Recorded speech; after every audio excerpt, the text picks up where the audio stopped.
yet, but I will start drinking before we start talking about our second film I'll today. probably run out and grab a beer for the second movie as well. Yes.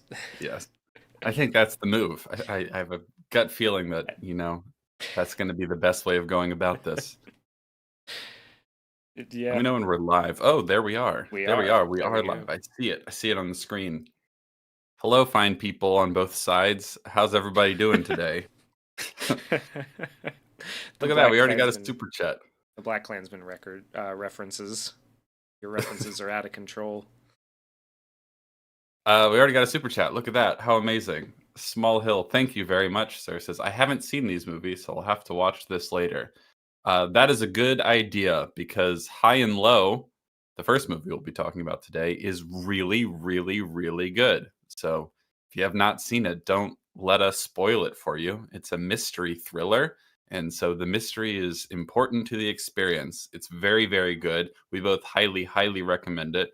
So, yes, do check this out later once you've seen High and Low. You do not need to watch Spike Lee's Highest to Lowest. You Yeah, just the don't title is bother. quite. I know the title makes it seem like it's a direct sequel, kind of like Too Fast, Too Furious, but Yes. it's not. And even if it was, it's not very good. No, it's very, very bad. So you don't need to watch that. But if you'd like the full experience, you're more than welcome to. I won't try and stop you. Anyway, I also just watched your devs videos and they were great. Well, thank you very much. Will you guys be analyzing the adventures of Lily Chan again soon? It depends on your definition of soon. It is something we are going to do. I have what I hope is a very fun, interesting surprise planned for the channel next month for Spooktober Halloween times. And then I think returning to devs would be the next thing after that. That's all I'm going to say about it for now. But it will take some time. But devs episodes 5 through 8 will happen before the heat death of the universe. You can count on that. No, it's on the docket and it will happen. Thank you very much for your super chat, Small Hill. Yes, and Mr. Redhead, our condolences. Says you picking apart the little imp that is Spike Lee is going to be wonderful distraction after my 15-year-old dog died in her sleep yesterday. Our condolences. That's always Yeah, tough. very sorry to hear that. Yeah. Very sorry to hear that. I'll say it again for the stream. Spike Lee is a hack. Yes, you've said that twice, and you were right both times.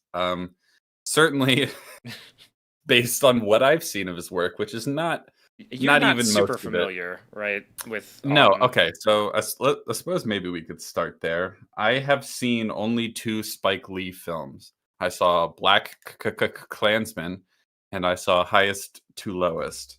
Black Klansman was all right until it wasn't. It has one of the worst endings I've ever seen.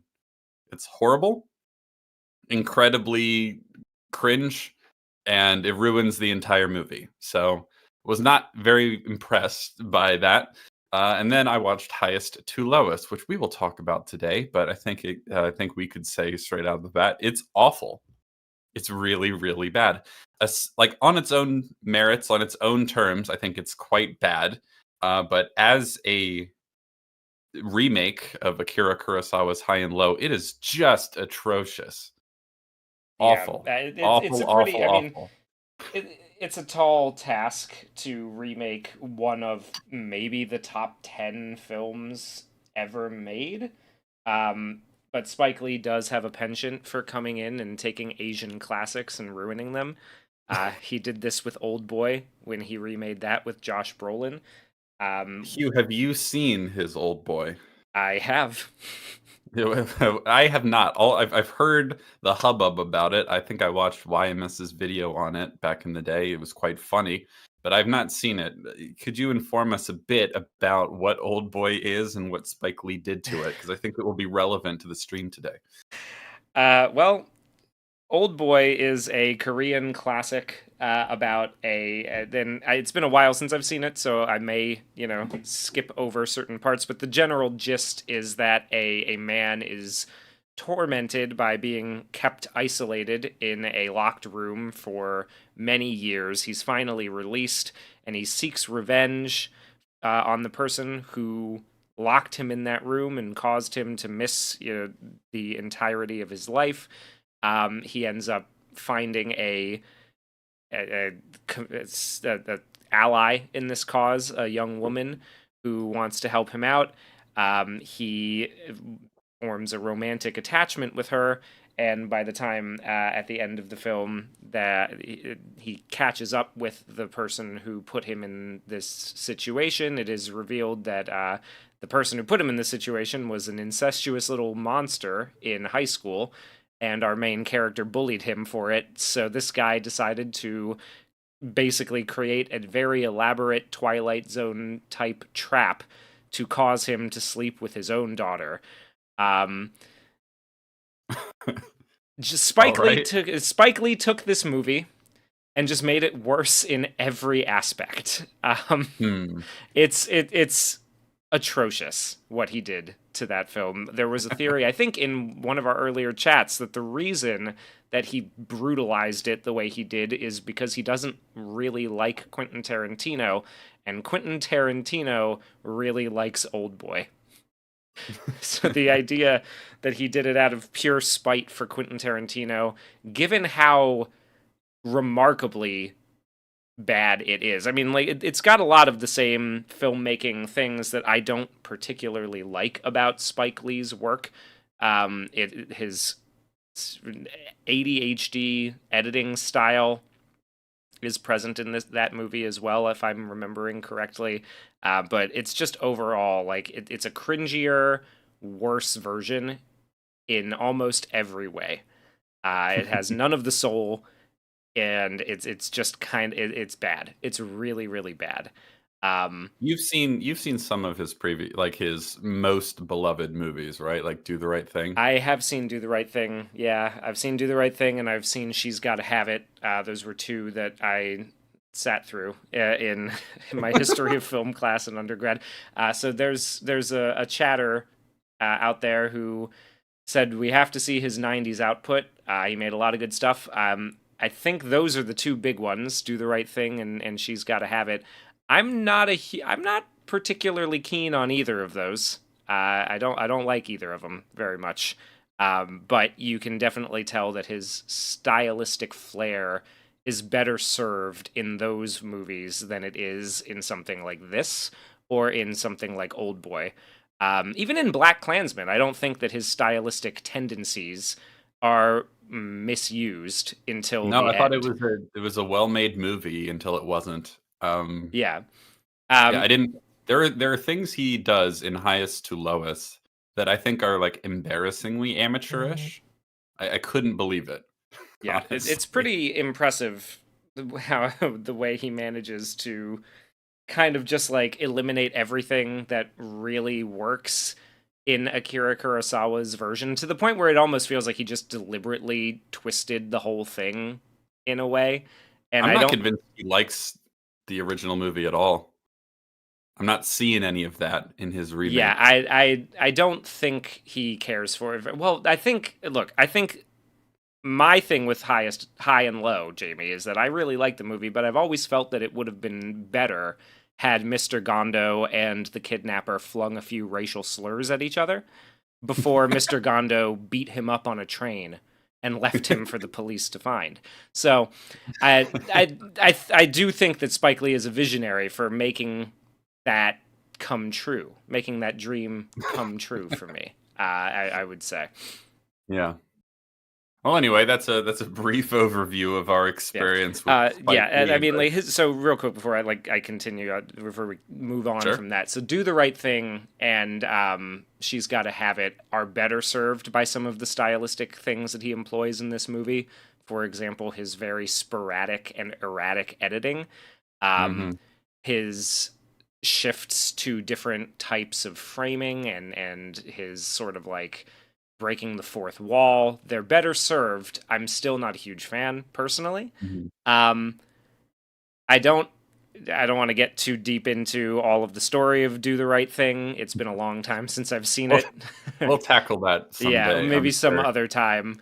Uh, but in this one, it he uses all the same techniques as he does in his best movies, but it just doesn't fucking work for this story. It's really bad, especially if you look at what came before it and kind of put them side by side like we are about to do.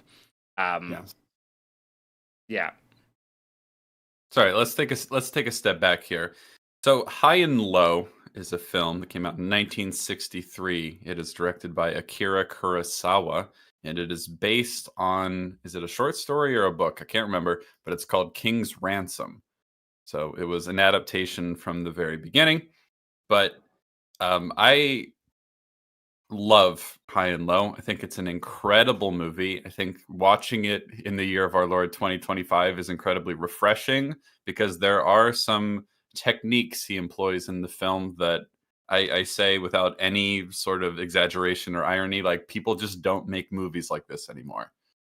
A big part of that is the blocking, and I can't wait to talk about that. Hmm. It's one of the best things about it. But there are so many choices in this film that like we just don't get movies like this anymore. So it was really a joy to watch again. I I again, if you've come in since I said it before, we are going to spoil both movies. High and Low is the only one worth watching of the two. So please, if you haven't seen it before, go away now. Because we're going to talk all about it, and I don't want to ruin the experience for you. Um, but yeah, so you know, Akira Kurosawa obviously famous for a lot of his samurai movies, but High His and Low detective movies, like High and Low, there's I can't remember if there's another one or not, is it but The Bad Sleep Well? Is that what it's yeah, The called? Bad Sleep Well. That's not really a detective movie, so but it's like a modern, modern corporate Yes. one. That's an adaptation of a Hamlet of another Shakespeare play. Oh, yeah, he does that a lot, Yeah, and I really admire that about him because Throne of Blood is currently my favorite movie of his, though there's quite a few I still haven't seen. And Throne of Blood is Macbeth, and yeah, it's the best Macbeth movie. It's not yes. particularly close. It's so good.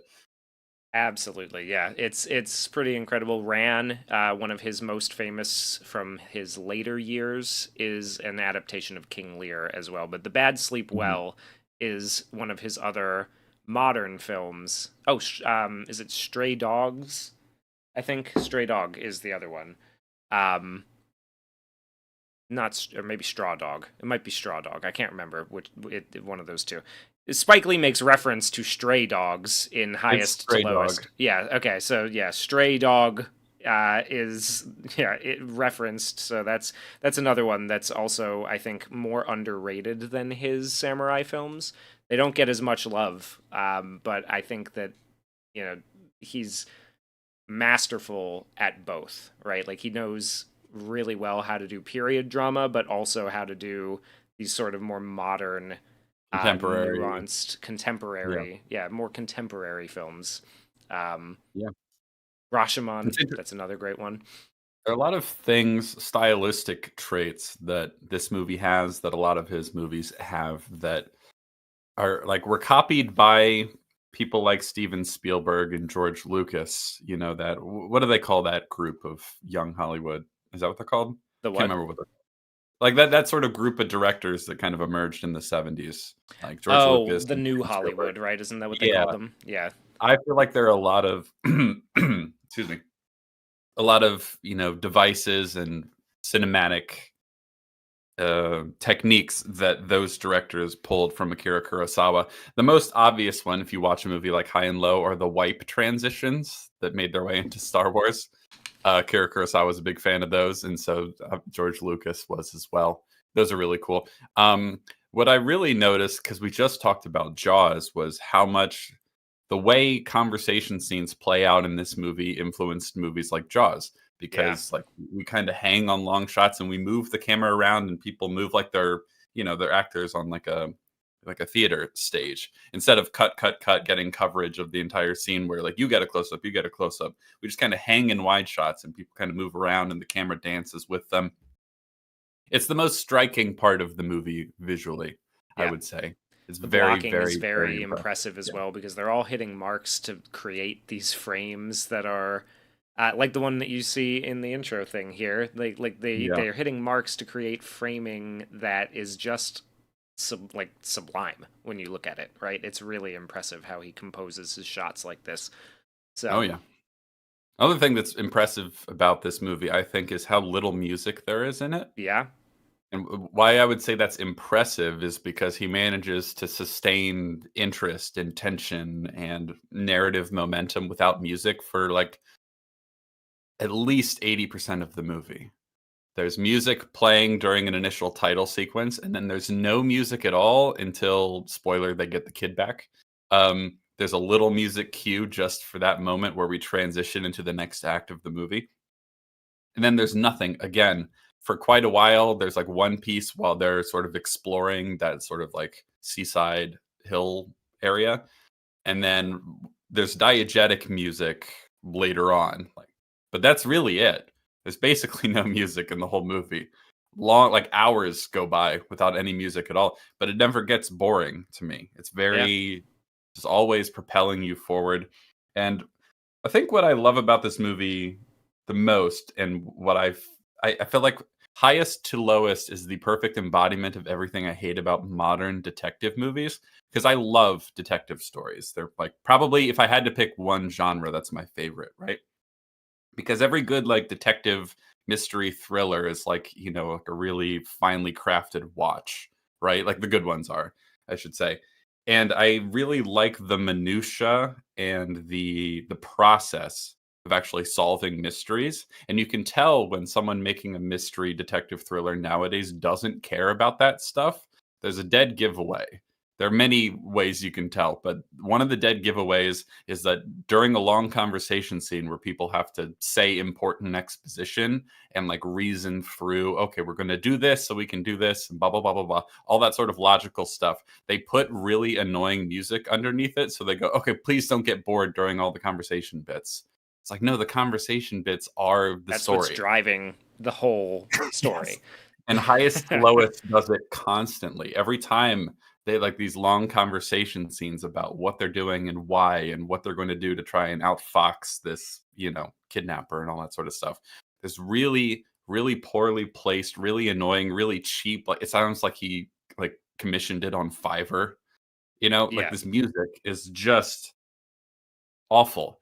And it's mixed a little too loud, and it just feels like it's there to go, okay, please don't get bored during the talking bits. And it's Well, like high it's and low is the talking yeah. bits. To be fair, because high and low is so much talking, but it's like very clear and purposeful.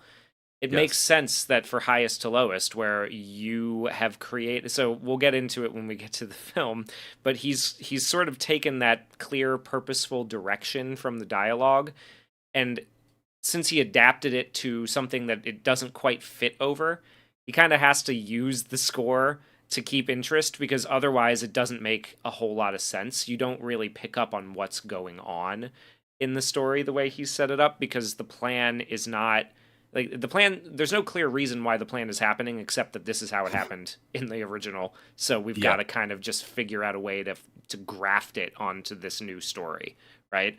Like so all of the abstract minutia is not it is just that it's abstract, it's not solid, it's not like a clear plan, and there's not like a direction that's happening. It's kind of just like, well, we got to just like talk for a little bit to get to the part where the plan happens, right?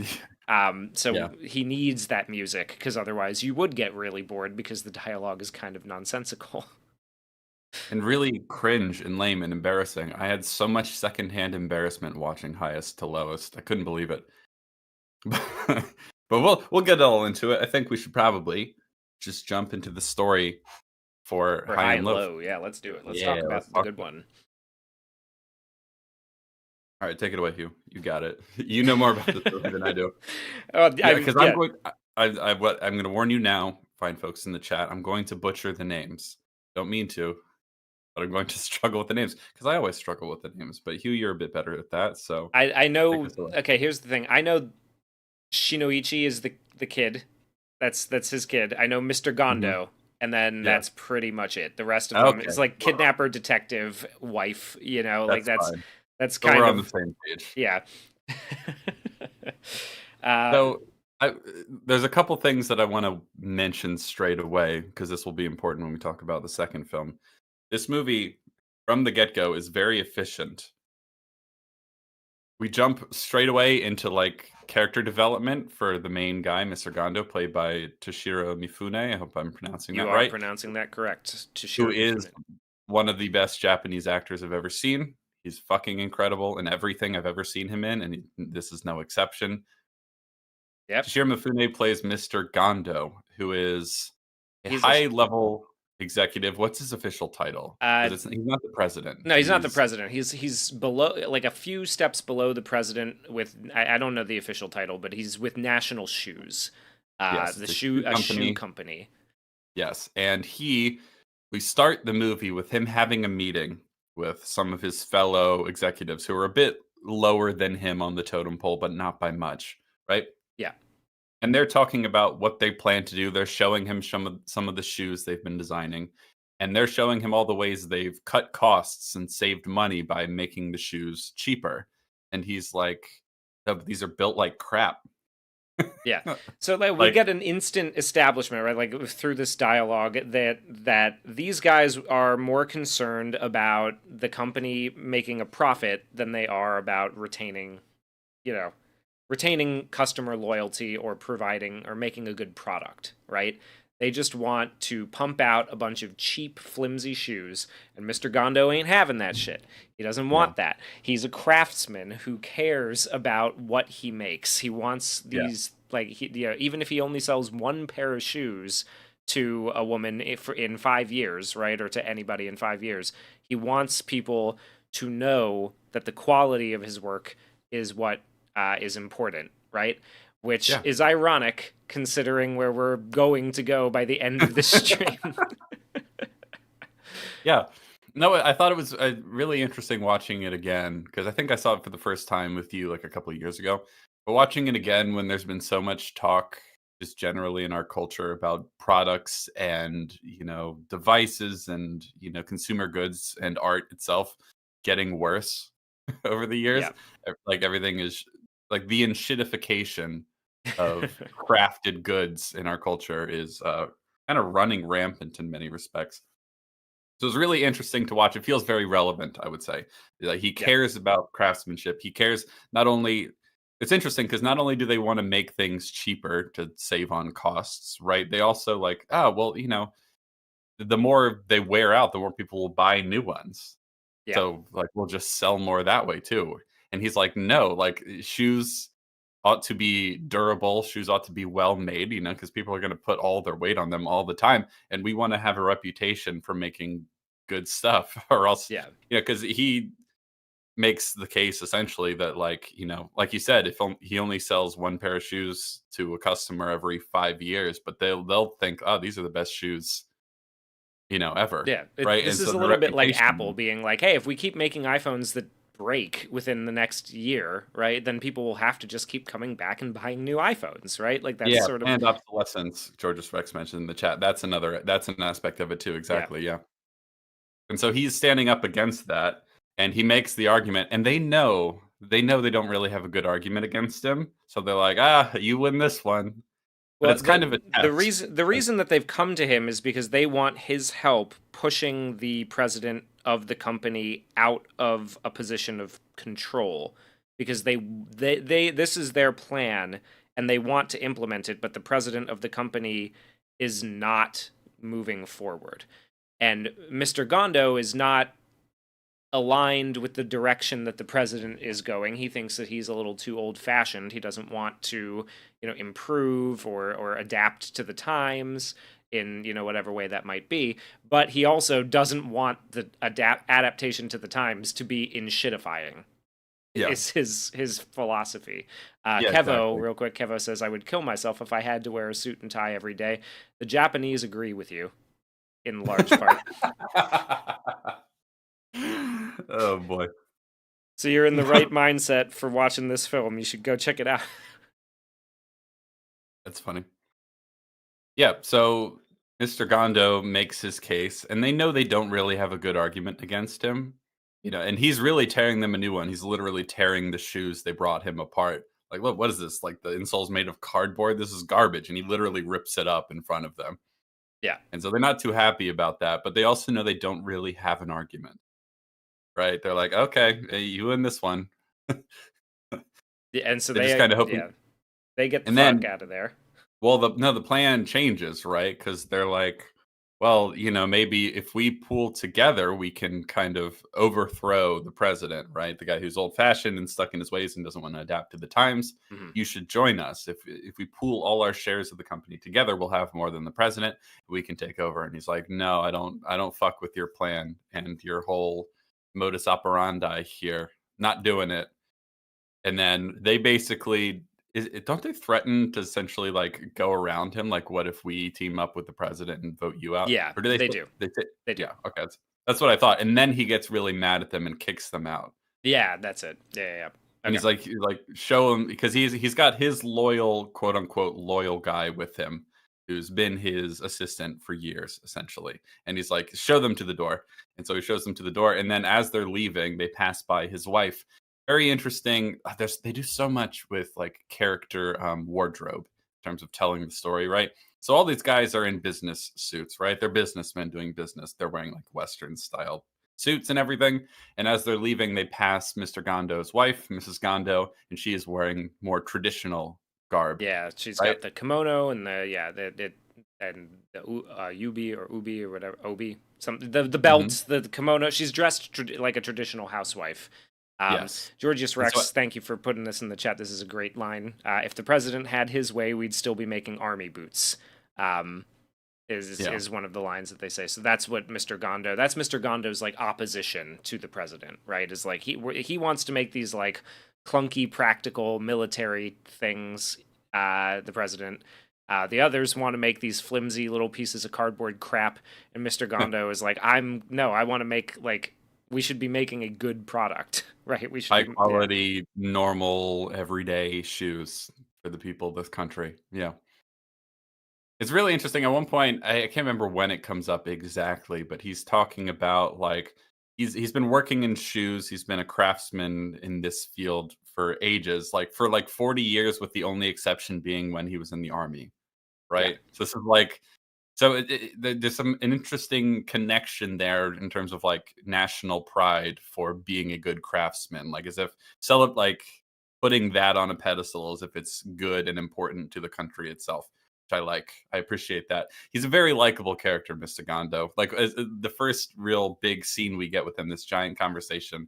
He's very relatable, and you're like, damn, I'm on this guy's side. I want him to win. Yeah. He's the best.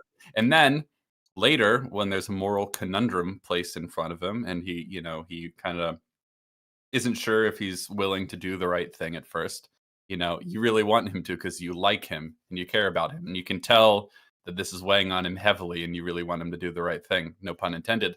Um, it's not the case in Highest to Lowest, Yeah. and we'll talk all about it. Um, Yeah. but So he kicks them out, and his wife. Yeah, they pass his wife on the way, and I think they say something to her about like maybe you can talk some sense into him, right? Like yeah. yeah. So she comes in, and this is Well, where we. before that, there's just like sorry, there's a nice little detail where she's like, "Oh, why isn't he showing you to the door?" And they don't say anything. They're Mm, like, so it's like, customs and respect would indicate that he would be showing you to the door right now. The fact that he hasn't means something is wrong, right? And yeah. they don't really say why. And they're like, maybe you can talk some sense into him, and then they all leave, right? Yeah. And then yeah, so continue. Oh yeah, well, so this next scene, she comes in and is kind of like asking him what's up with that, and this is where we sort of get the revelation that there's something more going on here. He doesn't tell her outright at this point, but he's talking with his assistant who comes back in. Oh no, they talk to the assistant as he shows him out right to the cars, and they ask him to Yeah. talk some sense into him. That's what it is. And then they come back in and they start discussing this plan that they have, right? That there's money being moved around and deals being made behind closed doors and in secret. That like the timing is critical, and he really like everything is all kind of falling together. It's this master plan that was a big risk, but it's starting to be like basically he's starting to see the results. He can see the finish line in front of him. Yes, but we don't know what the plan is yet. It's all kind of vague, little breadcrumbs at this point.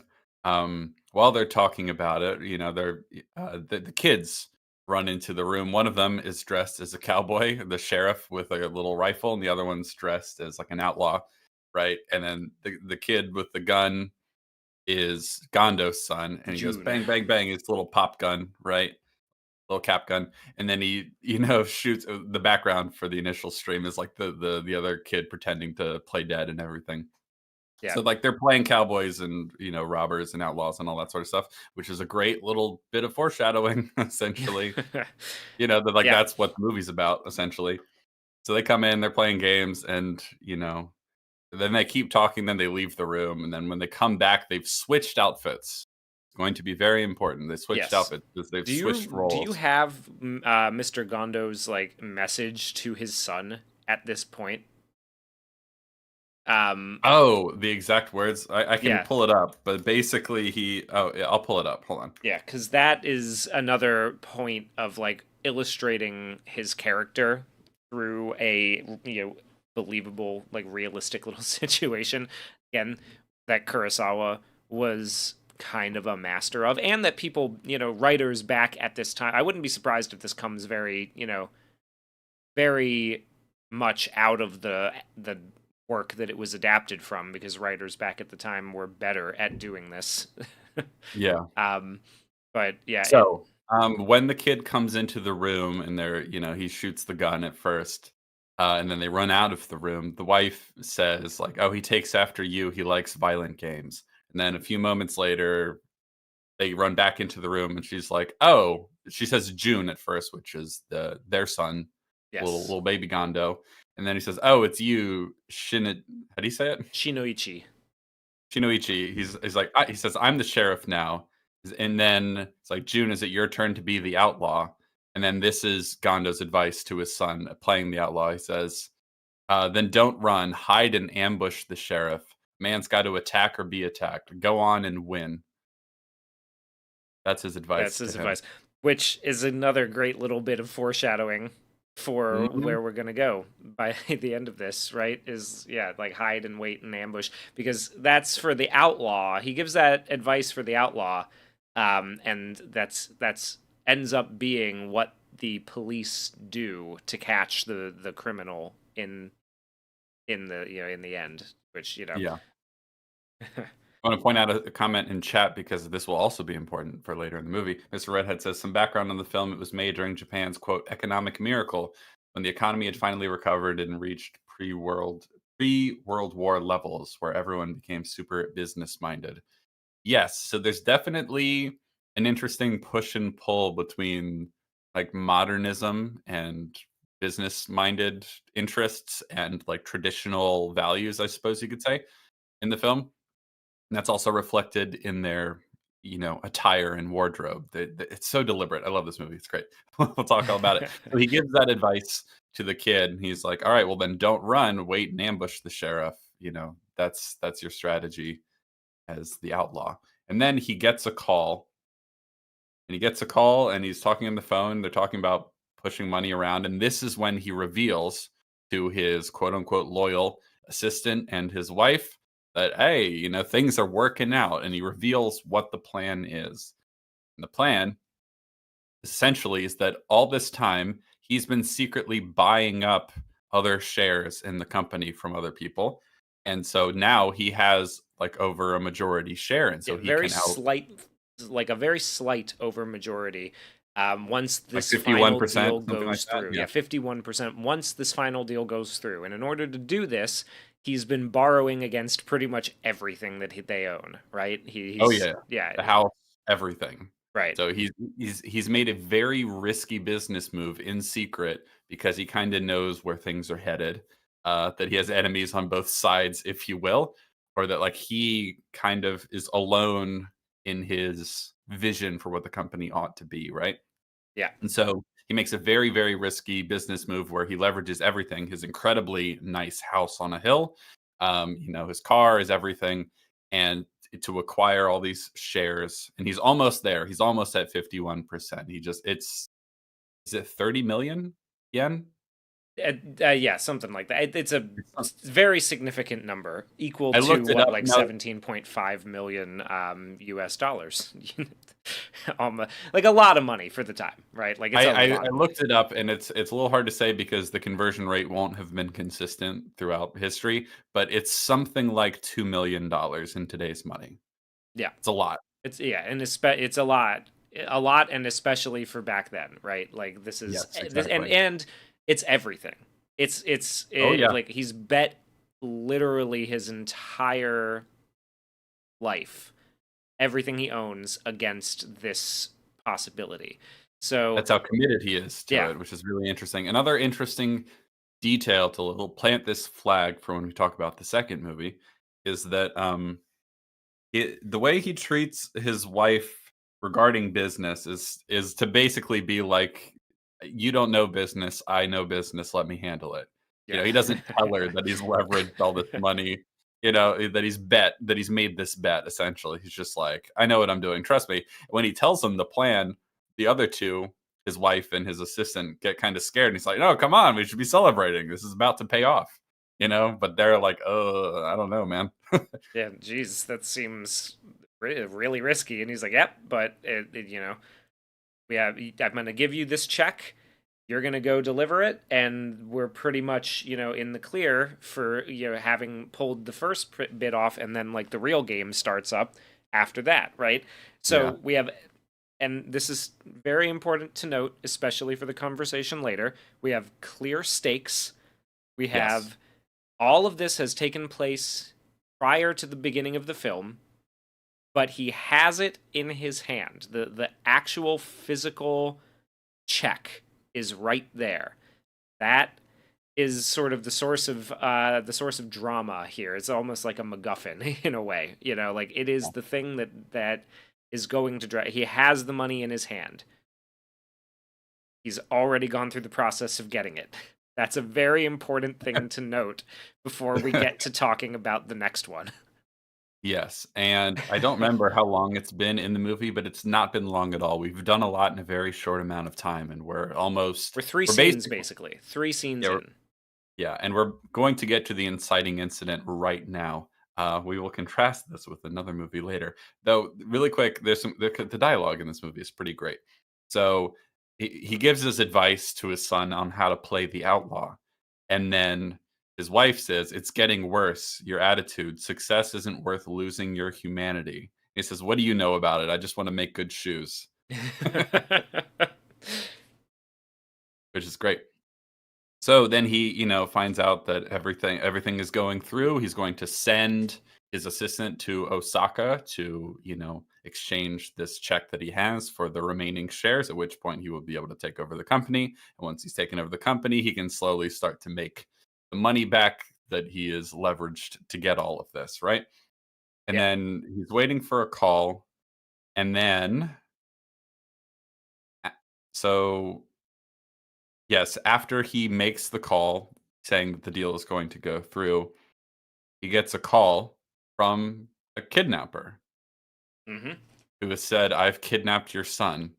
And at first he doesn't believe it. He's like, "What? Is this a prank, What bro? are you What's fucking what's talking going about? on?" Nice try, Yeah. jackass. And then his wife comes over. There's a great shot where like she's actually I'm gonna show it because there's so many great shots in this movie. So like he's on the phone and then because there's no speakerphone, right? So she's like leaning right up against the phone next to his Yeah. ear. The lighting is great. Come on. Let's download a little faster, guys. We're trying to do a stream here. There it is. We can put that on stream. A lot of great shots in this movie. The really nice, rich, contrasty lighting, black and white, looks incredible. Anyway, so he gets a call and he says, "I have your son. Do as I say and he'll be safe. Get 30 million yen, no consecutive numbers. 1,000, 3,000." Like he just lists all the amounts of each denomination of yen notes totaling 30 million yen. He says, "Have it ready by tomorrow, then we'll talk again. If you love your son, don't call the police." He says, "Goodbye, Mr. Gondo." And then he hangs up, right? Yeah. Very important that we hear this conversation because bafflingly, we don't even hear this first conversation in the next movie. I couldn't believe it. Anyway, Yeah, that was a bit of a shock. So this, yeah, we'll get to it. Topaz Dude showed up. Finally, I knew you'd like this movie. Hello, all. I think High and Low is one of the 10 best movies ever made. No director made more masterpieces than Kurosawa, IMO, and this is my favorite of his. It is a fine choice. This movie is excellent. I certainly could be convinced that this is top 10 of all time. It's up there for Yeah, certain. Um, I'd put it I on do my 100. top 10 list for sure. Yeah, It's an easy shoe in. It probably hits top 5 for me of all time. yeah. I do 100% believe, Topaz says, that if this movie came out today, a lot of people who love it would not love it because of some of its politics. Yeah, let's actually talk about that briefly before we Sure. continue with the story. This movie is a lot like Parasite in some very important ways. If you've Actually, seen Bong Joon-ho Parasite, was inspired by this movie oh, when he was certainly, making it's Parasite. He's oh, talked it's about it I pretty believe openly. it. Yeah.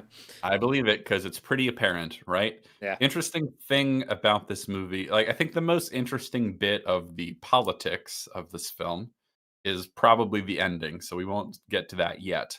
But there is a very obvious, like the title High and Low comes from the fact that he lives up on this penthouse on this giant hill, and then down in the slums, quote unquote, is where the kidnapper lives, and there's a lot of class resentment going on here, among other things. But there's a bit more to it than that. And I would say, like Parasite, um, the the class dynamics are not what you'd think they'd be on the surface. We'll Yeah. just put it that way. I think it's quite a bit more interesting and nuanced than that, and I think there would be people who would object to it these days. Uh, well, we'll get to it. We'll Yeah. get to it. Well, I think there certainly would. And I think that one of the more interesting aspects of it to me is how Mr. Gondo deals with the issue of being brought low by this Yes. basically, and how. Yeah, well, another thing that I think a lot of people probably would not enjoy about it, a lot of the people who do like it, who you know maybe wouldn't feel the same way. The police are shown in quite a positive light. They Yeah. are portrayed as incredibly competent and as Clever and clever and morally upstanding. yeah, Yeah. heroic morally speaking. There's also a very heavy spiritual aspect to it that we will certainly talk about when we get to the ending. Oh, Um, Georges Rex just said the Japanese title is Heaven and Hell. I didn't know that. Did you know well, that? no, I did not. I was not That aware of that. That makes a lot of sense. I believe it. I'm gonna double check that. Not that I don't believe you, Georges Rex, but I just think that's really interesting. That makes a lot of sense. Yeah, Heaven and Hell. There you go. Wow. Yeah, that's both are quite fitting, but Heaven and Hell just puts like a finer point on it, I Yeah, think I would say. it Um, it says it in broad strokes. I would even maybe yeah. it's a little bit What's more but screaming you from the mentioned it, rooftops. and we'll get to it, but there's two things. One you mentioned already is that we get to see the content of their characters when Mr. Gondo is brought low, how he comports himself is far nobler than the kidnapper when he gets all this money and now he's sort of brought higher, if you will. Yeah. He gets what he wants and we see how he behaves and it's Well, and it not also quite so draws the noble. contrast between how they both behave at those points, right? Is Yeah, exactly. Mr. Gondo is still holding to his principles even when he has everything that he could possibly want or need, right? He's holding to his principles of you know good craftsmanship and being like a stand up member of the community essentially. Oh yeah. And then when he's got nothing, we've got a great scene, one of my favorites, of like the cops leaving the house and they find him mowing his own lawn because he can't Yeah. afford to have somebody else pay for it anymore. He can't afford to pay for somebody else to do it anymore.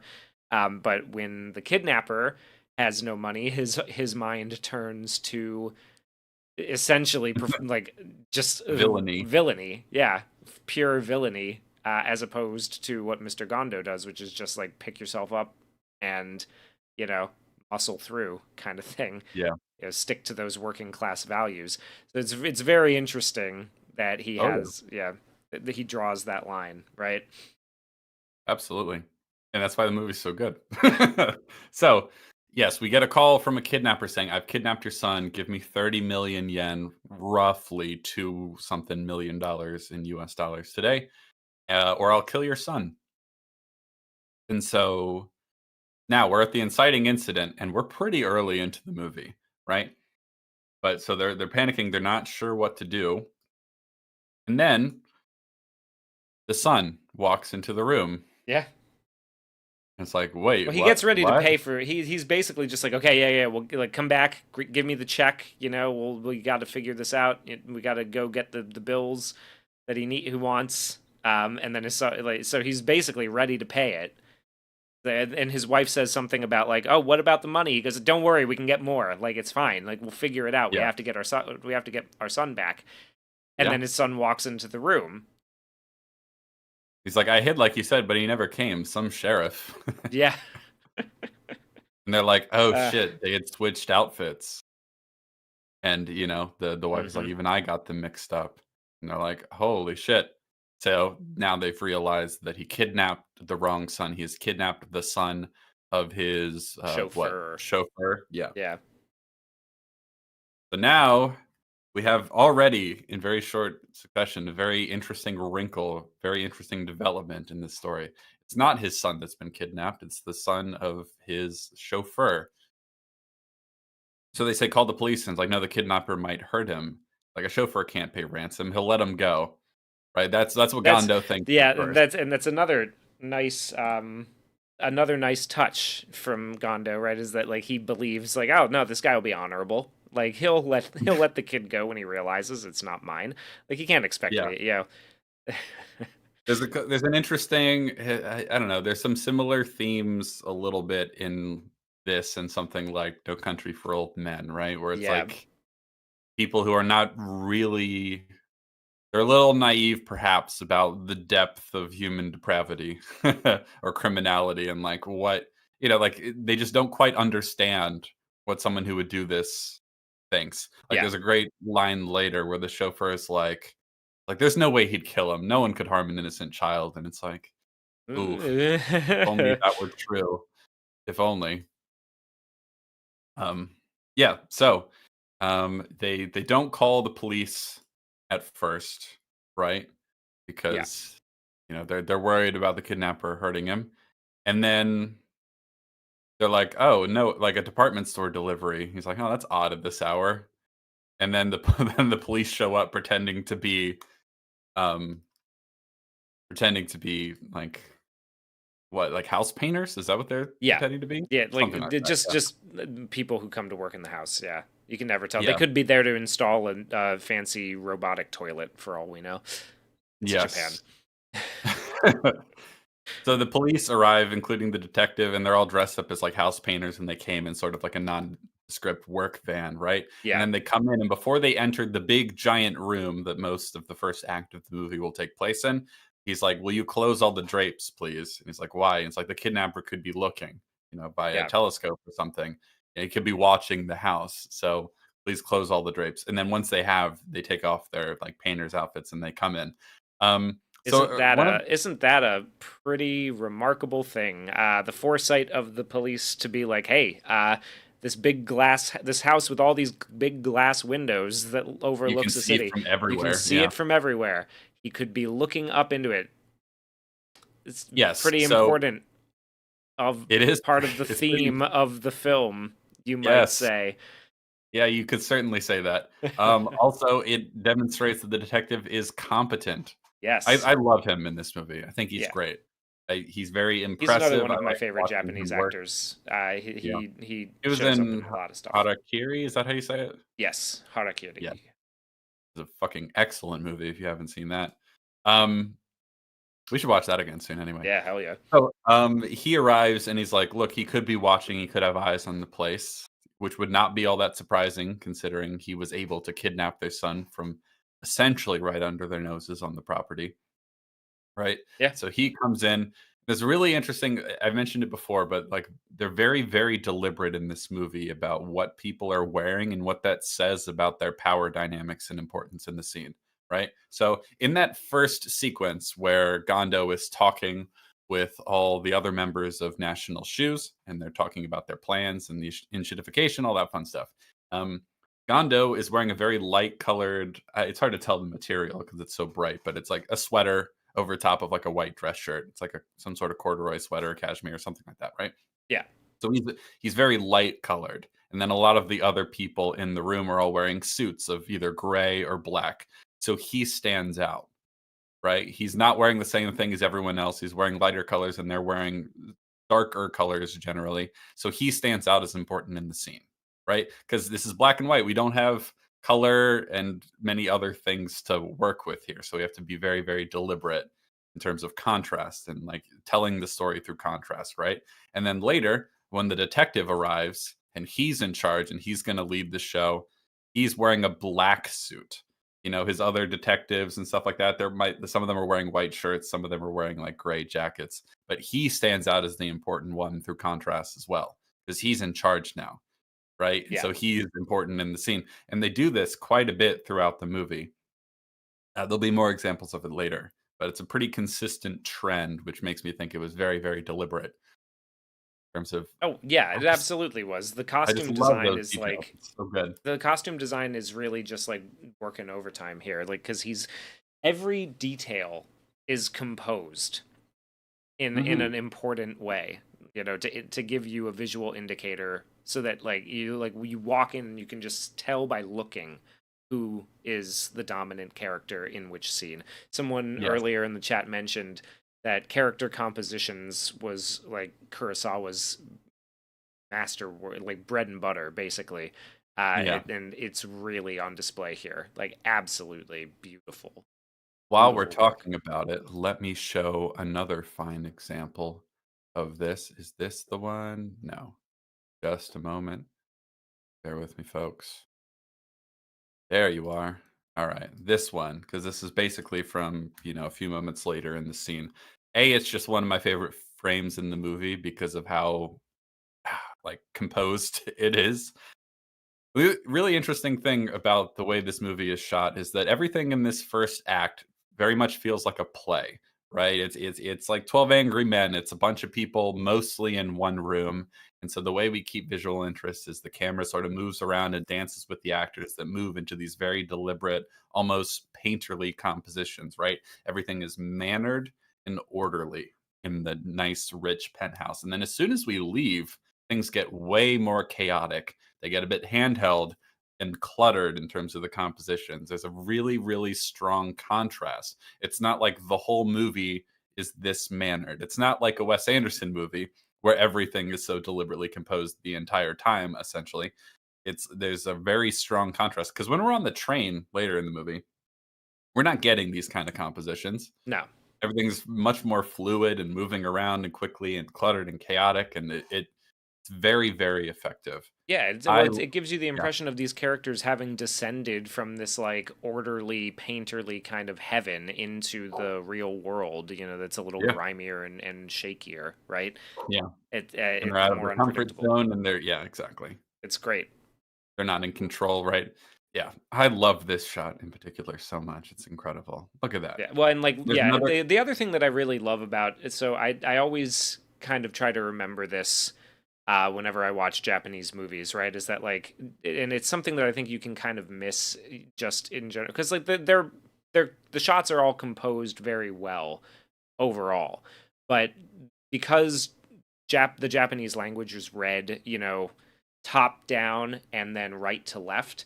A lot of these shot compositions, if you look at it top down, right to left, you get a little bit more out of it. So you can kind of see the way that they're arranged on the screen is all pointing from that top right corner down to the middle. They're slanting, their eye line is all slanting down and drawing you in that way, and then you've got the rest of them on the other side, right, like doing the same thing. But it's like if you read it like you would a Japanese, like like piece of literature, it kind of adds more to the composition a little bit. So I'm looking at a bunch of stills on Shot Deck right now, and I think there are quite a few shots that fit that exactly. Yeah. More than I would have thought. Not all of them. No, You it's know, not. It's some not of them. everything, but in a lot of the more like, especially in like Sanjuro, right? There's a lot where it does it too. They kind of trace down from that angle, and Yeah. it adds just a little extra flavor to it, and I think that that's really cool that he Yeah, has there's such I a mean, yeah. there's so many shots from this movie It that just happens look like so often paintings. that it has to be deliberate. Is basically what I'm getting at. That Um, could be the theme for this movie. yeah, Yes. So the detective arrives. First order of business, please close those drapes. Right? He could yeah, be looking at us from anywhere down there. If he's got a telescope, he can see this entire room. So he's asked, there's a lot of great just minutia. Like, are there any more phones? One upstairs. Is it listed? No, just this one. Okay, here's the phone. We'll get ready to tap his calls. Only he may not call again if he finds out. He may still think he has your son. Then he's like, Gondo says, "We'll broadcast the mistake on radio and TV. Then he'll know you've no." And they're like, "No." Then he'll know that you've notified the police. And he's like, "So?" He's like, "He warned you he'd kill him. yeah. Like he thought he had my son. He has to return him." It's like you think so, but the kidnapper may not. Yeah, Yeah. see, like again, the detective comes in and is instantly just like, "We're going to take this very seriously," Yes. and like we've clearly dealt with situations like this before, but like this is unpredictable, and so we have to play it very carefully, right? Yeah. And he comes The other in, thing he mentions is that, like, clearly we've dealt with this before, but, this time we must be especially careful. They usually ask for 200,000. The highest was 2,000,000. So this, like, 30,000,000 is an incredibly high ransom. This yeah, kidnapper is extreme, maybe mentally disturbed. Fact check true. Yeah, yeah. he certainly is mentally disturbed. Like, how great is that? You know, like what? Yeah. Uh, like establishing that this is sort of like a crazy circumstance, right? So they have Mhm. to take it very, very seriously. Another thing that really just helps drive the tension home in this first half of the movie that, make Would you sure believe the second movie on our docket today doesn't even do that? that he doesn't even think to do that. Would you believe that the role of the police in the second movie is pretty much just to antagonize the chauffeur for being black? It's unbelievable. It's unbelievable. And so, and then he says, "You're the boy's father," and then the wife says, "A widower." It's his only child too, and I love his performance, the chauffeur. Yeah. Right, he's incredible, but there's quite a bit of like he's always got his shoulders hunched over, like he's always like showing deference to Mr. Gondo. He's very sheepish. He's very, you know, uh, that like clearly the sort of like class and employer employee dynamics here are strong, and he feels them, and you can see it in like every little moment of his performance, right? And so they're like, all right, have the telephone company trace all calls here, right? And he's like, he's just doing all the minutia. He's like, talk to your son about what happened before and after the kidnapping. He tells, so on the police force there's a number of kind of generic younger Japanese detectives. But one of the guys is kind of like a balder, slightly Yeah, older you can see him brute in of the a center man. of the frame there. The Yeah, older guy, Bosun, they call him because I think Bosun is like a ship, like the guy who basically barks orders on a ship. I'm gotcha. pretty sure. Yeah, and so he's a little bit more brutish than the rest of them. And there's a funny because there's another thing to appreciate about this movie is that it's not all like tension and doom and gloom the entire time. Like there's humor in this movie and levity and little kind of fun character moments where you're like, "Oh right, these are people." So the detective at one point he tells Bussin, he says, "All right, go talk to the boy, find out what he knows." And he's like, "Wait a minute, not you. Send this other Yeah, guy. yeah, you You'll might scare scare him." him. Yes, exactly. It's great. Yeah, Taguchi might frighten the boy. Yeah, it's great. Um, and everyone kind of chuckles at that because everyone's just like, "Yeah, that's probably true." Yep. You talk to the father. Do you have a recent photo? He's doing all the things you would do. And I mention this over and over again because the second movie doesn't do any of these things. We don't see the detectives do everything you would expect them to do. They just don't bother. Really, really annoying. Anyway, so Meanwhile, his assistant is like, "Hey, should I leave? Because I gotta go if I'm going to make it to Osaka to make this deal." And they're like, they're kind of like, don't leave yet, like don't worry about it. Oh, at first he's like, the chauffeur is like, "You're in no shape to go. Take a cab," instead of making the chauffeur drive him while his son's missing. Yeah. Right? Well, And and they like get you a little slice of humanity from him there too, because it's just like, oh yeah, let's like have the chauffeur drive the guy with the money to save his son, to watch it go off on a train or a plane to be used for something else, right? Like yeah, it's a little there's a little bit of slice of humanity in there for him. Like again, just establishing that Gondo, like even if he's not exactly thinking about those things, his instincts are yeah. toward, the goodness in these He, people and to he is cultivate that. fundamentally a good person, Yeah. as the story will bear out. But he's faced with a rather interesting and fascinating dilemma. And, like even when he's a little afraid to do the right thing, you can understand why and find him relatable and likable anyway. It's interesting. Yeah. Um, so Oh, they get another call. And they're like, wait, it may be from the kidnapper. So, they send the brute to run upstairs to go listen on that phone. Meanwhile, they've brought this recording device that they've attached to the phone so they can record the calls. This will be very important, right? Because I love the way they do this in this movie, right? Yeah. They get the call, and they're like, keep him talking. Maybe we can trace him. It says like, hello, Gondo speaking, and then we cut to the tape being played for everyone in the room at the same time, because not everyone was in the room when they got the call. So like, when they first get the call, the chauffeur is there, Gondo is there, the detective's there, and his assistant are there, or maybe it's one of the other detectives. It's kind of hard to tell. um and then they say, hello, Gondo speaking. Cut to everyone in the room all listening at once, and that's the shot that I believe is still on screen. This is the shot of them listening to the tape recording of the conversation, Yeah. right? I Yep. love that. It's a device, a little editing device that he uses several times in the movie, and it's really, really effective. And so he says, "Hello, Gondo speaking," and the kidnapper says, "I got the wrong boy." So he figured it out on his own, which is important because in this movie, the kidnapper is smart. Um, he says, "I got the wrong boy." He says, "Don't celebrate yet. Listen, if you care I don't care whose boy it is. You're paying." And it's like, why me? He says, don't ask, just pay up or he dies, understand? It's like, absurd. This is afterwards. They're talking about it. Absurd. It's like, it's absurd. The wrong boy's a lucky break for me.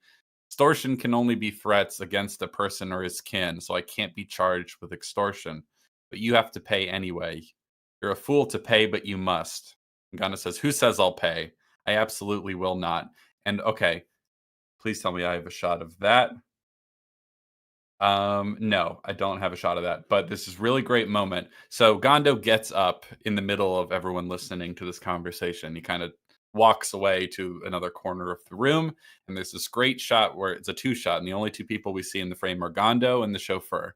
And over that, we hear the part of the conversation where he says, like, I absolutely will not pay.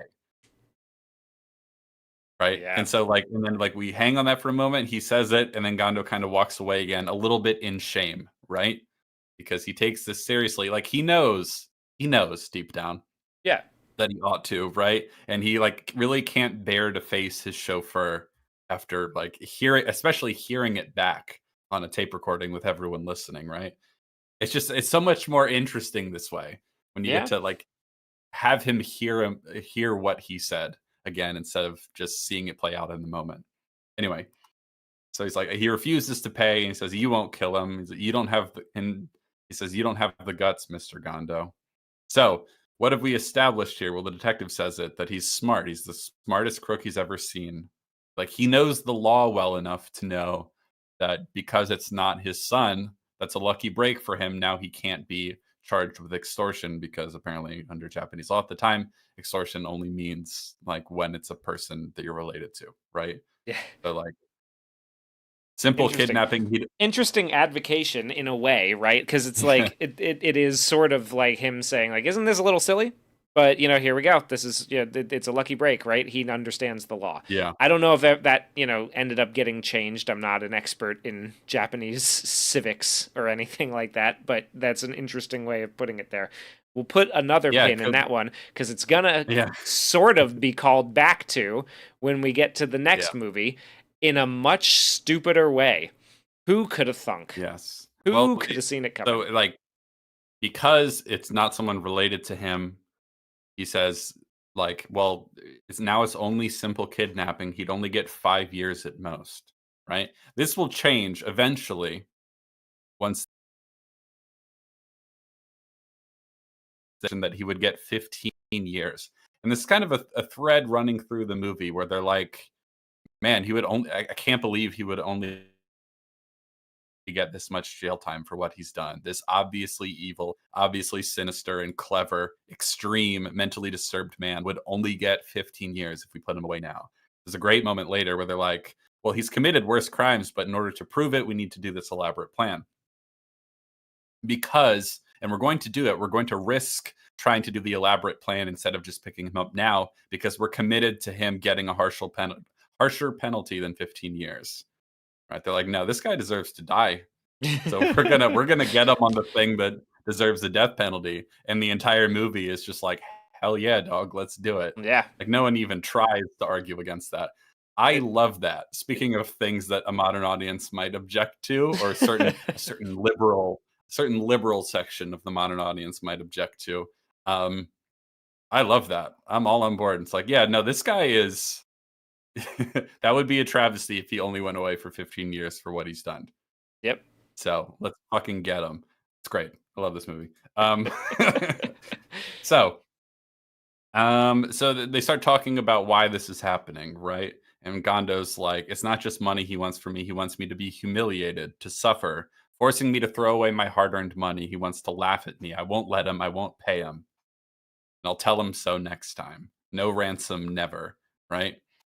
There's a great little character detail. Well, while Gondo is ranting and raving, at one point, the kid who is sitting on his mom's lap is like, "Ow, you're hurting me," because she's like holding on to him too tight. Yeah. Great little Dude, detail. God, like the Great little detail. little details like that. Just really like making the character, fleshing the characters out, right? Like Yeah, an not even an it's great amateurish detail. filmmaker. It's just one of those things that like it's an instinct from Kurosawa that just like regular writers and directors don't think about that, right? Like your run of the mill kind Mm. of people, they don't consider that when putting their Act stories like together. Spike Lee. A hack Is like what you're Spike saying. Lee, for example. Just hypothetically. Yeah.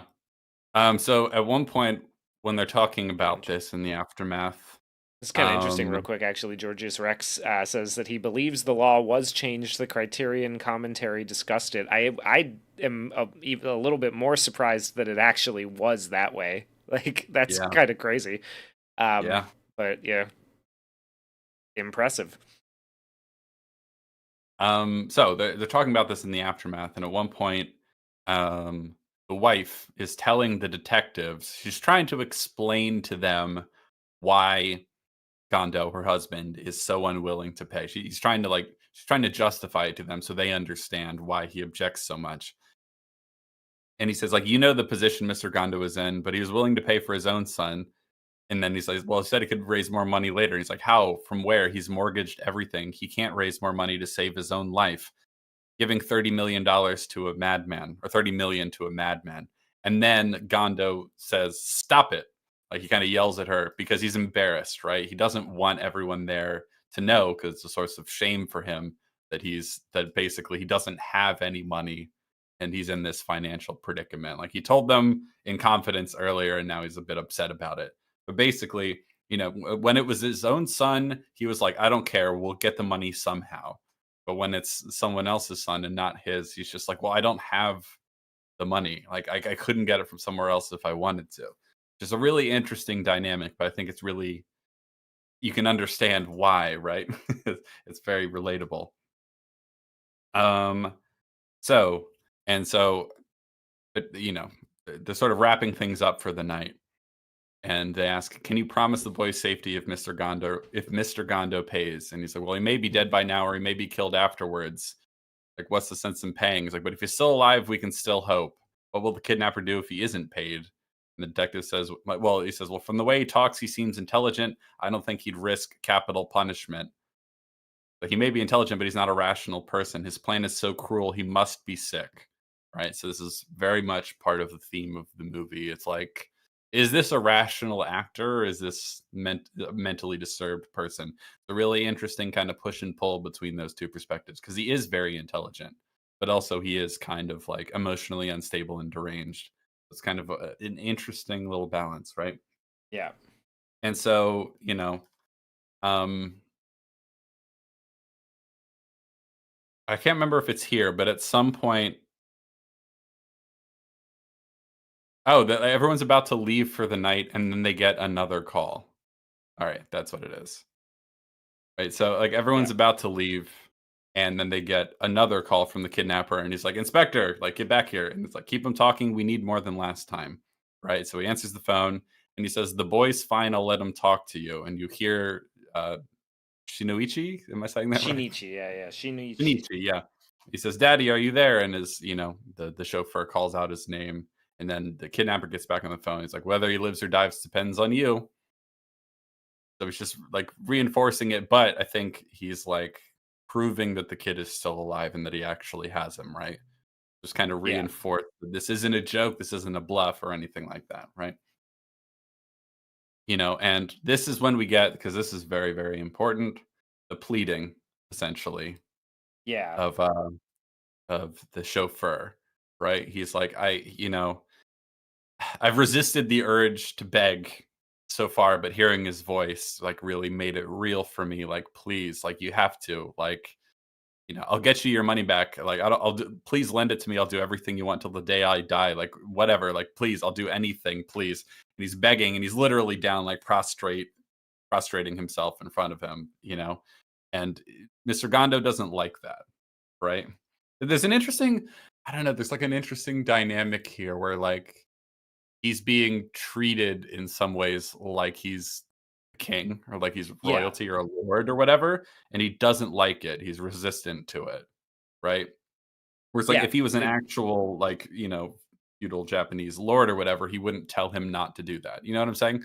Like, I don't know, because there's an interesting the fact that it's set in contemporary times in 1962 or 1963. Yeah. A little bit of a change in value. Yes, exactly. Yeah. He's made uncomfortable by it, essentially. He's like trying to force him to get back up. He's like, "Damn it, stand up." Like, I don't like being treated that way. You know? It's really interesting. Yeah, and then when he walks away from it, and his wife comes over and says, "Please get up. I'll ask on your behalf." Right? Like I'll ask for you. Like Yeah. it's an interesting blend of two particular like cultural value systems, right? Because Yes. he is uncomfortable with this idea, but she's sort of like kind of doing something that you would imagine the wife of a feudal lord might do for, a peasant in who like she Yeah, like to takes an interest advocate in, on their right? behalf, Yeah. right? Like he won't let your son die. And then the kid comes in and asks, "Isn't he back yet?" Which is, Mhm. yeah. And the kid comes in and asks, "Isn't he back yet?" And then his assistant is just like, "I'm going. I'm leaving. I'm out of here. I'm going to Yeah. Osaka." And he calls to him and tells him to postpone until tomorrow, right? Yes. He They wake up the protests. next Yeah. Well, they wake up the next day, and his first instinct is to open the curtains, and they're like, "Can you please close the curtains?" Because all the Yeah, police are still there, right? And it's like, "We can't let him know." Right? And it's the next morning. He's thought about it all night. It's very heavily implied that his wife has been trying to reason with him and trying to convince him all night, essentially. And he's like, I can't do it. I won't do it.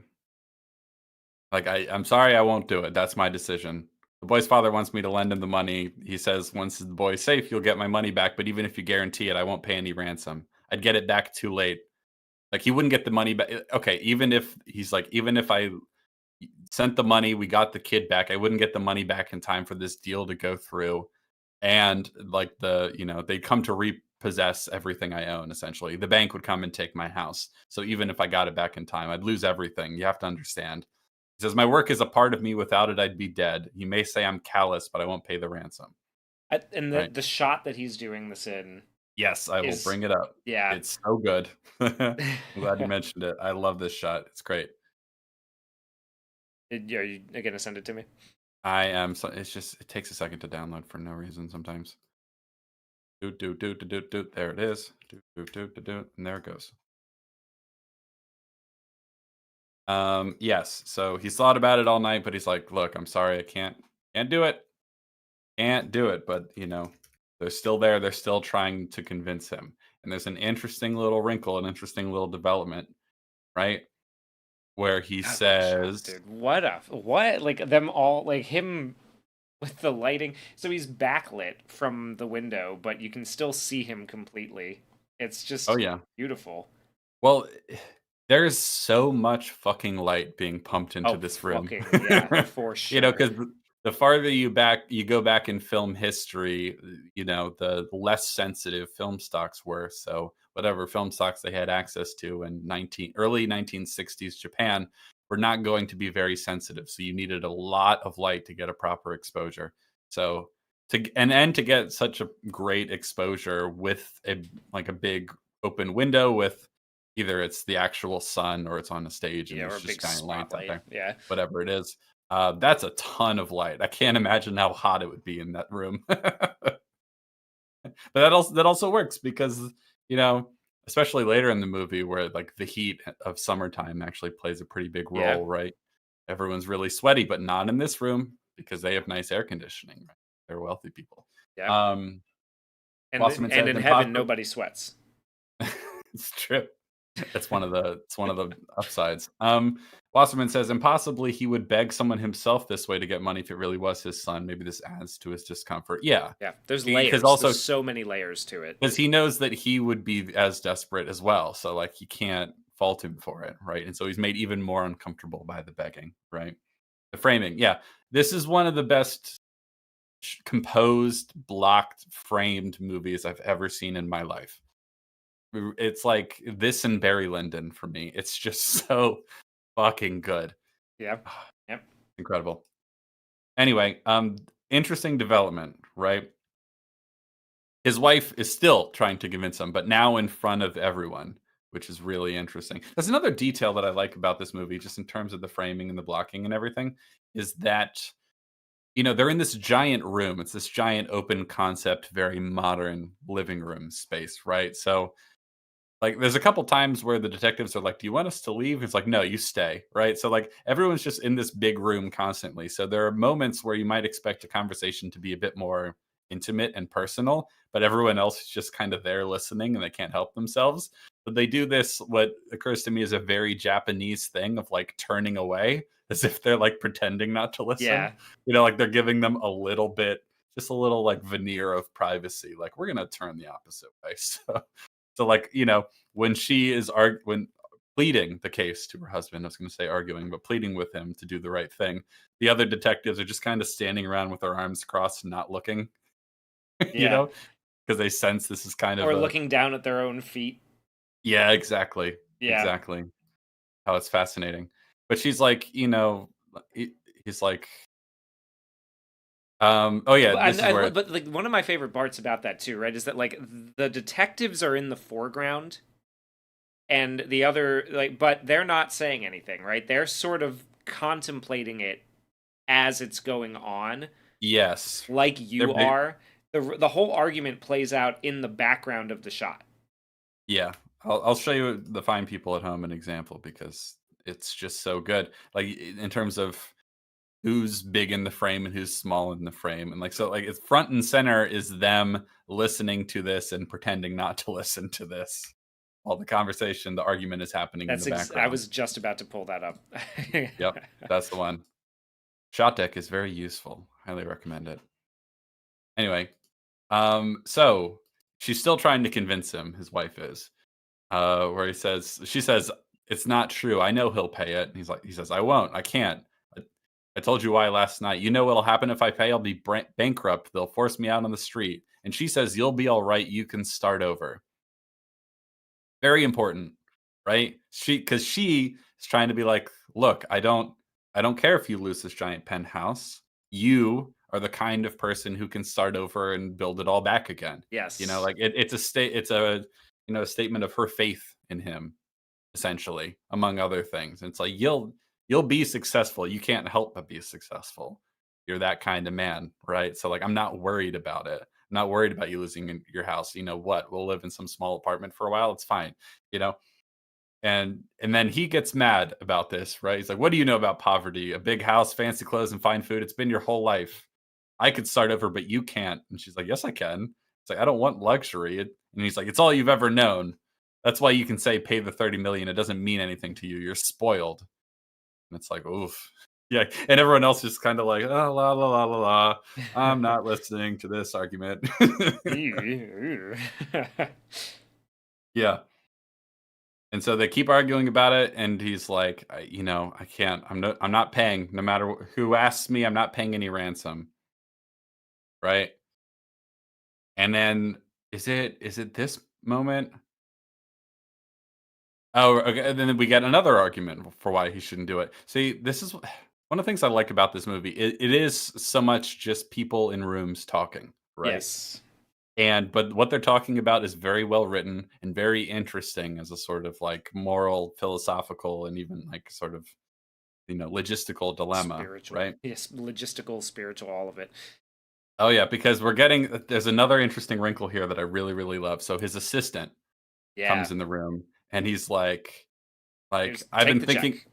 Yeah, he says, "I've been thinking it over about the check, whether I should take it or not. You told me not to hesitate. Well, I was wrong. If I went to Osaka and closed this deal, you'd control the firm, but you'd be hated for sacrificing a child. You'd be ruined. No one would buy your shoes." Right? So, what seems on the surface to be like, well, think about your reputation if you don't do this. Like, people will hate you for it. Yeah. But then, There's but I love multiple it. arguments. This is Yeah, just one of them. this is just one of them, but my favorite part about it is that Gondo sees right through it, right? Because we don't really know anything about this assistant, but Gondo does. And the first thing he yells at him is, "You're not paid to think. Take this and go." And he's like, like, "Come on, think of your wife. You just got started on her dowry. She has a say in this, and she wants to pay." And then eventually, um, he's like, "I know how much this money means to you, but a life means more," is what the assistant says. Yeah. "A helpless child." And then Gondo's like, "Hold the fucking phone. A helpless child sounds odd coming from you. What happened to the cold-blooded businessman? When were you reborn? What happened after you left last night?" He's like, "Nothing. I just like if I succeed, you'll be an executive. You know that. So you were ready to go last night, arguing with anyone who stood in your way, but not today. Is it sabotage?" And he's just like cutting right through him. He's like, "You don't give a fuck about the kid. You're a ruthless businessman through and through, like those other guys." It's just like, "If the deal falls, I fail. Three men celebrate. And you sold me to those three, didn't you?" He calls him out in front of everyone. He's just like, "Yeah, you got me." Yeah. I told him everything. I told him everything. I can't pretend to be a good person. I love that. It's really interesting because at first, when he makes that argument, you don't know anything about the assistant. So you don't know that that's completely out of character for him. And so you're just like, "Yeah, that's a good point." And you're like, "Oh, wait a minute." Like he doesn't believe that at all, actually. He's just saying that to undercut him because he sided with those other guys. Yeah. Well, It's and just what he says to him too is he's like right after he goes, you know, let me have my say here. Last night you weakened enough to pay that ransom, but if you had done that, then what would have happened to me? I would have gone, you would have ruined my life too. You'd be selling out your loyal servant of 10 years, right? Like, if I hitch yeah, myself to somebody who's weak enough to falter like this, then, what am I going to do? So it's in self yeah. defense. I And had to that's what he protect threw. myself. Yeah. Yep. Which is like ruthless, but also you can understand his perspective, right? Like, he's a Yeah. villain, but, He you doesn't know, want to go down with this ship. yeah. Fascinating. And he says, "Maybe the kidnapper's right. You don't have the guts." And then he kicks him out.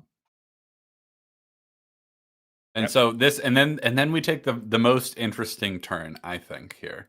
It's like, I know it's late to be saying this. It's the detective that says this, right? I think it is. It's like, I know it's late to be saying this, but You have the right to protect your own life. It's our duty to help you. We want to save the child, but not by sacrificing you.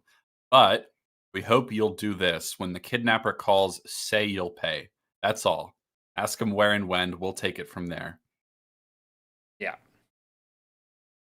Yeah, I'm like, oh, that's so interesting, right? Because they're trying to play this so they can get the son back, and so if they can, if they can convince the kidnapper that he's playing along, that will keep him alive for longer, right? And maybe they can outsmart him, even if he decides he isn't going to pay. I actually think it's really kind of refreshing and interesting that ultimately they're like the detectives at least are not like scolding him for it. They're like, we understand, and they legitimately do understand the predicament he's Yeah. in. Like, you have the right to do this, but will you at least pretend to so we can trick the kidnapper for a little God, and while then the longer? chauffeur starts apologizing for asking for the money. I know, Like, man. Oh, it's heartbreaking. Dude, it's rough.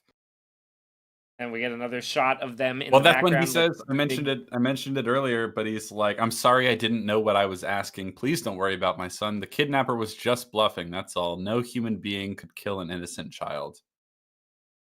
yeah, He's the just Japanese in wartime might have something to say about that, sir. But it's kind of a motivated naivete, right? Where he's Yeah, just like he's so he's trying to desperate to convince convince himself. himself. Yeah, Yeah, absolutely. exactly. And And it's he's like, again anyway, playing out in the background of the shot while the detectives are in the foreground, kind of contemplating it but looking away. Like yes, it's yep. very, very It's so interesting. good. Yeah. It's so fucking good. That we don't get movies like this anymore. And it's not just that it's the quality that we're not getting anymore, but like this kind of storytelling techniques and the way it's shot and blocked and staged and everything. I haven't Can you think of anything even remotely like this in the last like 30 No, years? nothing.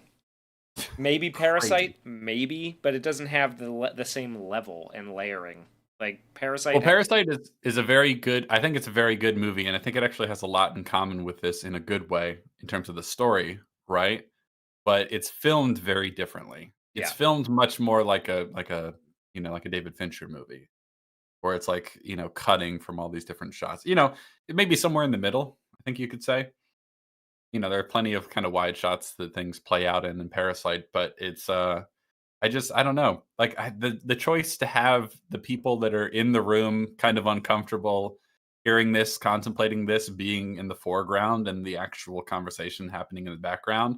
It's fascinating the way they're always moving, the way they're always like looking and turning their heads away and sort of deference and politeness and all that sort of stuff like that. And like setting up these really painterly compositions of people standing in rooms. It's a rather plain room. It's not like it's very I don't know, there's not a lot to it. It's very minimal, right? yeah, In a way that like a and '60s minimalism, yeah, mid-century exactly. minimalism kind of thing. And so it's just people in suits standing around in the room. Well, it is Japanese there, I Yeah. guess. Oh, it's just great. But then Yeah. he goes off to have a shower and try to clear his head, but as it Okay, so happens, it's really funny in the shower. The way he's, like, scrubbing his head is very, like, manic. yeah, He's being very aggressive about it. It's got a lot of tension built up, I think you could say. yeah. Anyway, continue. Well, yeah, he's in the shower as the phone starts to ring, so he has to scramble out, and it's the kidnapper basically saying like, "Why are your curtains closed in the middle of the day?" It's a little Yeah, strange, and this is first time. yeah, first time you're it's like which is So they open all the curtains and all the it's really quite funny the way the house there's another great shot, so we'll show it to you. 'Cause there's so goddamn many of these. But, they open the curtains wide. The chauffeur and the wife open the curtains while all the detectives lay down, like, perfectly flat on the floor, kind of hidden under tables and chairs so they won't be seen. It's very funny. yeah. There's quite a bit of levity in this movie, which I really appreciate considering kind of how tense and heavy the subject matter is.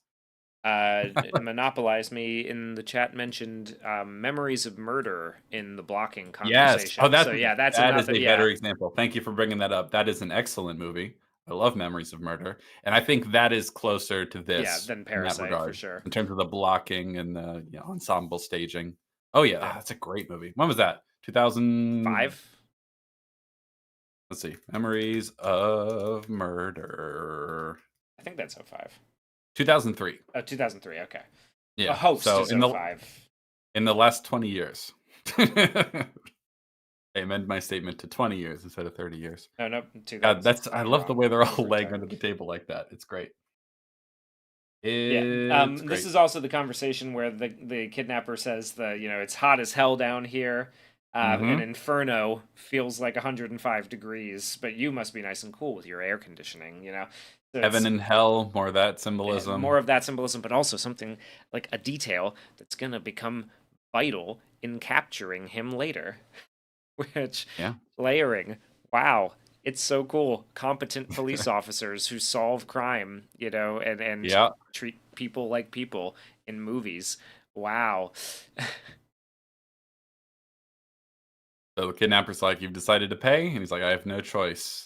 Like, "By evening, but only if the boy's all right." He's like, "I wanna see him." And this it's, little character moment for Gondo here where unprompted, the police don't ask him to do this, but he just instinctively realizes he should. He's like, "I'm not paying until I see that the kid is safe." Yeah. Which is very smart. It's gonna be very important ultimately to catching him. Even though they don't catch him in the big train sequence, but because he made him do that, they are far closer to catching him, right? Um, so, he's like, "I'll think it over," right? He's like, "I'll think it over," and then he'll call back again and say that he agrees Yeah. to show him first, and basically, the plan is that they're going to do an exchange. He tells them that to put the money into 2 briefcases, and he's very specific about the kind of cases, the kind of briefcases that they go in. We'll discover why later, but they need to be of a very specific size. And because it's a rather small size, they're having trouble finding a place to put in the necessary um, things to use to detect, so they can find the bags later. They Yeah. mention, Well, what is it? They mention, I can't remember what they mentioned, but what they end up doing is they find some very unique looking bags so that he'll have a hard yes. time, you know, things that people will They want to notice. get rid of them because they're very distinctive, like, they would stand out in the crowd, and where is it? It's interesting because I like how competent they are.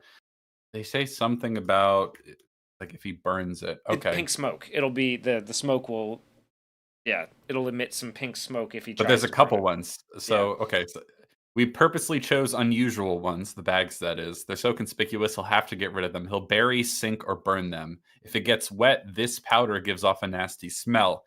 If this burns, it emits a pink smoke. Right? Yeah. Which I just like they've thought of everything, but the trouble they're having is like, we don't know where to put it in the bag, right? And so then we get the fact that he's a shoemaker and a craftsman becomes important because he's like, "Go get my tools." And he's been sitting in the background of this shot in the dark, like at a table, and some chairs on the other side of the room, kind of in darkness, silhouetted against the background. It looks fucking incredible. Yeah. And he finally emerges, right? And he finally emerges. Hewan, what is he wearing? Uh hold on, I can't remember. He's wearing like, Oh, he's wearing I don't know. like a workman's outfit basically. Yeah. Yeah, he's got like a sort of like a, I don't know. It looks a little bit like a robe or a kimono. It's Yeah. more traditional Japanese wear. It's not a businessman's And suit, his wife right? comes out in a very modern dress, so it's kind of Yes. the reverse has happened here. Yeah, but I love the detail, right? Because he's finally done the right thing, morally speaking, and now he's dressed more traditionally Yeah. and more informally as well. And it's just like fascinating. Love it. Feels very, very deliberate in a good way. And so he emerges and he's like, "Wife, go get my toolbox." And he comes back and he sits down on the floor and everyone's watching him and he's like taking it apart with his tools because he knows where to put those things. We can hide the bit that emits pink smoke if it's burned. We can hide that in the handle. And he's, using his craftsman abilities to hide those things in the bags. And it's like, great, fucking perfect, right? The way we've synthesized what he does for a living into the actual mystery and drama of the plot. Really, really good. Yeah. I like it. It's not quite a Howery jacket, but it looks a little bit like a kimono. Howery jackets are really fucking cool, by the way. Just We can show it on screen if you want for the fine people at home. yeah, sure. Um, and then they can get an idea of what we're talking about. It's also darker too, so it stands out from everyone else in the room who is now wearing white at this point because the detective has taken off his jacket, and so now he's the one in dark clothes because he's sort of taking charge, if you will. Very deliberate, very purposeful. I like it.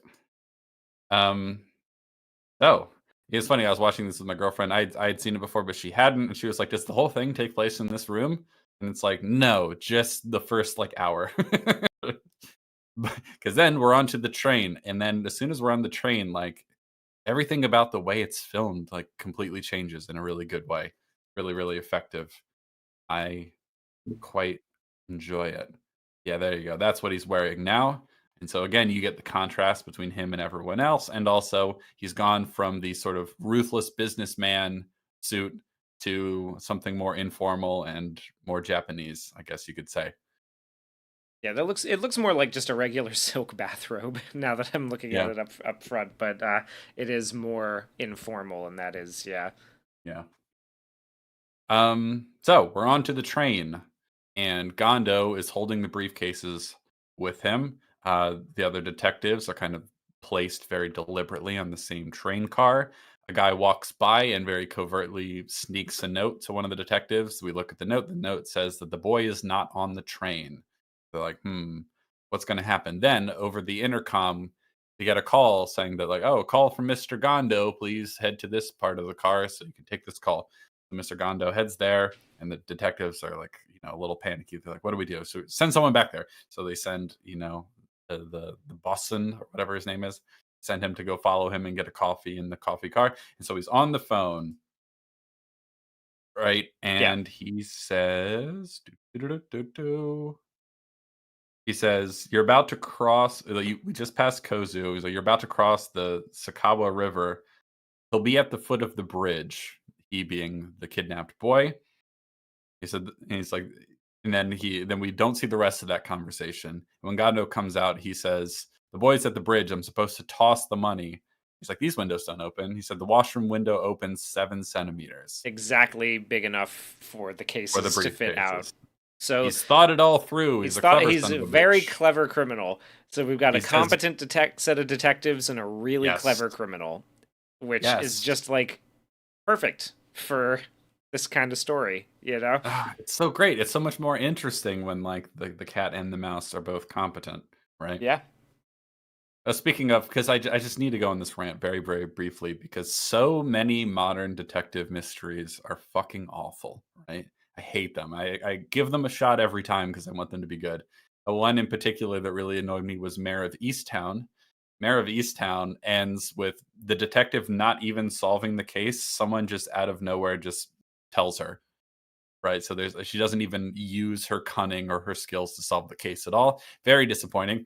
And then the other one I watched was a movie called Reptile, which has like Benicio del Toro and Justin Timberlake and some other people. It's like a Netflix movie. And it's like who could have done this thing? Who is the killer? Oh, there's so many suspects, but I don't know who it is. And then the resolution is it's all of them because it was a conspiracy. I was just like, Wow. anyway, in So the what did you think context of, about Death on the Nile? oh, I didn't watch that. Enough champagne to fill the Nile.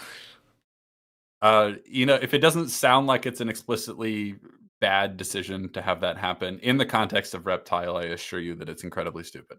Um, but and I fucking absolutely loathe Knives Out and Glass Onion, two of the most wretched movies I've ever seen in my life. Yeah, Um, I also can't stand those fucking movies. The fact that people actually think they are good is it's maddening. It makes it all yeah, it makes it all worse. Yeah, yeah. for sure it does. Anyway, so they're like, the clever wretch, she's thought of everything. So they're like, okay, an emergency stop would danger the boy. He's got us on every angle, but he can't do this alone. He's got help. We'll be able to see them. So they send the detectives, including the big brutish guy, with like a Super 8 millimeter camera to, I guess, the front of the train to like try to get video kind of The front and sneakily. back so that they can get it as they're there, like as they're Yeah, yeah. approaching and as they're leaving. Yeah, Yeah. exactly. And so, but meanwhile, they don't really have any other choice. Gondo slips the briefcases out of the window. He sees that the kid is safe. There's someone next to him. You can't tell who it is, but the kid appears to be safe. They're waving. And he's like, all right. So he drops it. And then they're looking out the window. They see someone on the other side of the bridge run to go pick up the suitcases. Like, damn, they got Well, away. We didn't I think catch them. that's what. Yeah, that's what they catch on the camera. Yeah. I think They, you can kind of. I thought you could kind of see it in the window, but maybe no, I'm I don't know, hallucinating. because the window is just like they just have to throw the briefcases out, and he has this moment where he like starts splashing water aggressively on his face, True. All which right. is Yeah. just like, I mean, you got to imagine like how fucking awful that is for him, right? Like he had to make that, he was trapped, right, cornered completely, and he has to make this decision, but then he rides up and very heroically he runs over to the boy immediately out of the car, and like this is his chauffeur's kid, right? And he gives him a big hug. Yes. Um, so What's it's even better what's even better is that we see that happen in the background, and in the foreground are all the detectives, and the big brutish tough guy one is the first to, like, start to cry but pretend he's blowing his nose. yeah, It's a great little moment of levity, right? Because 'Cause we've just let off a bit of tension, right? We have the kid back, he's safe, right? But, then the rest of the movie is we have to catch the kidnapper and get the money back, right? But I love that little human moment, a little bit of levity where he, like, is trying not to cry at yeah, the resolution. it's great. It's really, really good. So good. And then we pivot now. Mr. Gondo is not going to be a primary figure in the story moving forward. This is going to be pretty much the all about the legwork of the detectives tracking the kidnapper down. Uh, and I like, I love that the first thing they start doing is they start going around to all the phone booths Mhm. where you can get a good angle of the phone booths House where you on can the get a Hill. good angle of the house, right? And two of them look up at the two who are doing this, like look up over a canal up at the house, and they say like, wow, he's right, that house really gets on your nerves. It's like it's looking down on us. And Yeah. they start walking away, and the camera lingers on the canal, and as it does, Mhm. we see the reflection of somebody walking on the other side, and then we come up, and like basically this is our first introduction to the kidnapper as Yes, he I comes love home, that. and I Okay, love that shot. I it's love that incredible. choice. Added little extra detail that makes it all the more interesting is that we pan down from the giant house on the hill to a rather polluted canal, I think one might Yes. say. It's, it's not a pretty it's not pretty clear water. It's dirty and polluted, and we see in the very muddled, distorted reflection a guy walking in the opposite direction, right to left, as you mentioned earlier, Yeah. and then we pan up, but we don't see his face yet. We only see him from behind, and then we're kind of following this guy through. We'll call it the slums, generally. And Yep. a little fun fact here: there's a piece of classical music playing.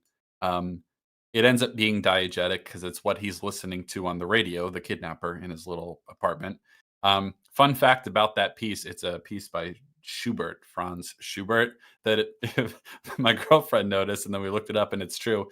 If you've ever owned or know someone who has a Samsung washing machine, the piece he's listening to is the really long, absurdly long jingle that plays when your washing is done. It's a That's little funny. fun fact for you.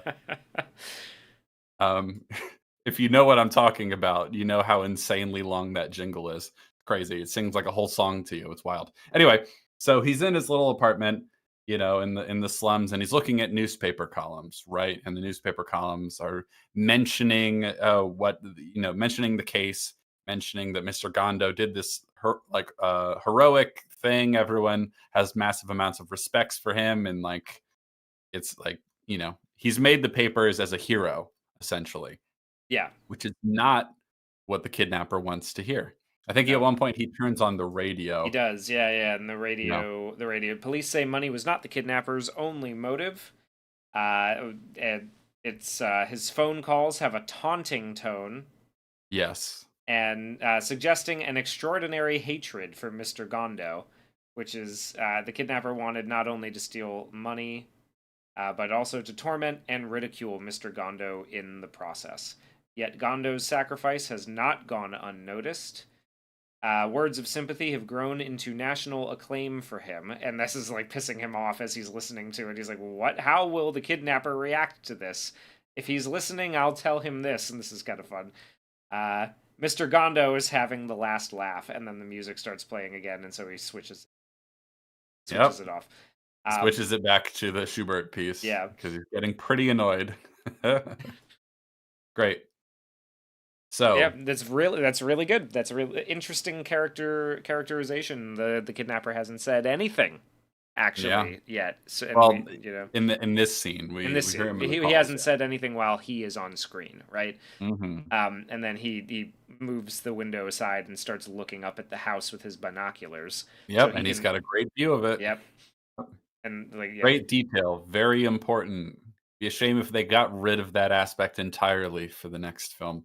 Um, so they are showing to, the family and everyone who was involved back at Mr. Gondo's house, the footage that they got. They managed to take a couple photographs and they shot some Super 8 film. The Super 8 film, very well shot. I love the detail. The detective is like, "You did a great shot. I mean, you did a great job shooting it, but it's not all that helpful in identifying them because it is, after all, Super 8 film, which is incredibly grainy Yeah, and shaky." But one of the things they do mention here is like, here's where we can see, where the adult was standing with the child on one side of the bridge. We talked to some people. Like he kind of points to the background of the image, like this farmer who was there with a cow.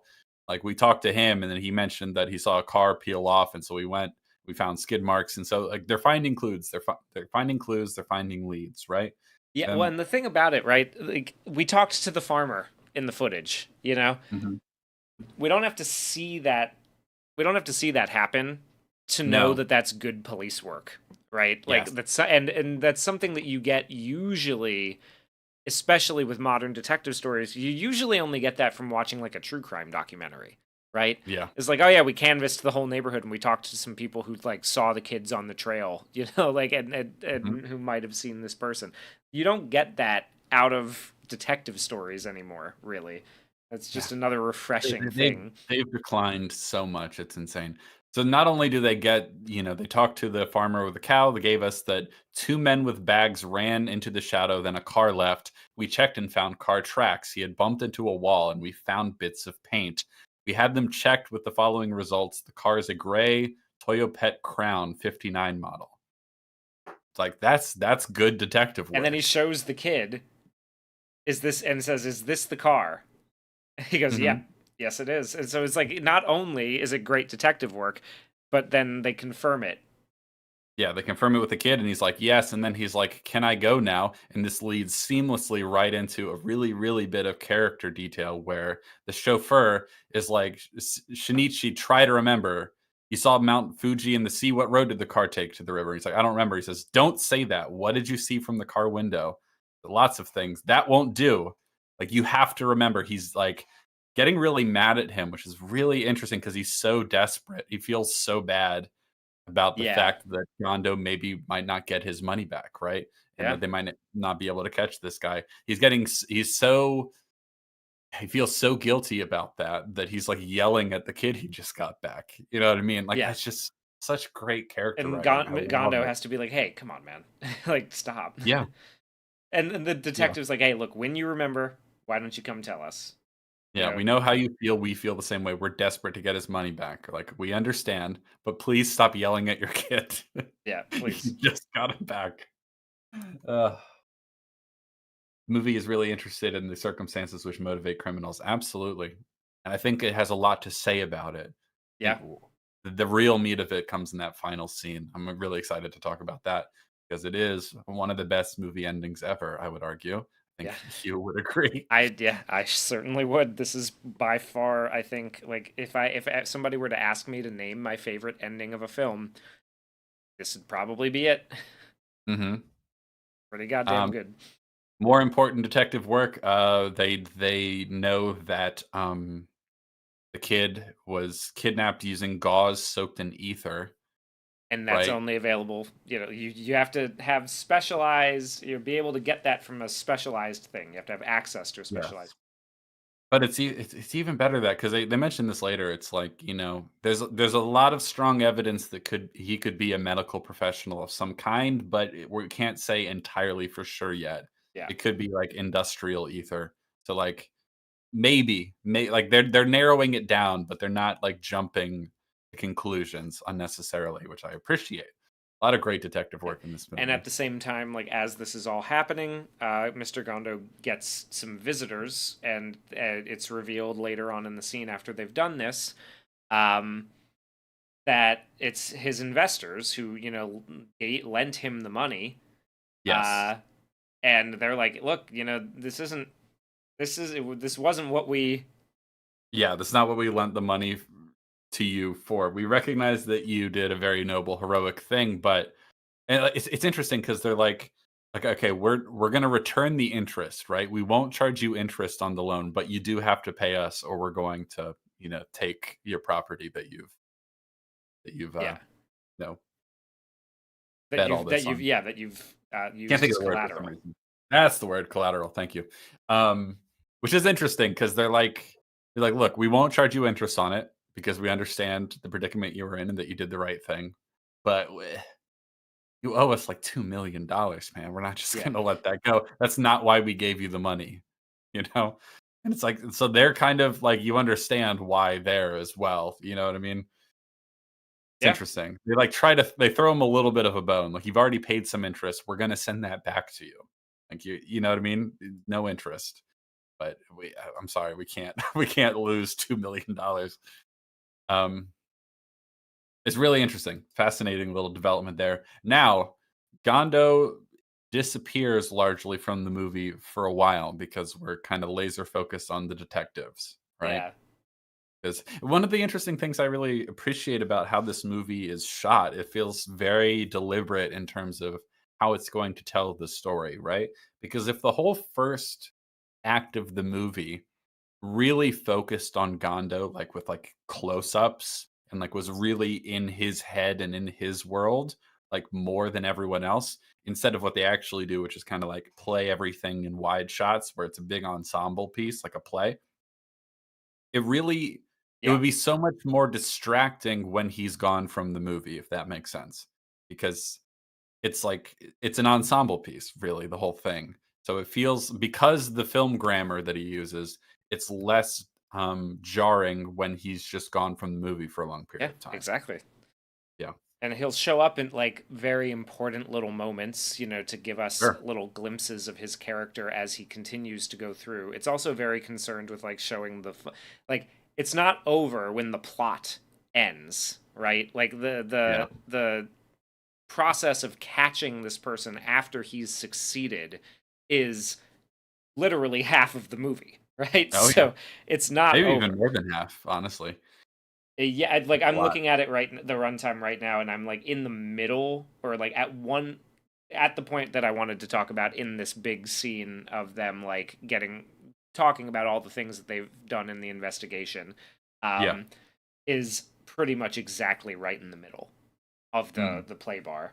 And we're going to use all of it because the credits are front loaded, right? So it's like there's Yeah. another Yeah. hour Sure. and 20 minutes after this is done, It's basically. all just trying to That's catch this all guy trying to from the catch him. detectives. Yeah.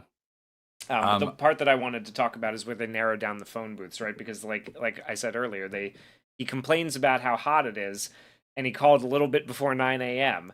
So they managed to check which phone booths receive the most direct sunlight around that time, and where the heat would have been where the heat would have particularly been extreme. particularly Yeah. bad. Is like, so this one's shaded, so it's safe to assume that it's one of the other two that he used, because these are the Most ones likely. Yeah. most likely, because those are the ones where like he had to have been looking through a telescope or binoculars while on the phone, and these are the Yeah. only two where you can get a good view of it. And they're basically just like he has to live somewhere near those two phone booths, or like they probably lives near Yeah. somewhere near those Yeah, and two they phone leave booths. the other ones that are less likely because of the heat related thing on the map, but they circle the ones. Yeah, There's a circle and an X for the ones that are most likely. I'm gonna show it to you. There's this great little map they show. It's sort of like all the places it could be in the surrounding area. Really, really good. I love this whole sequence. This really sort of scratches that itch for me in terms of detective work and detective storytelling, because this whole sequence, and it goes on for a long time. Yeah, it is. It is Because pretty lengthy, but they like but it's a bunch but of it's different great. pairs of detectives Yes, giving yes, you the and they information, which is like yeah. it keeps it dynamic. And Oh, it keeps it dynamic, and we're cutting away to little snippets of them doing the detective work to keep it sort of visually interesting. But basically, it's a very long sequence of a giant meeting of all the people working on this case, and it's a huge case, right? yeah, Um, there's at least 50 people in the room. It's pretty big.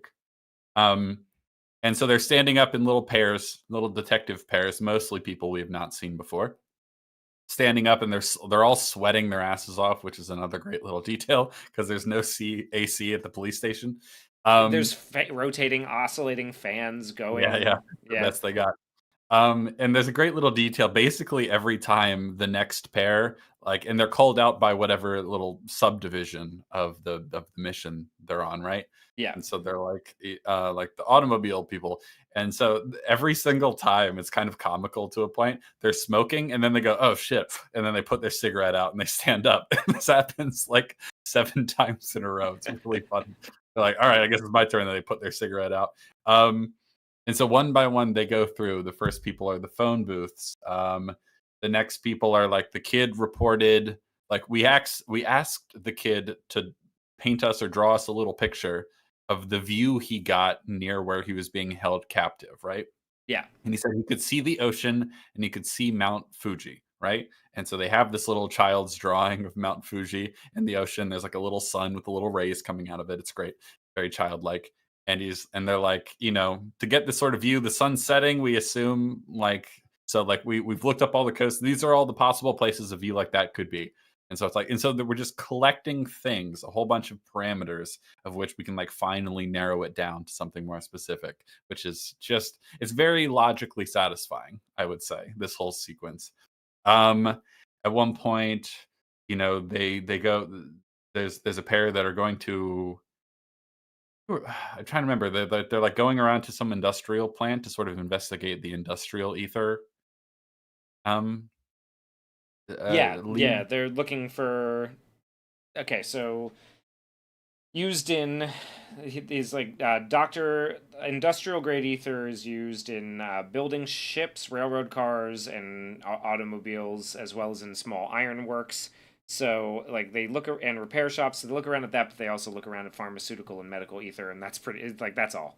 That's what we got. Like Yeah. it's hard to trace where he might have gotten Yeah, that. and a lot of them, like, they give their information and they're like, "We didn't really get anywhere." Like, there was one lady who could have been an eyewitness, but it's like the shopwoman had bad eyes and even worse hearing, and everyone just kinda chuckles. It's like, "So we gave up." Yeah, Like, stuff like that. It's like, yeah, some of these, we get to hear all of it, though, which I really like.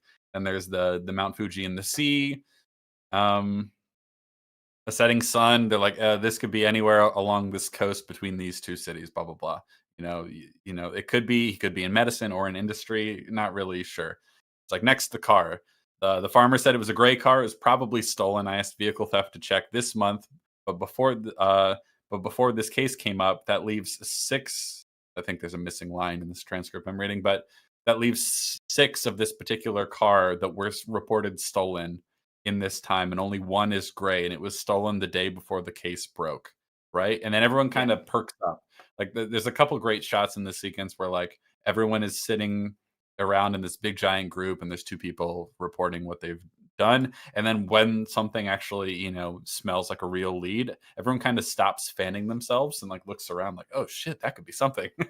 It's great. It's a great bit of like yeah. ensemble staging and blocking of which this movie is great. And again, he's We get doing to, a lot of that really beautiful master shots where like he'll get a two shot by like there's a sea of people, two of them will stand up. They'll do their thing. He'll cut away to show them going and doing the legwork. He'll cut yeah. back to the master wide shot. They sit down. Somebody off screen, the guy off screen asks for the next update, and somebody else stands up in that same shot. So you've got like it's a long take, but Oh yeah. you've got yeah, that's exactly the one I was thinking about. Look at that. Yeah, this whole sequence is fantastic. It really is the perfect for me, the perfect balance of, like, sort of logical the minutia of detective work, but it's also visually engaging. You see little snippets of them doing the work, like, they're pulling over cars that look like the right type of car, you know, based on the model and the paint color and all that sort of fun stuff. Yeah. Um, let's see. Do, do, do, do. So But they're it's save looking. it like the way that he does it is like it's so efficient Oh, in yeah. just in the storytelling, but like in the production as well, right? Like having Yeah. these big master shots rather than jumping around across the 180-degree line every time somebody Now, why would you say something like says a that word or here? anything. Yeah, well, I don't know. I don't know. It's just a feeling, just a feeling that I have. Yeah. Um, let's see. There's a couple other things that they report. They've looked into all the bills because they know all the serial numbers, and they're like, nothing has shown up yet. Nothing's, they're all helping out of sympathy, but none of the notes have turned up. He hasn't spent any of the money, as far as we know. Um, a lot of people calling and saying they might have seen the boy, but none of those leads have turned up yet. And then there's one report where a toll collector says a man with dark glasses drove up. The boy was sleeping under a blanket in the back seat. The car was dark, but he couldn't see his face. But he did see a toy rifle and a cowboy hat. He took the seaside turnoff. So that's one of the ones where everyone perks up, like, oh, that sounds like it could be him. So they're piecing it all together. They're narrowing it down, because there's two areas of interest, right? There's where this guy lives within eyesight of the house and where, like, near a phone booth and all that. And then there's whatever sort of a little further remote seaside hideaway that he's been holding him in. Um, da, da, da, da. And so then Basan talked to the executives at National Shoes, and he says, "What a gruesome lot," or some version of that. Pretty funny. My uh, I think Different he says, translations. yeah, he says what a gruesome lot on my Criterion collection DVD. I'm pretty sure, but on Yeah. the HBO Max stream, it says what a bunch of assholes. Yeah, that's I watched it on HBO Max, and he said, "What a bunch of assholes," there too. So there is definitely a big difference I'm noticing in, like, the translations between the Criterion version. I think because I'm 90% sure that's the transcript I'm reading right now, and then the actual version. I prefer the HBO Max version, I should say. I prefer "What a Bunch of Assholes." I think that is Yeah, more fitting of his character and the general tone and tenor of what he's about to say about them. Because basically, he goes there and he's like, "Did he have any enemies?" And he's like, "Oh, you think we're behind the kidnapping? That's absurd." Like, they're very standoffish to him. You know, yeah, like, they're very rude and unhelpful. And he's like, "Well, it's like you've known Gondo a long time. I just wondered if anyone held a grudge against him. Like, anyone, you couldn't count them all." And he's like, one more question, guys. The kidnapping occurred just after you left his home. Did you notice anything near the gate? Car, for instance, or a suspicious looking man?" And he said, "We just been thrown out. We weren't admiring the view." It's like, Jesus Christ, these guys fucking suck. Trying to catch a kidnapper, dude. But they're just so defensive and yeah. standoffish and ruthless. But And then they're he like, so goes and they were talks no to the help. workers on the floor, right? Yes, and they were much more Yeah, helpful. Yeah. Go figure. yeah, It's really interesting because, like, basically, the movie is kind of presenting Mr. Gondo as just, like, the best of the guys on the floor. yeah. You know what I mean? Who actually care about what they're doing, and, like, I don't know. It's great. Um, so Nobody except the big shots holds a grudge against Mr. yes. Gondo, and he like loses his temper a little bit and is Mhm. told to calm down by Shimura, who everybody wants to make sure we give the call out. The guy from Ikiru, Takashi, I think, yeah, Takashi Shimura. Yes. Great actor. Not Oh, used in this movie super great, super extensively, but he's got a really great look. oh, yeah. An iconic face. It was mentioned earlier when we were discussing the various remakes and adaptations of Kurosawa movies that, there is a movie, oh god, I just had it and I lost it. There's a movie with Bill Nighy. Oh, yeah, It's called yeah. Living. Remake Living is the an adaptation of Ikiru. yes. And I have not seen Ikiru yet. It's on the list, but I thought Living was pretty good. I imagine it's probably not as good as Ikiru based on like what I've seen of its general critical reception. But Living is like a good British period piece version of the same story of about a bureaucrat sort of learning that he doesn't want to be a cog in the bureaucratic machine anymore, essentially. And I thought it was pretty good. Not amazing, but good. Yeah. Enjoyable film. Quick shout out for Bill Nighy. Yeah. um, Yeah, so they begin combing the coastline, looking for the view, or he's ordered to begin combing the coastline, and he gets a phone call, and he just like you don't hear it. He just says, "Oh, that's great news. We'll be right there. Don't touch anything." And then he says they mhm, found the car, and everybody jumps up, abandoned on the yes. highway, and they get out of there and they go to they got to break in the To case. inspect the car, and they're So it's like inspecting the car, and among other things, they notice that it's splattered in fish guts. yes, And, uh yeah, go ahead. no, I was just gonna say like that sequence, that whole sequence begins at around a minute and 11 or an hour and 11 minutes and it goes until an hour and 24 minutes. So it's a 13-minute sequence. It's Yeah, yeah. intercut with, some things, but But it's all just detective yeah. work, exposition, and it's great. I love it. Yeah, Like, it's fantastic.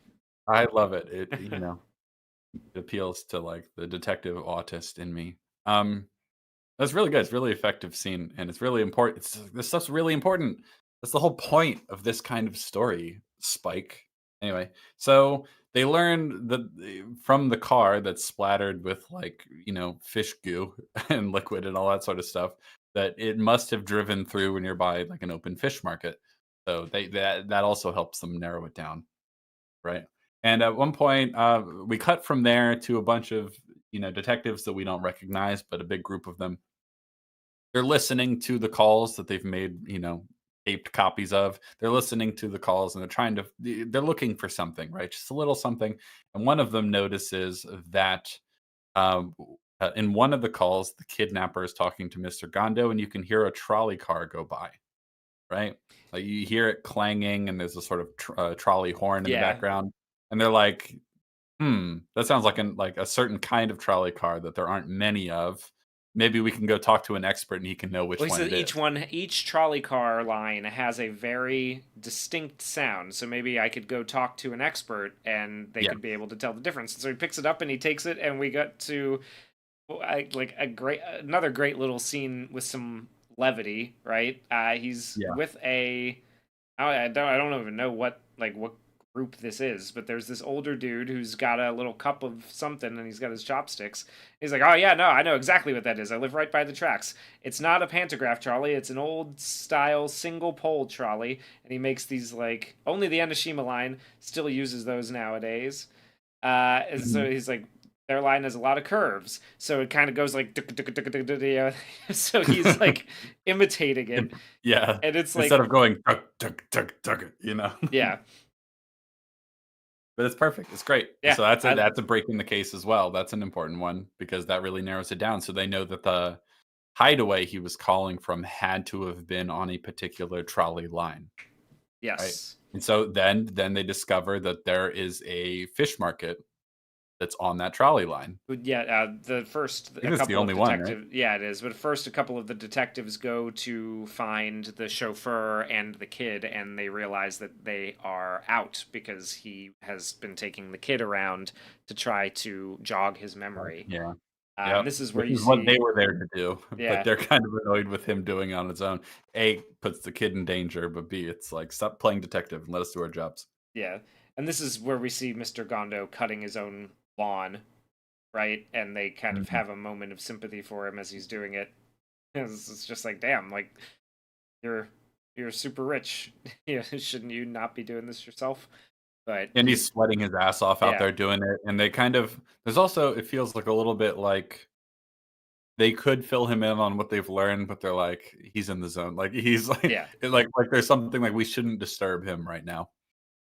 Yeah, it's like So they we don't don't. well, and they one of the things they end the big meeting on, right, is like, yeah, I know this is tough, but think about what Mr. Gondo is going through, right? Like this poor Mhm. guy is losing all his money and his house and everything.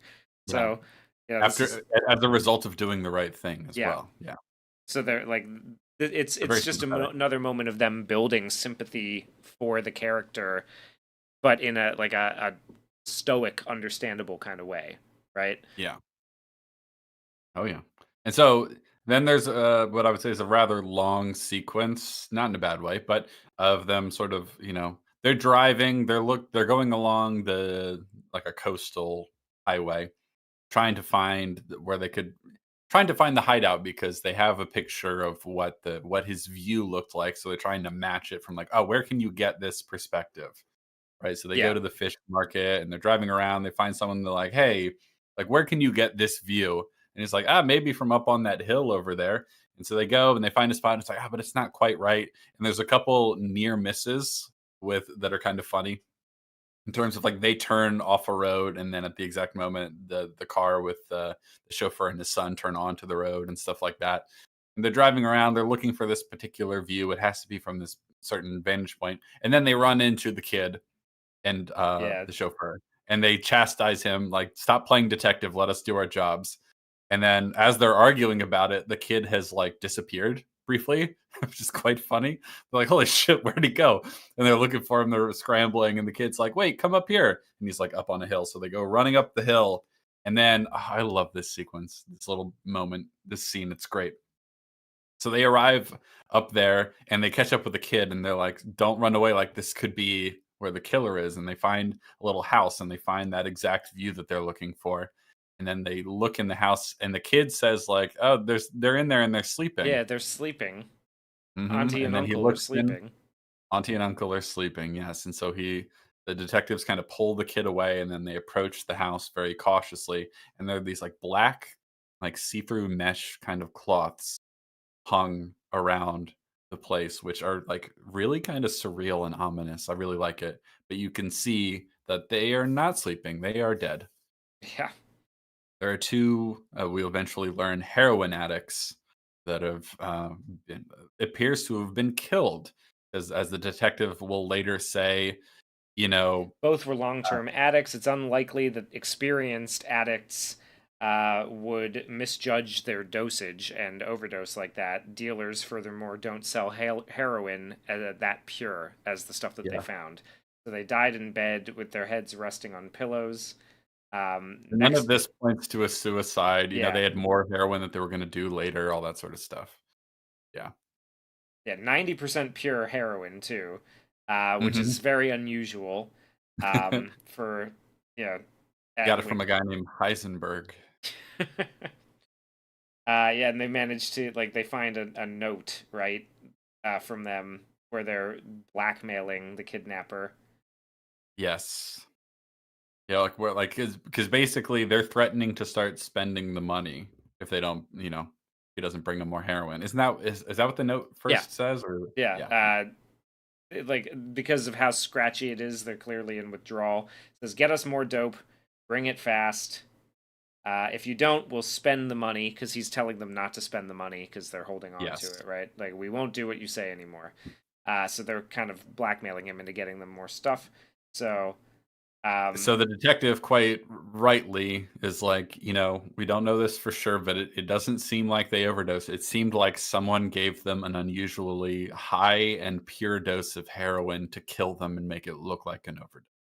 Right? And so these are his accomplices, most likely, some druggies that he managed to manipulate into doing his bidding for him with the promise of heroin.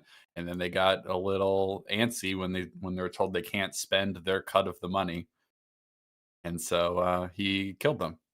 yep, Or he gave them heroin that he knew would kill them. They don't know it for sure. They don't have proof of that yet. That'll be important. But that seems most likely at this point. So that's some good news. They recovered some money. It's a fraction of the total amount of money. It was their cut, which is obviously much smaller than the main kidnappers, but they are able to return Yeah. that to Gondo in And the next when scene. he's telling the press this, right? Like they're doing a press conference and telling them all this, Yes. Oh, yeah, and then you're he's so yes. yeah, and he asks them not to publish any of it, and they're all just kind of like, Mhm. wow, why would we not do that? And they Yeah. they kind of spin it as in like, look, if you don't tell him, if you don't publish that these two are dead, and you instead like what is it that they do? Do they like publish something about how uh, they've recovered they recovered some of the money? Hold Uh, on. Let's see, what does it say? I want you to print out wh print out sorry, in your newspapers that one of the 1,000 yen notes was spent. that's it. That's what they do. So they're baiting the killer into, they're trying to convince him that they did start spending the money that they said they wouldn't. Yeah, And because that so, way he'll try again to kill yes, them. make sure they're dead. Yeah, Yes. and Because then he they sort can. of left them with the heroin, and then he didn't like stay to make sure they were dead, essentially, because he didn't want to, be Yeah, too close to that. And so, like, don't report the truth. Please report this fake story because that'll help us catch him. And they're yeah. a little unsure about it, but then he manages to convince He them. manages to convince them by basically saying like, "Well, you'll kind of be heroes, right? Like Yeah. you'll have solved the crime essentially, or like you'll play a big part in helping us Oh, with that." yeah, and the other thing is that they kind of like I'm asking your cooperation for Mr. Gondo's sake too. And then the Yes. reporters among themselves are like, "Did you know he lost his post at National Shoes? Like, don't they care about public opinion? They'll vote him out completely out of the firm soon." And then one of them is like, "We ought to give National Shoes a whack." So he kind of that sort of naturally redirects, their desire to use the press to like attack people. Yeah. And so they can direct that energy towards National Shoes for undercutting this hero for doing the heroic thing. So they can write about that instead of writing about the actual, you know, leads they have about the junkie accomplices, right? And so it's a great little plan. I really love this detective. He's incredibly clever, in terms because it works. Yeah. It beats the killer into exactly what they thought it would. It's great. Um, it's a great plan. It So really is. after he tells them this, he returns the money that they do have to Mr. Gondo, right? And they're like, we're still after the rest of the money, but this is something. And they show him a little um artist rendition. No, I think it's the kid. The kid made a little painting of the guy wearing a mask and sunglasses. He's got like a little bandage on his arm, which is interesting. So that Yes. leads Yeah. them to think that maybe he is some sort of medical professional of some sort. Um, then the big break, or a big break here, is that after hearing or after reading in the newspaper that some of the money was spent, he panics.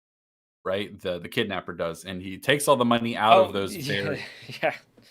he Out takes all of the this money out of those very fancy, very the conspicuous. ornate, Yes, conspicuous exactly. cases, but like he panics because they publish a picture of it in the newspaper.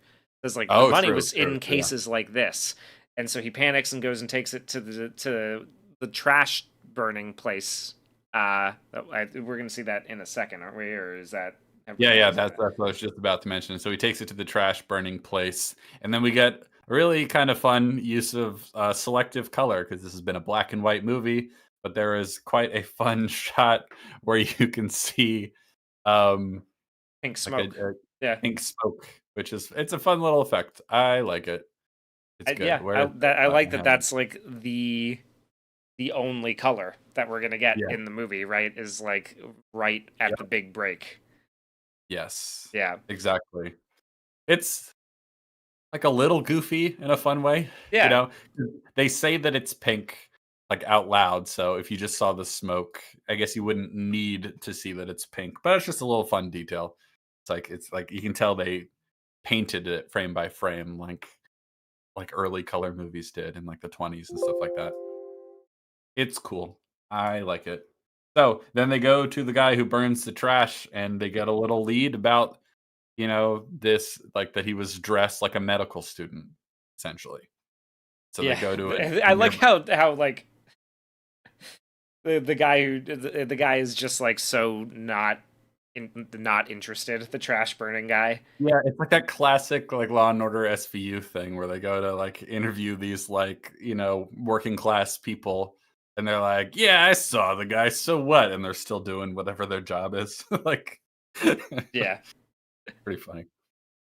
It's a it's girl. it, Exactly, Kevo. That is correct. That's pretty funny. the gender reveal. Damn it, The foiled gender. again. The Yeah. millennials have foiled me again. Yes. So they go to the hospital and they're like looking around for someone that might match this description, and Yeah, then and they they're in see the guy, disguise. Yeah, they're but they wearing resist Hawaii. the It's urge. so They fun. resist the urge. What'd you say? They're in disguise. He's like wearing Hawaiian shirts and Yeah, like yeah, yeah. yeah, it's yeah. Yeah. It's fun. It's fun. So,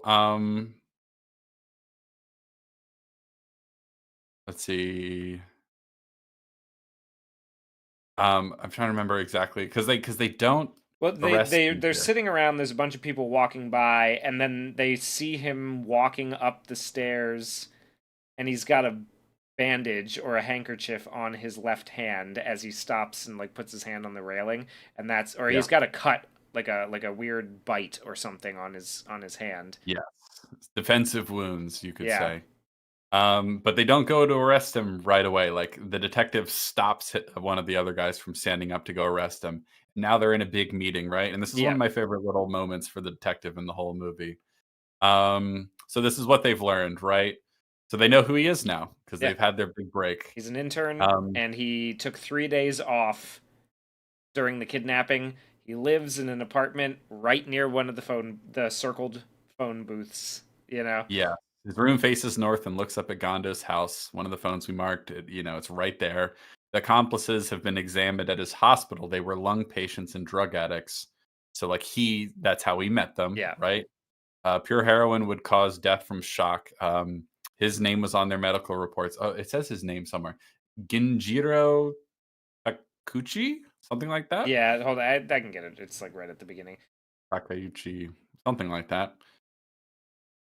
Forgive my horrible pronunciations. Um, we can conclude that he is the Yeah, kidnapper, but Takeuchi. You're pretty close. we can conclude that he is the kidnapper, but we can't arrest him. If we arrest him now, he'll only get 15 years, but he gave Mr. Gondo, who paid the ransom, a life sentence. We can't allow that. The kidnapper deserves capital punishment. It's clear he killed his accomplices, but if we arrest him now, we can't prove it. There's only way to bring him to justice. Let him reconstruct his crime. Yeah, Right? So this yeah, is I love this. That's so interesting. I like this detective. I like how concerned he in the movie is with like the laws would like 15 years. That's absurd for what this guy did. yeah. You know what I mean? Exactly. They're like, And now they're right. let's get him. Yeah. Let's fucking get him, and they do. It's great. So what they do is they forge another note, like the sort of chicken scratch withdrawal-ridden druggy note that he got before. This time it says, "Give us more stuff. We'll talk if you don't." And they're like, "Not a bad imitation, huh?" Like they're Yeah, proud of themselves for the forgery, right? And so that's the plan. They're going to convince him that they're going to go to the police if he doesn't get them more dope, right? And so he will have to go try and kill them and get rid of them. And so they're back at the hospital and they're watching him, and they have some random guy say like, "Mr. Takeuchi," and he's like, "Yes," and he just hands him a note and walks away, right? And then then for quite a long stretch of movie, we're tailing him, trying to figure yeah, out what the fuck he's going to do, right? If I have any complaints about this movie at all, it might be how long this section is. It can get a it little is a little yeah it like works. I really like it, but it is, like, a little long. You know what I mean? It's like a couple sequences in 2001 where I'm like, "I get it. We could tighten this up a little." But just a little bit. Um, but it does really ground you in the sort of waiting and tension that the detectives are in, because he doesn't go straight there. He goes to like buy more heroin, right? yeah So we have to follow him around, and it's a rather convoluted process of getting his hands on the heroin, and he has to like do all these sort of like sneaky things, to finally meet up with the person he's going to get the heroin from. And then there's like they're having trouble follow, or not having trouble, but they have the challenge of trying to follow him closely enough to keep up with him without giving away their position, which is all good and important stuff, and I find it compelling. But this is a long Yeah. sequence. And they've got to Eventually, trade off tailing him. yeah, because Like, eventually he's kind of like walking in circles, they say, for a while. He's kind of aimlessly walking in circles before he's going to go into this like American style blues bar to meet up with the actual person he's going to buy drugs from. But before he does, he's kind of wandering around aimlessly, and they're worried that because he's kind of going in circles, he'll notice that they have the same 10 people tailing him, so they have to kind of change them out. It's like a hockey changeover kind of thing. yeah. And then, so that's all interesting and it's all good. Um, Eventually he goes into a florist shop and they're like, we got to get someone in that florist shop. It's like, no, he'll notice us. And he comes out and he's got one carnation. And it's basically, they don't know what he's up to and why, because Yeah. they really don't understand him. Right. And so they're like, what's he doing? Why is he buying one carnation? It's like, who's the carnation for? It's like, oh, it must be a signal to the person he's going to meet in the bar to buy drugs, and so they're slowly piecing these things together. He's walking around with these hyper reflective sunglasses, which I absolutely love. Yeah. They're so fun. They're so like iconic, right? Yeah. It's like, I don't know, really contributes among other things to a feeling of like, I don't know what this guy is up to. Like, I'm not, you know what I Yeah, mean? Like, you're not really sure who he is. Like, everything is yes, just like, it's always a reflection of someone else at the, like, yes. Yeah, and and then, he looks cool, right? yeah, Like, he does look cool. He's cool and he's confident and he's in control of the situation, or at least he thinks he is. Uh, there's going to be a big difference in how he looks and carries himself between like this whole sequence and the final scene, right? So like I think that difference is striking. Like he's very stylish in the scene, but the stylishness is also. I mean, he's not like super rich, but he has a sort of cool, I don't know, like a Japanese James Dean sort of vibe about him, I guess you could yeah, say. And and importantly, he doesn't look like he's poor and destitute. right, yeah, I think that's really important as well. So like that's it, like he's very intelligent and he's clever, but like we don't like he's like we don't really know what his motivations are, because he always talks like essentially he's a poor destitute person that resents him for being rich, but then everything about him doesn't really seem like he's actually all that destitute. You know yeah, what I yeah. mean? He's a medical intern. He's living in a slum, but he's working his way up, right? Like, it's kind of Yeah. it's a so essentially what we're setting up is that he's it's a little bit like the whole resenting the people who have succeeded before you because you don't see the process of success, you only see the result. And he's only seeing, the result of what Mr. Gondo achieved, and he resents him for that because he's like, well, what the hell? How come he gets all that nice Yeah. stuff and everything? I have to work my way up to that kind of thing. I should just have it, right? There's like the Yeah. entitlement. Yeah, there's an entitlement, and yeah, we'll save it for when we get to the end conversation, because that's when we finally learn a little bit about what he claims is motivating him. I just sent you a fun image of his sunglasses. There's an especially iconic one that I used for the thumbnail, but we'll get to that when we get to it. So yeah, it's a good sequence. It is a little It is long in long, my yeah. opinion. Like Topaz dude said, like it's good. It's I like the tour of Yokohama, as Georgius puts it, but it does drag a little, especially if you're, for example, not into subtitles, or if you're just like you could tighten it up just a bit. You could probably tighten it up, um, and it does a good job of showing his meticulousness as he's sort of trying to make sure that nobody can tail him, even though like he's not sure if anybody is, but he's doing all the things that like a smart criminal would do to avoid a tail while continuing to get up to no good, as you might put it. Like there is that scene though where he like meets up with the dealer, and then they spend quite a bit of time dancing. um, like just dancing to together on the floor for a little bit, and it's like this could probably we could probably cut that, you know, we could probably get chip that down just a bit. But so he goes and gets out at Dope Alley, and they're like, "Wait, so what's going on?" Like we followed him. Oh, we forgot to talk about the part where he sees Mr. Gondo at a window looking at some shoes, and he walks up to him to sort of like taunt him by asking for a light on his cigarette. Yeah, thanks, Georges. We did forget about that. Yeah, he runs into Mr. Gondo, who's like walking around just window shopping and looking at shoes.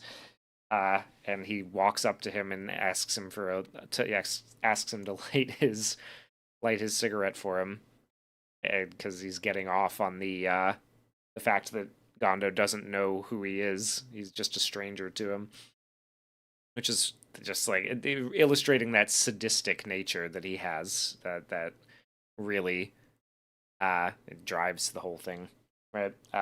So he buys some dope, but they're sure he bought some, but he doesn't go where they expect him to go, because I think they kind of just expect him to buy the heroin and go straight to kill the other people, the accomplices.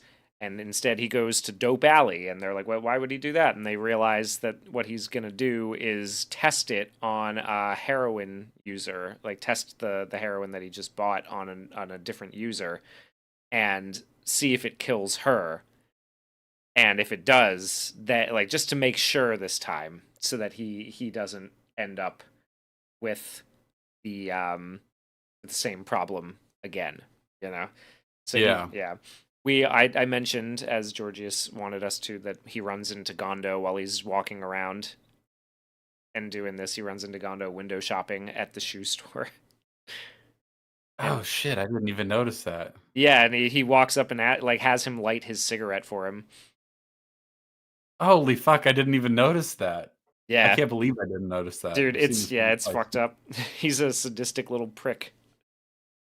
Ah, that's great. Yeah. I mean, okay, here's what I'll say. If I had noticed that detail, I might have been a little less annoyed at how long this was all taking. You know? Well, the scene where he dances with the dealer for a while, That's that could that's be a long one. cut. I Yeah. think that one especially. Yeah, But or yeah, the that's black a cool guy detail. dancing around very wildly in the club. Like maybe we could cut some time on him too. You know, he's not gonna Yeah, end up being like a character of no, super big importance. He can be yeah, in it. That's fine. Just maybe yeah. a little Now less. that is a really interesting detail that I did not pick up on. I guess I just didn't notice that was Gondo. That's really cool. I like that. So, it sounded like you've gotten to the part where he kills that lady, that Basically, drug yeah, addict? because like I mean, I'm moving through a little quick here because I do want to get to the next one, right? At this Yes. point, but he goes to he buys the dope. He goes to Dope Alley, and they're like, "Why is he doing that?" And then they realize that it's because he's going to guinea pig it on the rando that he picks up in the Yes. alleyway. Um, and Which is really I think this is really important, actually, that, like, you know, like, because he really resents the success and authority and high sort of status of Gondo, and then he kinda walks among all the dope fiends and, destitute people in Dope Alley, and he is essentially Gondo to them, and he murders one. You know what I mean? Like, he's like a little devil, right? Like, he hates Gondo, but Gondo is actually kind of like a rather noble king, if you will, archetypally. And then, like, whenever he has any sort of power over people, he's just a monster. yeah, Like, I think it's really important to the sort of dynamics of this movie. Anywho, absolutely, yeah. so he kills her, and then he manages to escape, right? Or like to get away. Like, he loses them, I think.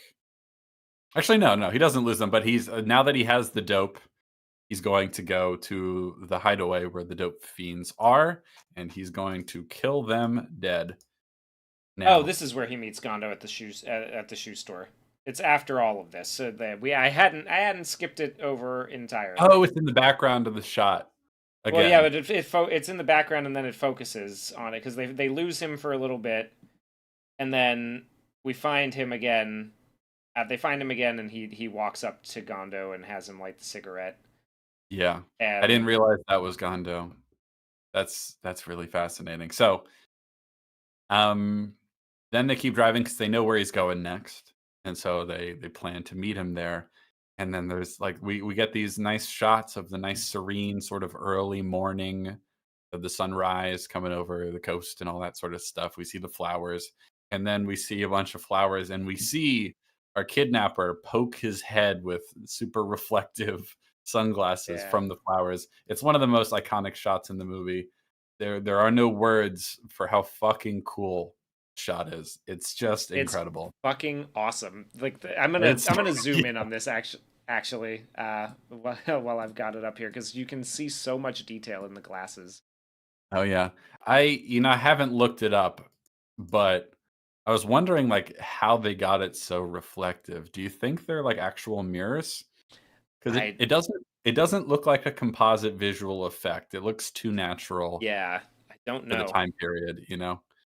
Um Maybe someone will know in the chat or maybe we can look it up later. But they're so unbelievably reflective. It's great. Yeah, it's I Georgius would probably be the best one to ask because he has all If he has you all the info on this one. I did not get to combing through all of the Criterion Collection DVD extras on this one, but Sure. yeah, it looks very natural. Like I wouldn't expect that to just be straight up mirroring, but maybe it is. I mean, it's great. Yeah, I Look don't at know. Very effective. Very straightforward, cool. straight on. You can't see any like any camera or anything in there. Like that's beautiful. Is that not the camera in the middle? You gotta really zoom in to tell. Is it? Maybe there is. I don't know. It It's doesn't hard to look like tell. it to me. It's very It looks impressive. just like flowers in the ocean. Like that, Yeah. which is yeah, If it is hidden in there, they've done a good job. yeah. Because man, that shot's so It's so fucking good. cool. So good. So good. That's a movie right there. So he Cinema. arrives and he's smoking his little cigarette. He's all cool, calm, and collected, and he's here to do the dastardly deed. And he gets ambushed by our detectives. They got him, We got him, boys. ladies and gentlemen. We got him.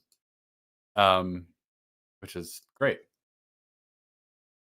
Yeah, and I like how his face turns to panic as soon as he's like not in control anymore. It's great. It all collapses Well, he immediately. goes to Like his try to whole kill himself. aura. Yeah, he does.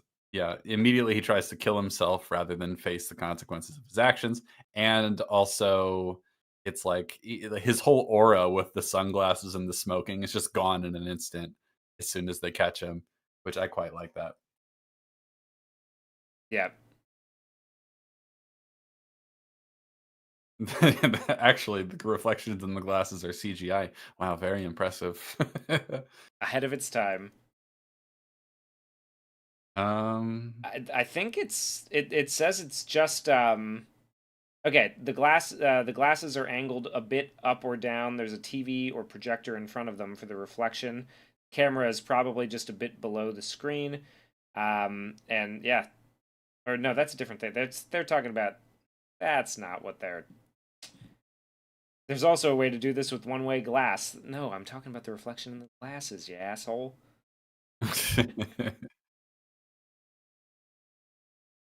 anyway, it looks They're great. two Maybe we'll get tiny to the little bottom TV sets. I'm gonna go with that.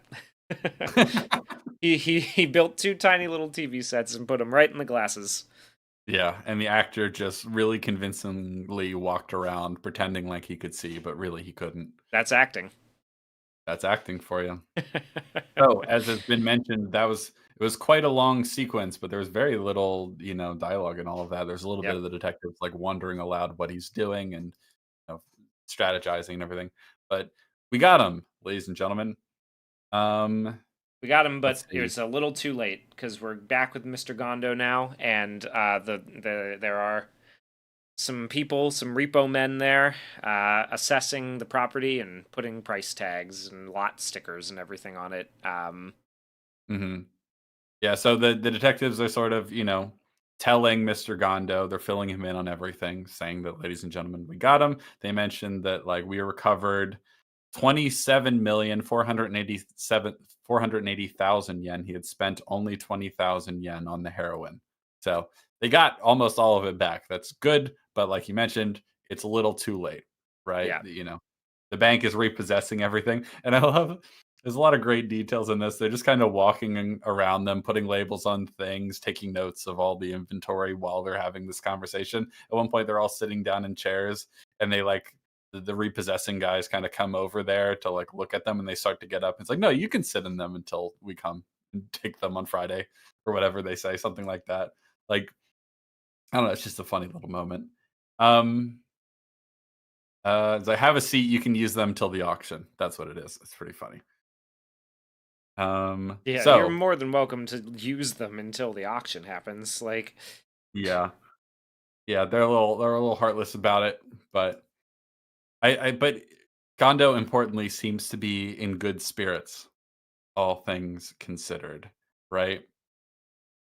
He's handling it well, right? Because he feels kind of assured that he did the right thing, and he got a lot of that money back, so that's plenty to start over with. He might have lost national shoes, but he's got options going forward. Then we move forward after the scene of the bank guys coming around, and Gondo is with the detectives at the prison or the jail. Um, and he's told, like, "Thank you for coming." He refuses to see a priest, but he insisted on seeing you. Oh, sorry. Briefly, a little bit of newspaper exposition says kidnapper gets death sentence. So yes, he has been convicted. He is set to be killed for it. And so Gondo goes to visit, and they're like, "Thanks for coming." He refuses to see a priest, but he insisted on seeing you. And he's like, "Okay." He's like, "Well, Mr. Gondo, thanks for coming. You seem well. What are you doing now?" And he says, "Making shoes again for a small company, but I'm in charge. I'm trying to make it as good as National Shoes." that smug look on his face while he's like sitting there doing this too is like, God. Yeah. But it's great. So like basically he's starting over and he's gonna build things up again from the ground up. So it's a happy ending, all things considered, for Mr. Gondo, and we're happy for Oh, I him. see what they were doing. They were looking at they were talking about on that Reddit post, Wasserman, that's who I was arguing with. They were talking about the reflections in the glass in this scene because you can see Gondo's face kind of reflected and almost superimposed over the shoulder Oh, for the of scene we're about to get to, yeah. yeah. The scene that we're talking about right now, like where they're in the room together, the ending scene. Yeah, well, yeah, we were about there because I was still mentioning Gondo talking about, what he's doing now. But No, we're there now. that's in the scene. That's part of the scene. The kidnapper asks Gondo, and Gondo tells him that. Oh, sorry. You're right. You're right. I'm just misremembering. You're right. Yeah, And he says, "Why do you look at me like that?" And he says, "I'm going to die, but I'm not afraid. So you needn't feel sorry for me. That's why I refused a priest. I should repent, pray for mercy, ask forgiveness. But why? I have no time for lies. I want the truth. Are you glad because I'm going to die?" And he's like, "No. Why should you and I hate each other?" yeah, uh, It's great. yeah. It's great. Yeah, because like You must be he glad I'm really going to die. Like, why do you he think we really have to hate wants each him to other? hate him, right? He really wants him to hate him because like I don't know. So we keep going. We'll just get through this whole thing and then we can talk about it. So he says, "I'm not interested." This is the kidnapper. He says, "I'm not interested in self analysis. I do know my room was so cold in winter and so hot in summer I couldn't sleep. Your house looked like heaven high up there. That's how I began to hate you. That gave me a purpose in life. It's interesting to make fortunate men unfortunate." I think that the translation on HBO Max was like, "It's interesting to make fortunate men feel the misfortune of others," or something like that. Taste the same misery as the unfortunate. Yeah, Yeah, that it is. I it's like that amusing to translation me better. to do that. And he says, "Were you really so unfortunate?" Were you really so unfortunate? And he doesn't have an answer. That's super important. We're gonna keep Yeah, going.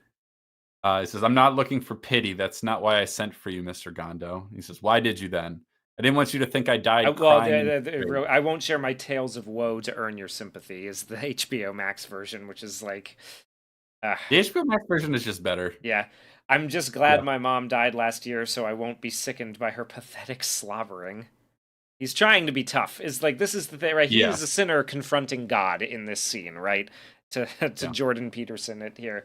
And he's trying to act like he has no regret. Like he's made the decisions and he stands by them. There's nothing, like he doesn't regret any of it. And so he's Mhm. just attacking everything, right? Yeah. He doesn't want to but it's like, why did you call me here exactly after he says that, right? Mr. Gondo asks him, and he I couldn't stand having you think I died crying and afraid. So this is, there's what he's the purpose here, right? I couldn't stand having you think that I, regretted it. And he starts shaking. It's uncontrollable, Yes. and he grabs his hand, and like he's like then grabs the chicken wire around the glass.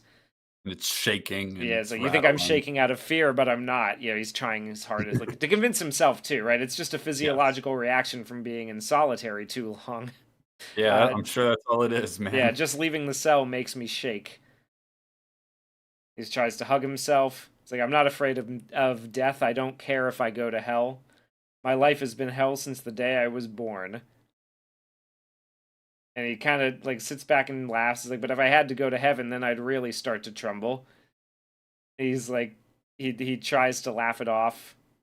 But his body sort of revolts against what he's saying, you know Yeah, what I mean? And so he spazzes out yeah, and he he starts jumps hitting up. himself and squeezing his head. Like he doubles over, he squeezes his head.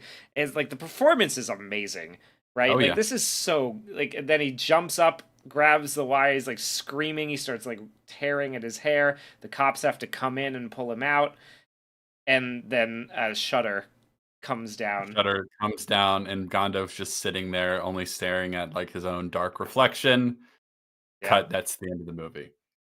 So, you talk to me a little bit about why that's one of the best movie endings of all time.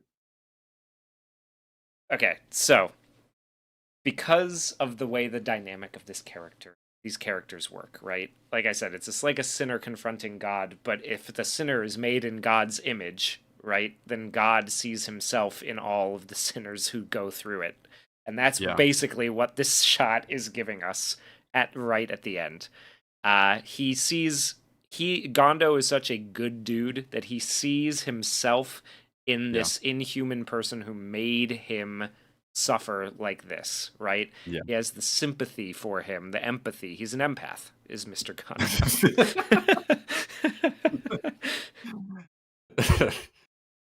Yeah, I the why do we have to hate each other thing Yeah. is good. It's really important. Why do you think we have to hate each other? And they are similar, right? It's just that he, like I said earlier, right? This guy, the kidnapper, sees the success and none of the struggle that it took to achieve, right? So he doesn't Mhm. really know anything about Mr. Gondo. He just sees what he Yeah. has and he Yeah. covets it, right? And Mhm. he wants it, and he wants to punish him for having it when he doesn't. Yeah. And, It's the other thing there's another angle here that I found really interesting because the whole for most of the movie, the detectives and Mr. Gondo don't really understand him and why he's doing it. They yeah, know from his behavior that clearly intelligent, but he's very unwell, and clearly he resents you for your money and your success, but also he's not even really all that destitute. So, like, what is going on here, right? Like, where is this hate and resentment coming from? And, like, to what degree should we hate him for what he did, right? yes, Mr. Gondo is like, "Well, I don't feel like I have to hate you." But it's also not like but it's also not the alternative, which is like, "I understand why you are the way you are, hurt people, etcetera," nonsense bullshit like that. It's still like you have to die, and that's like that is what needs to happen here, but it's not like we're rejoicing about it. yeah, You know what I mean? It's like and ultimately, there's a little bit of the, like, we don't really know exactly. He's like, because at one point when he's, like, talking about making the fortunate taste the misery of everyone else, all the other unfortunate people, and he's like, "Were you really that unfortunate?" And he doesn't And he have the doesn't answer. respond because it's not true, Yeah. because he wasn't that unfortunate. He just and so he's talking about how his life has been hell, but it's like, has it been? Really? Or Yeah. have you just made it hell? It's like we don't really know, if he came from like a particularly abusive household. We don't get any of that because ultimately it doesn't really matter. Well, yeah, because It's it's not really about that. It's about how you adapt to it, right? So like when yeah, throughout the movie when we're watching Gondo be brought low by everything, right? His response is to basically just like to fall back on what he knows, which is that he can work hard and he does a good job and mhm, he is that he cares and that he's a good yeah, person and that all he's a that. good Yeah, person, that he has strong values, and so like he can, that's his rock, that's his yeah, baseline. This guy doesn't, he's working in the medical field. He's achieving. He's got a job at a hospital. He's like he's yeah. moving his way up, But but it's not because he wants to help people. no, it's not. It's because It's he wants because of success. status thing. Yeah, it's because of status and success and greed, right? That's what he's looking for. Is he wants other things and he's unsatisfied with his own life and his own self. It's not even really about greed. It's like he doesn't really want what Gondo has. He doesn't spend any of the money, right? He just Yeah. wants to humiliate people who are happy, basically. Happy and good. Yeah, Yeah, happy and good. Mr. Gondo is the sort of like he's the image of everything he wants but doesn't want to earn.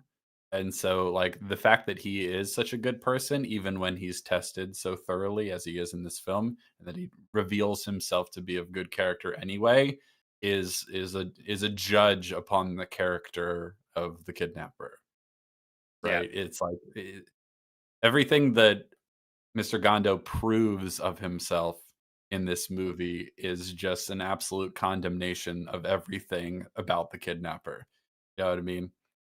Like that he's doing everything for the wrong reasons, that he doesn't want to earn it. It's like he's trying to destroy the virtuous person and try to bring him down and corrupt him and destroy him and make because he's resentful of him because he feels judged by him. You know what I mean? It's a reflection because he kind of feels that it's like the kind of person who is resentful of people who are successful who thinks there's no way they could have earned it by simply being better people than me. yeah, But that does happen. yeah. You know what I mean? Georgius said he proves the saying that hell is locked from the inside, which is fucking Yeah. great. Yeah, and it reminded me of this thing that I just read earlier this morning. Actually, is a quote from Varro, a Roman writer, which is the human spirit that believes itself to be of divine origin will thereby be emboldened in the undertaking of mighty deeds, more energetic in accomplishing them, and by its freedom from care rendered more successful in carrying them out. And that's kind of the thing that we're getting at with him here too, right? Is that he doesn't really believe that. That's why he doesn't care if he goes to hell in this. Yeah. Yeah, because he doesn't believe that there's divine in like that he has a spirit or a soul, or at least he's convincing himself that he doesn't, right? Or that Yeah. he doesn't care for it. So it's What's really interesting about it in terms of his physical performance is that, like, depending on how you want to think about it, like his own soul is like rejecting his revolt premises. Yeah, rejecting his what his mind is saying. It's like the heart and the mind are like torn apart inside of him, and so like his body physically recoils and like revolts against the things he's saying and trying to convince himself are true, but it's like deep down, like he knows deep down that none of this is true. But but if he it's like if he's allowed himself to become so like hateful and resentful that if he did actually face the part of him that is like causing his body to revolt against what he's saying, it would be too much for him and he'd want to die. yeah, You know what I mean? Like that's how like corrupted he's allowed himself to become.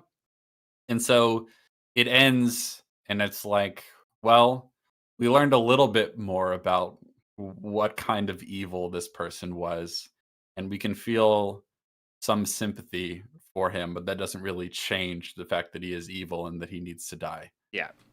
And I'm just like, this is I love this. This is Yeah. perfect. This is I don't know. I just feel like it's just this movie is true, if that makes sense. Yeah. Put it It simply. hits it hits at something. It's a well constructed plot. Oh It's, yeah. it's a fun mystery, but it hits it like a lot of Kurosawa's movies end up doing, right? Is that like not Mhm. only is it a fun movie with a well constructed plot and everything attached to it, a good mystery and good character drama, but it hits at Mhm. something that's like so much truer and deeper than A lot of other anything else, movies. than a lot of other things that would just be like solid good movies with like a good plot, right? Yeah. It manages. Yeah, the ego is great at defending itself. That's just survival instincts, is J. Jameson. Yeah, exactly. I think that's pretty much exactly what it is. It's like the last attempt of his ego to sort of like preserve itself and its ability to Yeah. be correct. You know? Mhm. 'Cause he just, he's just become so evil that if he actually faced up to what he's done, he would just die. You know what I mean? Like Yeah, he couldn't handle it. And so he like literally goes into convulsions being like torn apart by those two different competing moralities inside of himself. And we're just left with Gondo like, holy fuck, that was intense. And that's damn. the end of the movie. Yeah. I do know I don't know actually what is said in the scene, but you can tell from the original theatrical trailer, which is what has been playing in the background the whole time, and there are shots of this, of him and the detective walking away and thinking about what just happened, and a sort of lingering sense of, like, unease and, like, I don't know, like, it's, like, like, I know that that scene exists, but I haven't watched it because I haven't found it yet. Um But I learned that when I was looking up the trailer. I'm like, "That's interesting that it did continue on for, like, one more scene." There it is. I see it on screen Yeah. right now. There it Yeah. is. Um, I'm glad they cut it Yeah. because the way this ends with the shutter coming down and he's just staring into his reflection, he doesn't move or get up and walk away, he just is left there staring, and then we cut to black. Fucking perfect. Yep. Perfect. It's a perfect ending. It's great. Great Absolutely. movie. High and Low. Excellent movie. One of the better movies ever made. For sure. Um, And as Georgia like said, can't wait for the all female remake. Well, how about the all black one? Because you don't have to. That you one don't is have to here. wait. We're about to start now. And on that note, I am going to start drinking sake now because Yeah, in honor oh of that. boy, You know what? While you get that together, I'll go grab myself some good Japanese whiskey. I'll be right back. oh boy, how exciting! So that's High and Low. It's an excellent movie. I really do love it. The more I watch it, the more I like it. Great, great film. It's very refreshing to watch in modern times for many reasons, not just the filmmaking techniques, but the what I would say is a much more balanced and true and wise, whatever words you want to use, understanding of human evil and what we should do in terms of crime and punishment and all that sort of fun stuff. I feel like a lot of modern movies are kind of dreadfully and woefully misguided on such issues. So it's very refreshing in that regard. Big fan. I think we've talked a lot about why this movie is so good. Oh boy, I can't wait to talk about Spike Lee's inexplicable remake of a near perfect movie, and an Asian one at that. This is the second time he's done it. We can't allow him to do this anymore. I'm sorry. Highest to lowest, like Oldboy, his Oldboy has bad reviews. I'm gonna look it up right now. Uh, Oldboy 2013, 5.8 on IMDb. That's not good. 39% on Rotten Tomatoes and 37 from audiences. Not good reviews. I think people understand that that is a bad movie. However, highest to lowest is currently sitting at an 86% on Rotten Tomatoes, 85 from audiences, and a 5.7 on IMDb, which is actually lower than Oldboy. How weird. 85% for highest to lowest is unbelievably too high. It is the number 2 high.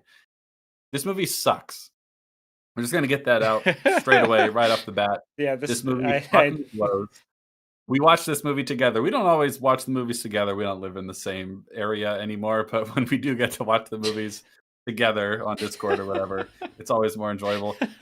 I could not believe how bad this movie was. I knew it wasn't going to be good. I won't lie, I secretly hoped it wouldn't be good because it would make this stream more interesting. But it was even worse than I hoped it would be.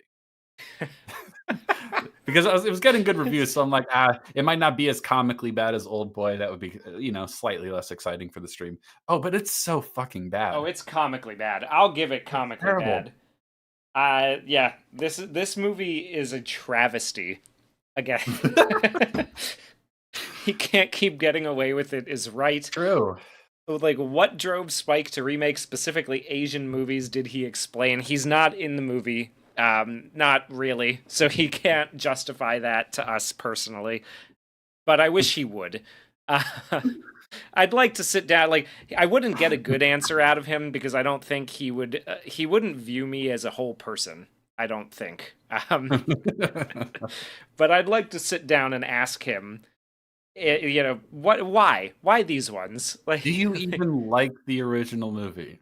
I think he does, right? I think he likes it. I just don't think he's understands anything about it. Yeah, it seems like he was like, yeah, this is a good movie, but it would be better if it was about me.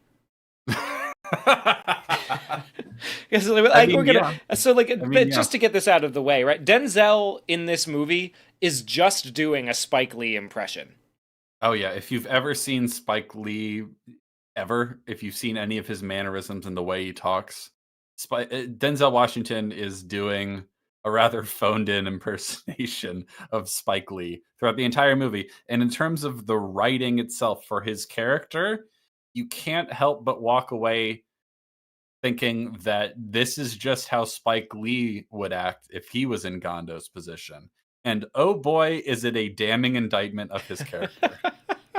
It's really difficult, right? Yeah, like, I mean, I said this yesterday when we were watching it, right? But it reminds me very much of that story that Jason Alexander tells about being on Seinfeld, when they had a scene where George was supposed to react to something in one particular way, and he went to Larry David, Jason did, and said, "Larry, this is very unbelievable. I don't think nobody would really react this way." And Larry David said, "Well, what do you mean? This happened to me last week. I did this exact thing." And so that's when he realized that George Costanza is just the stand-in for Larry David in Seinfeld. Yeah. So he stopped trying to do like a Woody Allen type character and started really lasering in on Larry David. That's what it feels like Denzel had to do here in this movie, is he's just like, yeah, like, this is how I'm going to get paid. Spike wants him as the main character. Like, he would be the main character if he felt like he could. For some reason, he went with Denzel instead. Well, Denzel's worked with him quite a few times. They seem to be friends. I don't see what Denzel sees in his work personally, but oh, this movie's so bad. Okay, where do we begin? So this is, you mentioned it before. The title does sort of imply like it's a sequel to highest to lowest. Yeah, it's it is not a sequel. It is a remake, and lo and behold, just like his Oldboy, it is worse in every way. In every way. So we'll go through it. I'm gonna see. God, I immediately canceled my Apple subscription, my Apple TV subscription after we finished this movie. But so I can't get the screenshot of it, but I really want to find the opening title. Like, the two on screen. I'll find it. I'll get it. The graphic of the opening title. Because on the poster, it doesn't look terrible, right? Like the way it's stylized on the poster does not do justice to how bad it is in the final finished product. Yes. Okay. I found it. Let's see if Apple will let me do a screenshot because sometimes they're, these streaming services are a little finicky about that. Um, oh god, it's so bad. But like every aspect of this movie is worse in almost every way. I mean, like somebody said who where is it? I just saw it. Mr. Redhead. I like this Japanese movie that takes place in Japan, but where's all the people of color? It's almost even more specific than that. It's I like this Japanese movie that takes place in Japan, but where's all the stuff about New York? Is more like what this movie ends up being. There's a scene where it's John Leguizamo's brother, right? Oh, okay, hold on. No, it's John Turturro's John brother. Turturro's brother. I don't know what his actual name is. Yeah, there's a Get ready, folks. He was about to show on screen what the title of the movie, how it appears in the film. This is not a joke. This is real. This is what it looks like in the movie. Please, Hugh, would you show the fine people at home? There we go. There it is. I'm not going to show the full like it's over a drone shot of New York cuz like the whole opening of this movie is credits and drone shots. Yeah. Really uninspired drone shots of New York. New York can look great, all right, on camera. And it was kind of funny cuz Oklahoma, the music There's a from song. Oklahoma. It's "Oh, What a Beautiful Morning." It's that song. I believe it's from Oklahoma. It's definitely from a musical. Yeah. Yeah, it's from Oklahoma. Yeah, right? yeah. So, "Oh, What a Beautiful Morning" from Oklahoma is playing over the drone shots, and I was like, this isn't taking place in Oklahoma City, is it? Right? Like this is New York, right? Like No. it's got to be. It's like Obviously it's a New Spike York. Lee It's movie. yes. It's a Spike Lee joint. Yes, a Spike Lee joint. So here's the thing. Someone said this looks like it's from 1990. Yes. I could forgive this sort of retro font from like if it was a movie that in every other way was emulating the look and feel and aesthetics of a 90s movie in a sort of fun throwback retro fashion, right? Like this looks like the font of like Big Mama's House 2 or something. You know what I mean? Like like if it was that kind of movie, if it was Joanna Man or whatever, like I could forgive it. Yeah, right. no, But like nothing, look, if nothing it was gonna be stylistically like the whole time, like do the right thing was right, that would be one thing. It's not. It's so no. like sleek, and Well, parts of it modern. are Yeah. very sleek and sort of like modern. Like it's like, oh, we got 4K drone shots basically, or we shot this on an iPhone, right? And Oh, I knew it. I fucking knew it. Sorry. Okay, so this movie, I was watching it, right? I was watching it with Hugh, and I'm like, I was like, oh, something is. I don't know how they filmed this, but they did it wrong. That's what I said when we were watching it, right? Because something is just very off-putting about the way this movie looks. Like it's really grainy, but in a way that feels wrong. And then I just looked it up. The movie was shot on the Arri Alexa Mini LF, I should say. So this is like some shots were shot on film and some shots were shot on digital, but everything has a very fake looking film grain overlay on top of it. It's really distracting. Yeah. It doesn't look good. It doesn't look natural because I've watched. Was I right? Wait, because what my prediction was that they just like threw a fake film grain over top of the drone footage and everything at the end. Is that what they did? It certainly looks like it because there's no way this drone footage that we're seeing in the opening is on film. Other parts might have been on film, like maybe daytime exterior shots were on film, but it looks really fake. No, I bet you the film parts are the ones where, like, towards the end of the movie, where the color temperature just completely changes from, like, it does a whole 180. I can't say for sure, but I do have to mention this now since you brought it up.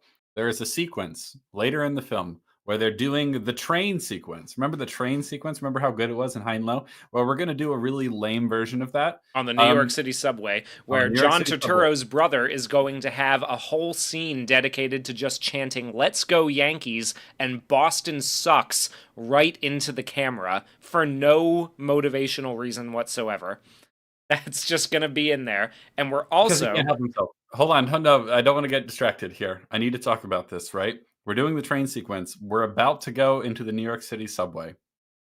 And there's a shot, and then the color temperature has kind of a cool wash to it, like most of the movie does. And then inexplicably, out of nowhere, we cut to a different shot that is way more yellow, way more yellowy and orange. And I'm like, why? We're still in the same scene. It's still him approaching the stairs to the subway. And we've just cut to a different angle, but the color timing is completely different. Like it was shot on a completely different camera, and they didn't even bother trying to match the colors. And I was like, what the hell? What is happening? And then it cuts back to the blue looking shot. And then it cuts back to the yellow shot again. And then we're in the subway, and it's like, okay, it's kind of yellowy in the subway. Was that just a mistake? And like they meant the subway to have a sort of a yellow cast to it? No, because in that sequence, it still cuts back and forth between cameras of completely different color temperatures. It's the most amateurish looking thing I've seen in years. If Tommy Wiseau had done that, people would be like throwing spoons at the fucking people like they did. People would make movies, entire movies about how idiotic that process was to do. But it's Spike Lee, so it's brilliant understand. and subversive filmmaking or something. I don't know. And it's not like the whole movie just shifts around in color palette the whole time. It's only this sequence. And it only appears to be because they shot it on two different cameras and then just didn't bother to match them? It's maddening. Like that's the most okay. There's a video on YouTube, you can find it, of David Lynch talking about how complicated and important color grading is, right? Because he's like, like you're color grading your movie, and when you make a version for DVD and when you make a version for Blu-ray, you have to recolor the movie every time because you're using a different scan of the print, and blah blah blah. It's a complicated process, but he talks about it because it's very important. Because if you're watching a scene and you're cutting from two angles within the same scene, if the color is even slightly off between them, it's going to pull people out of the movie. He's like, and boom, you're out of the picture, right? Like, because you're trying to create the illusion that these are all happening in the same world, in the same area. When the color temperature changes between two angles in the same scene moments apart, it's super fucking distracting. And it's like, this is the guy that people have talked about like he's one of the better American directors that we have. Fuck off. No, he isn't. What is this bullshit? I couldn't believe it. Like Yeah, this movie isn't just hacky from a writing perspective or directing perspective. Like it's not well put together at all along any dimension. yeah. It's crazy. Yeah. Anyway, No, I like, that's and enough about that. that's kind of characteristic of like his particular style of filmmaking. Like, She's Gotta Have It is the reason that we watched that in my undergrad film class, is because they wanted us to see what a movie looks like when the character, like when filmmaking styles are blended together, right? Or when like different Sure. grains and colors are like back to back in the same scene, or when you jump the line for no motivational reason, which if you're not aware of what jumping the line is, so when you set up a blocking between two characters, what happens is you draw an imaginary line between them, and you put the camera on one side or the other, and that's where you get your coverage from, and you only break that in very specific circumstances. For example, if a big reveal happens, you might do a jump, because it's a very Yeah. disorienting thing to just kind of go around in all those different ways for the audience, right? Spike Yeah. Lee It's does a not really adhere to that rule at no, all. not in this movie at all. It's wild. He So doesn't do just it to in put a any of his movies. He does that all the time. That's a shame because it sucks. Just to put even a finer point on it, the reason you don't do that is you have two people and we're cutting to like a single shot of one person, let's say sitting across the table from another person. You have a single shot of both people, right? You stay on one side. If you draw the line through the two people sitting down, you stay on one side of that line. That way, when one person's talking, they're looking right to left. And then when the other person's talking, they're looking left to right. And then it's easy to tell just by watching whatever shot we're on, where we are in the room and where people are in the room. It's distracting and rather disorienting to break that. So you can break that rule when you want to be disorienting, right? Yes. But Spike Lee breaks the rule constantly in this movie for no storytelling reason at all. Like, he just doesn't give a fuck. He's like, "Ah, we're gonna jump on this side, we're gonna jump on this side, and it's gonna be disorienting," but it's not for any sort of narrative disorienting purpose. Yeah, we It's got just coverage of from every angle imaginable. We're just gonna use it all. We're gonna use all of it. Kevo says, "So the movie is like watching the Whedon cut of Justice League?" No, it's so much worse. Yeah, Let's sorry to not say, yeah, like It's so much worse. It's so much worse in terms of, like, the basic filmmaking grammar and chops. yeah, the basic elements of just putting a movie together are deliberately ignored. Like the basic craftsmanship that goes into putting like cutting a Yeah, color film matching together, between in color the middle of matching, one scene. staying like, using these techniques of jumping lines and everything like that only when you're trying to, drive home some particularly disorienting story point or anything like that, right? Yeah, When you're communicating, like, the rules of how you communicate things through film are completely deliberately ignored for no conceivable purpose. It's just it he ends up doesn't care. feeling like whoever made it has ADHD and doesn't trust anybody to just sort of like sit in the emotion of the movie or like That is trust the certainly writing, true. Certainly true. He does not trust the actual content of the story to be engaging for people. So, Yeah. we talked about it when we talked about High and Low. We talked about how long conversation scenes where very important things are said are played out in very long wide shots where people move around to keep it visually interesting, but we're not cutting, cutting, cutting, cutting. We're just hanging back and we're watching things play out like they're on a stage, like it's a theater performance, right? And we go like 80% of the movie without any music. Why? Because we trust the dialogue and the story unfolding on screen to be compelling on its own. You don't need it. You don't need it. And especially in a detective thing, just like let's see all the minutia because it is compelling. Because it's an extreme situation and scenario. It's compelling on its own. Spike Lee clearly does not believe that.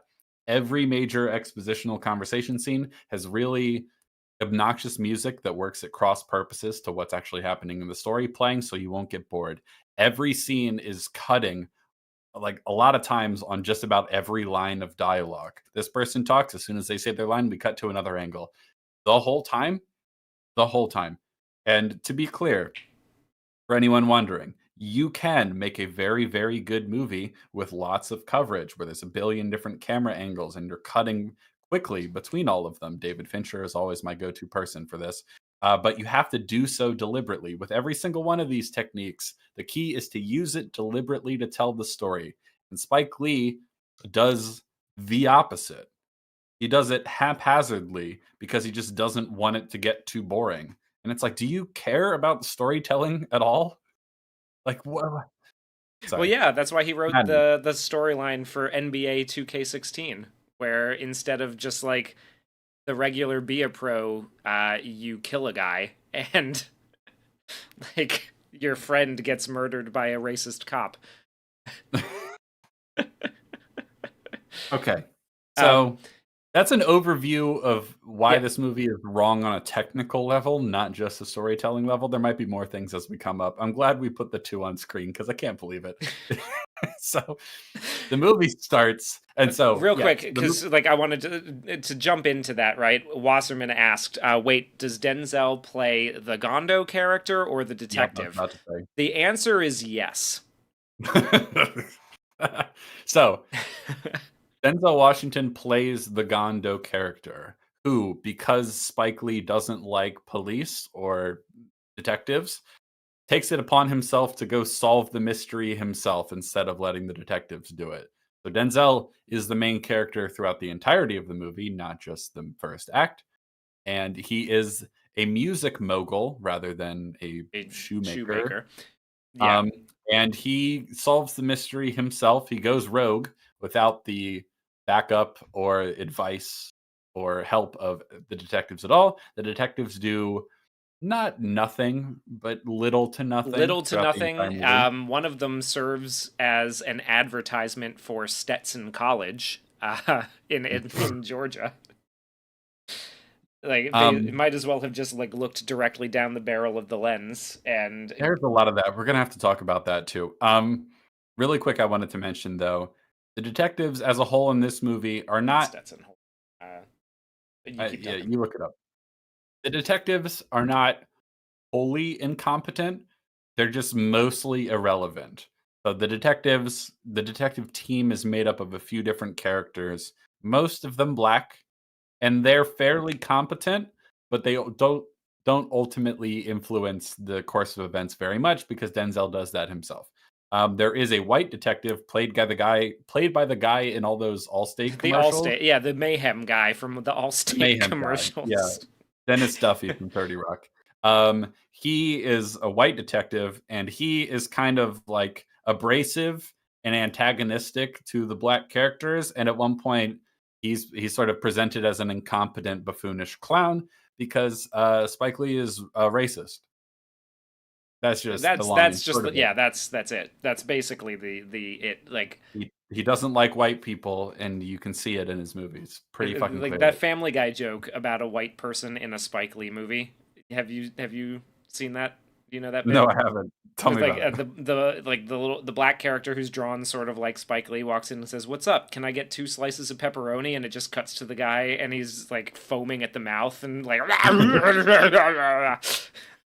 Yes. like that's basically what we've got. Yeah, that's what white people in Spike Lee movies are like, and, in this, he's obnoxious and antagonistic and a clown.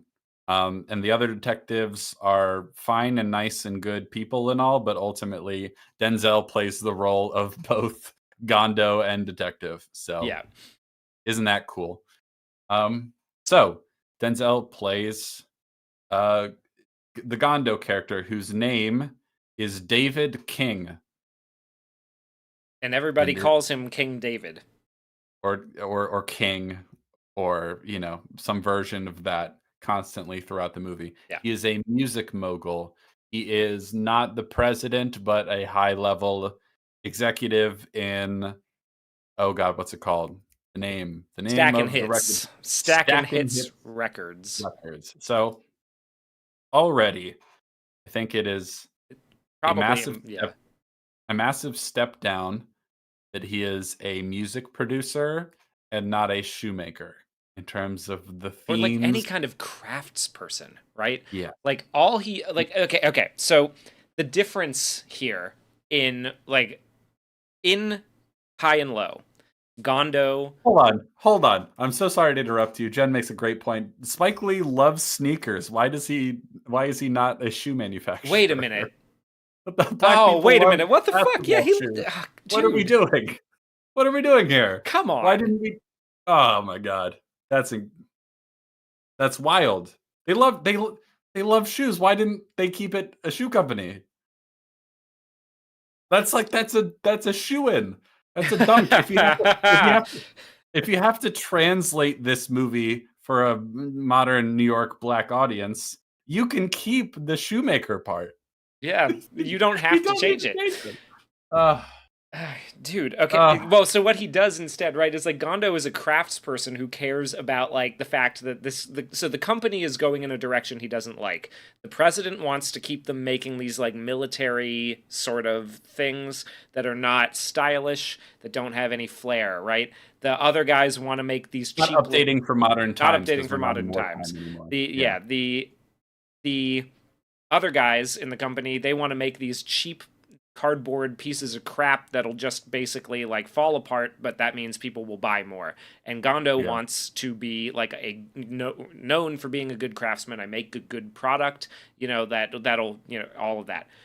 What Denzel wants here is just like this is we've already got the problem like music is such a subjective thing, and being a yeah, music mogul just basically in the context of this movie means that he finds and signs new talent, right? Like yeah, that's going to make them money by yeah. selling records, which is The implication is that he used to be more of a Dr. Dre type where he actually like was in the studio as a producer, like actually involved in the making of the music. That's sort of implied, but now it's like he just signs new artists. That's what he does.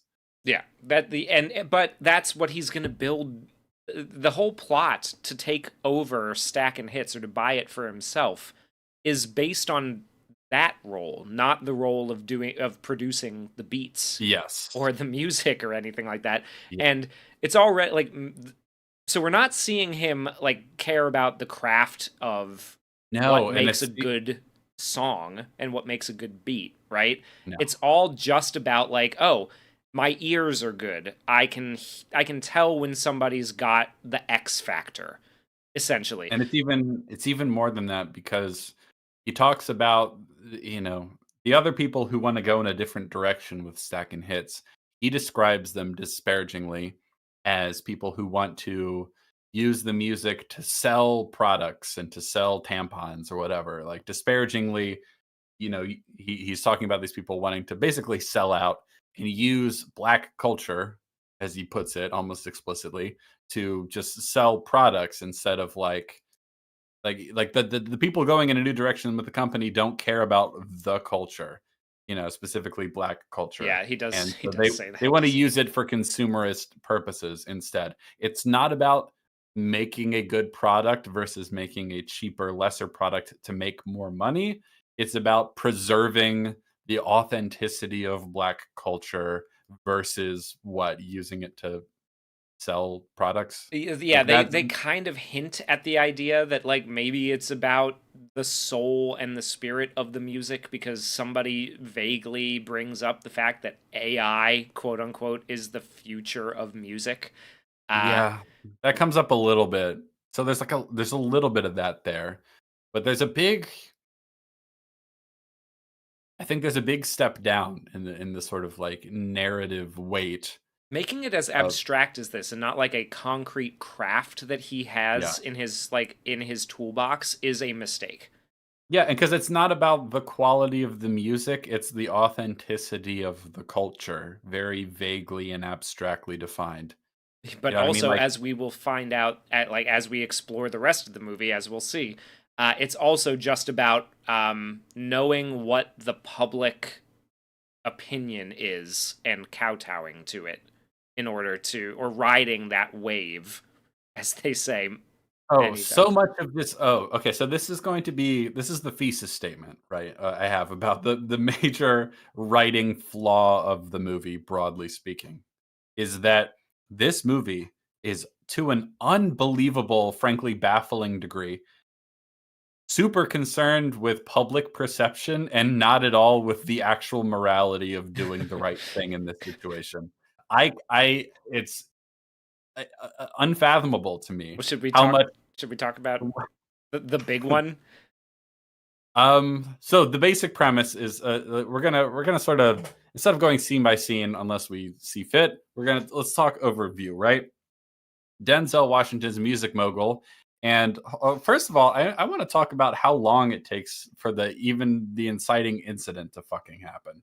I think it is 23 minutes into the movie before he even gets the call It's about the kidnapping. exactly at 25 minutes because remember we were like Oh, it's looking at the 25, time. We yeah. were like, yeah, it should happen around 25 minutes in. It doesn't really build up to it the way that you would think No, because what we're seeing in that first 25 minutes is Gondo his home life. basically is David King going and doing all the backroom dealings that he needs to try to buy the studio because the Stack and Hits Records is up for sale to Stray Dog Productions. Like That's the name of another Kurosawa movie. whoa, he's a I fan. remember. I He's a remember. fan, There's going to clearly. be a lot of key jangling in this There movie. is so much key jangling in this movie. It's unreal. So, okay, you know how MCU movies for a while, like desperate to try and keep flagging interest in superheroes up, are like, oh my gosh, it's this character from the comics in a, like a post credit scene. Oh, maybe they're going to show up. Wow. Oh, remember this thing from the comics? Wow. This movie does that, but just for black people. Or for New This York. or for New York. And there's even a little section where they do it for Puerto Ricans. Yes. I'm not exaggerating. There is so much like, hey, this famous musician, right? Key jangling. Like, Don't you all oh, love Rosie Perez? Here Hey, she is, remember when, George Foreman fought, Muhammad Ali Muhammad in Ali Africa. in Africa? Remember that? There's a poster of it, and we're gonna get a close-up of it for no reason. Remember? I'm not exaggerating. There's so very much key jangling in this movie. There's New York Yankees key jangling, there's black culture key jangling, and then Well, there's the there's whole that one thing dedicated where like there's a very lingering shot of just the sign that says New York Yankees, get your season tickets now, and it just holds we hold on it on that for as if it's like are you is is this supposed to be an ad? Like did the Yankees give you money? Are they producers on this project? Like Did I wouldn't be surprised, Beats by Dre, did they give you money? Probably. oh, for sure, Dr. There's Dre. there's a scene, and I'm not joking with you, dear viewer, where Denzel's character is unsure about what to do. He's in this horrible predicament. It's Oh, it's essentially the same predicament as the previous movie, and he doesn't know what to do, right? And so he goes into his office where he has framed photos of, among other things, James Brown and Stevie Wonder and Aretha Franklin. He's like, "What do I do, James? What what do I would you do do, in this Stevie? situation, What Stevie? would you do in this situation, Aretha Franklin?" And Stevie And Wonder we is the only one who responds, and he says, "What I would do is get behind the wheel of the nearest motor vehicle and drive it through a school zone, clear my there's head." a Kamala Harris Oh presidential my, poster in the son's bedroom, yep, uh, yeah, yeah. This which she the kept yeah. up, I guess, even after she lost, because there's so much of it. I it's there's like Basquiat paintings and other sort of like, "Hey, this black culture thing, huh? Well, like Huh?" so when he goes in and asks, like, what would you do, James? What happens is the scene cuts away. Those of you who are familiar with Spike Lee movies will know that he does this a lot, right? So, like in Black Klansman, there's another example of this. There, like the main character played by Denzel's kid and his love interest are walking on a very picturesque bridge, and they're talking about their favorite, like, or he's talking about how much he loves like blaxploitation films and like Mm. um and one of them pops up and like he says the name of the actress who I'm blanking on her name. I know who it is. It's Pamela. Anderson. Yeah, that famous black actress Pamela Anderson. Yeah. Are you talking about Pam Grier? Pam Grier, that's it. Yeah, he says he says Pam Grier, and the coffee poster pops up. Like we cut out of the scene and the poster for her movie shows up. And so when Yeah. when Denzel walks into the office to ask for advice from these famous black celebrities and icons of the culture, TM, uh, he says their names and their photos just take up the whole frame. Yeah. Like it just cuts away to showing their photos. At least in those scenes, like, it's an insert shot of what's in the room, but there are several scenes in this movie where we just cut to something that, like, no character is being shown, it's not in the space. There's one in particular where Bunk from The Wire, who unfortunately is in this movie, is talking to Denzel, and he's talking to him about a particular video of Denzel that went viral, and he doesn't show Denzel the video, we just see it on screen as an audience member. We cut away from the scene to show the video, and then we go right back to the conversation.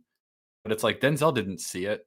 Like he would like wouldn't he want to see it? Anyway, it's a whole thing. He does this constantly, as it turns out. Yes, so key jangling. There is a lot of it. A lot Um, of yeah. I'm trying. So Jen in the chat, those photos cost between $750 and $1,750 each to license for a movie. I was trying to find the budget of this film, and it's not being reported at the moment. wait, really? I can't find it. Huh. Let's see if IMDb has it. Sometimes they have it. Um, no, I don't see it. Okay, so here's the funny thing about this movie is that it's an Apple movie and it's an A24 movie, which means neither of them really wanted to fully commit to funding this movie or buying this movie, so they kind of had to they had to cobble together the funding is basically what I'm getting at here. Yeah. This movie was not released widely in theaters, and I think I know why, because the experience of watching it is terrible. And I remember watching it last night with you, and I'm just like, God, can you imagine sitting through this in the theater? Like, I could can't. you I imagine? cannot imagine watching this in a place where I'm not allowed to complain. It Yes. would be. Within a safe space of a Discord call where you're allowed to complain, it's certainly much more tolerable. Oh God, yeah. So, Tinshi in the chat, you reminded me of the Black Panther key jangling. Yes, yeah, there is that yeah, too. there are multiple references to Denzel being portrayed as the Black Panther Duh. of Sorry, duh. Da. He said he the spells it out. Duh. Black Panther of the Bronx. Spells it out that way specifically. You're going viral You on the went. interwebs. You went viral for fumbling the money bag. Okay, so let's Okay. Yeah. rewind. Yeah. Let's Yeah. Yeah. okay. I'm getting ahead of myself. So the story, um, like I said, we have to wait a full 25 minutes before Kevo we says even. something tells me you wouldn't be the only one talking in the theater. uh, that's funny. That's good. So, okay, drone shots around the city. Then we're introduced to Denzel, who's out on his balcony talking in just unbelievably vague, sort of like corporate speak. Like it's not like you can't really understand the No, you can't logistics of what's. grasp the logistics of what he's doing. It's basically Yeah, just like we're watching businessman do business thing. yeah. That's all. Like that's it. That's it. Like he's So basically just like yeah. So yeah, the loans and the in the interest and business, and oh, the and let me business. know when the deal goes through. Yeah, yeah.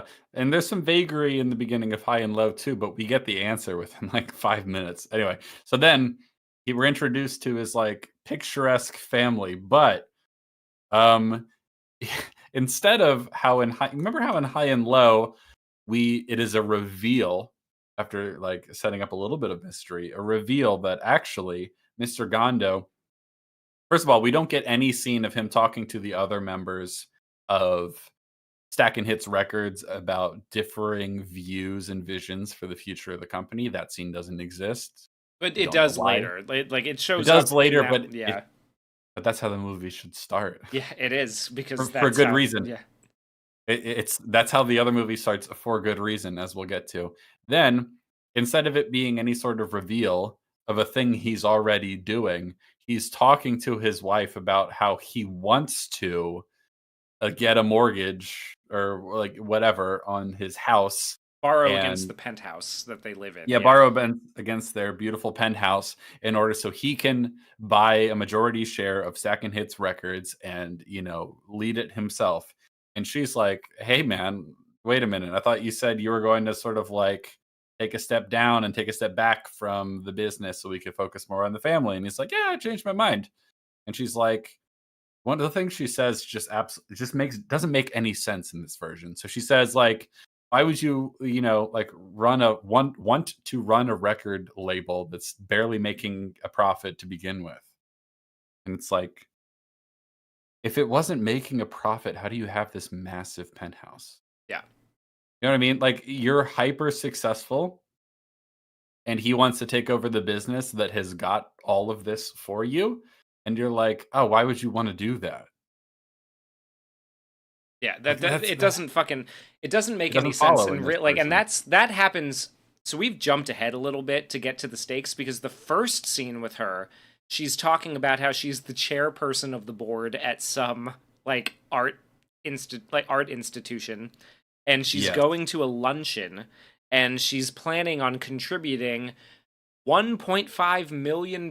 She's going to write a check for them Yes. to the tune of $1.5 million, and he says, "Hey, maybe hold off on that a little bit." And she goes, her response is almost exactly, "But we've always supported young black artists and creators with this money," Yeah. which Yeah. is like so to establish how good they are.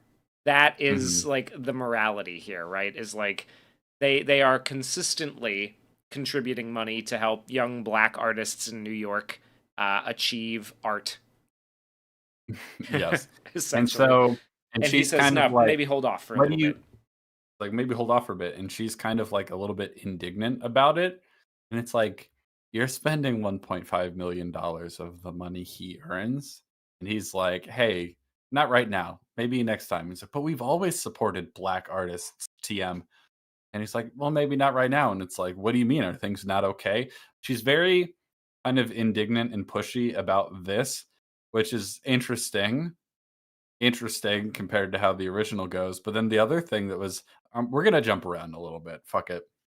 We're not going What's chronologically on this one. It's just more No, fun to it's rant. more fun. So what's interesting about that is like, okay, she is a bit pushier and she has more of a say in the business in the things he does for business. It's more modern in that regard. Fine. But when he's presented with the situation where someone who is not his son, is rather his chauffeur's son, has been kidnapped by this guy trying to extort $13.5 million from him, his wife, is like, no, you can't pay. That's too much money. Yeah, So she's the opposite. she's the opposite of the wife in the first movie in every way. She's kind of a little bit more pushy and nagging about the fact that she can't give $1.5 million to some arts charity, like fine. But then she doesn't think he should spend the money. And there's even a great scene where after telling him that he shouldn't pay the money, when they decide he is going to pay the money, she hugs the chauffeur like, "Oh, come here." Like he's so happy that they're going to pay the money and she gives him a hug and it's like, "Bitch, you were telling him not to pay it." What what is this? This is like stolen moral valor here. Like she said he shouldn't, and now he's doing it, and now she's like giving him a hug, like, "Oh yes, isn't this so great? We're helping you." So, Yeah. complete bastardization of the whole point and idea of the wife in the first movie. She's completely unsympathetic, especially by the time we get to the point where she's like, "No, $13.5 million is a lot of money. We shouldn't do it." 17.5 million. Yeah, sorry, 17.5. I'm because sorry. Tinshi's saying it's Swiss francs, not dollars. So sort of, it's $17.5 million in Swiss francs is what the Yeah. kidnapper demands, and the And reason. we later learned the reason, sorry to interrupt you, is that because Swiss francs are literally lighter, so it would be a lot less heavy to carry that money around. Yeah, The amount in US dollars is still 17.5 million. yeah, and it's a little stupid the way that so okay it's attempting to ape the specificity of the criminal from the original, right, where he's like put it Yeah. in cases that are this thick specifically. It has to no more than this, this Mhm. many bills, non-sequential, whatever, right? Because he needs to get it to fit out of a train window.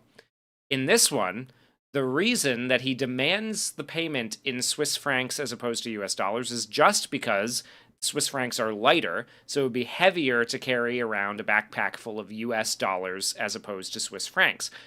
But it doesn't end up mattering at all How because they're heavy it is. just going to run around the city with, like, passing this backpack back and forth on a bunch of mopeds.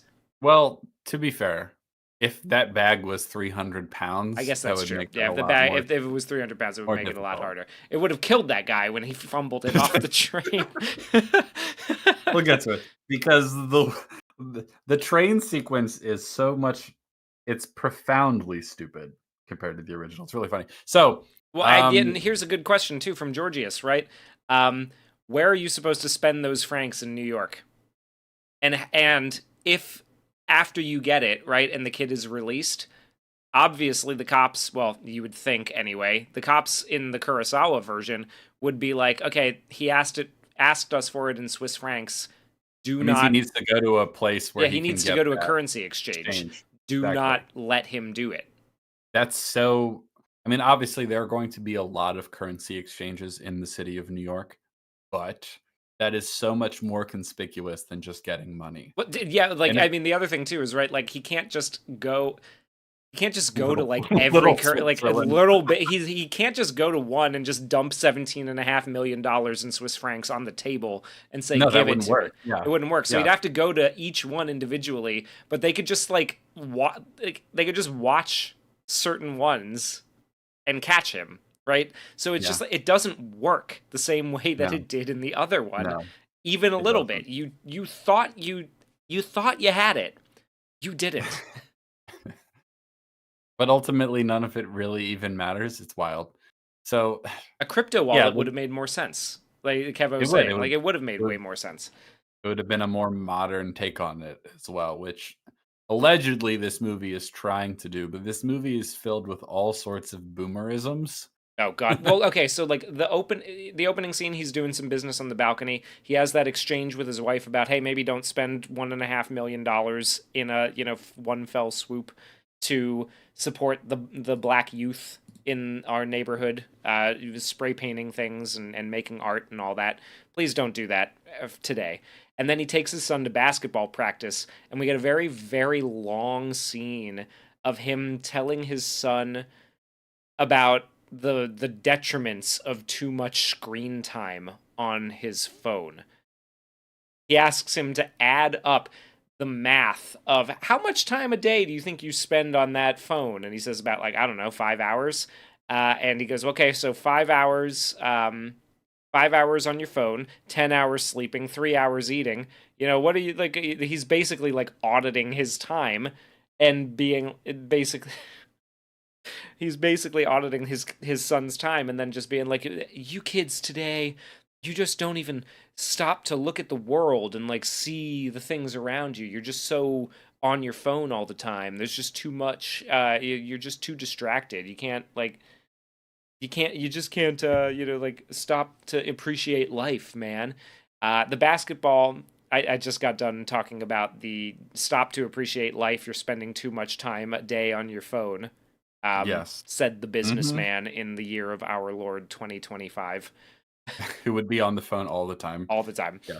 Um, but then he takes his kid to basketball practice, and Rick Fox is the coach. Famous More key basketball, more jangling. key Yes. jangling, famous basketball player. Yes. And this is where we get like the sort of the sort of like cowboy hat substitute. Um, the son has been wearing a green sweatband on his head, and Denzel doesn't like that because it reminds him of the Celtics because Yes. he hates Boston. I don't know if you're aware, but New York So much sports and of Boston so sports much of don't the like each other. runtime of this movie is dedicated to sports rivalries, and it's just like, dude, I don't care. Yeah, the I whole don't care scene with about John Turturro's brother just yelling "Boston sucks" to directly to the camera, looking right down the yes, barrel of the lens, doing the Spike Lee yes. fourth wall break, and just going "Boston sucks, Boston sucks." It's like cool. If it wasn't throughout the movie, like one little a joke, like one little aside about a rival sports team would be like fine. It would be tolerable, but it's so much. So, really quick, it's worth mentioning here, I think, that highest to lowest is, I think, a full 15 minutes shorter than high and low. It is so much more boring. It is so Yeah. excruciatingly time wasty. Like there is so much time absolutely wasted on montages of just like people walking around where like nothing is happening. Like every like the very mild criticism I have of that final sequence chasing the killer in high and low. Imagine that on crack cocaine, and this is how I feel about 90% of this movie. We waste so much time like walking around the music, and the music sucks. The music sounds like it was commissioned on Fiverr, like he spent $5 on it, some random Indian guy to make it online. It's so bad. It's so bad and it's so poorly used. But so much of this movie is just long, long montages where nothing is happening. And it's like this movie is shorter and less happens in it than high and low. It's really quite remarkable. There've been a lot of cases of that recently in recent years, especially with those like live action Disney remakes, but it is oh boy, is it very true here. Anyway, where were we?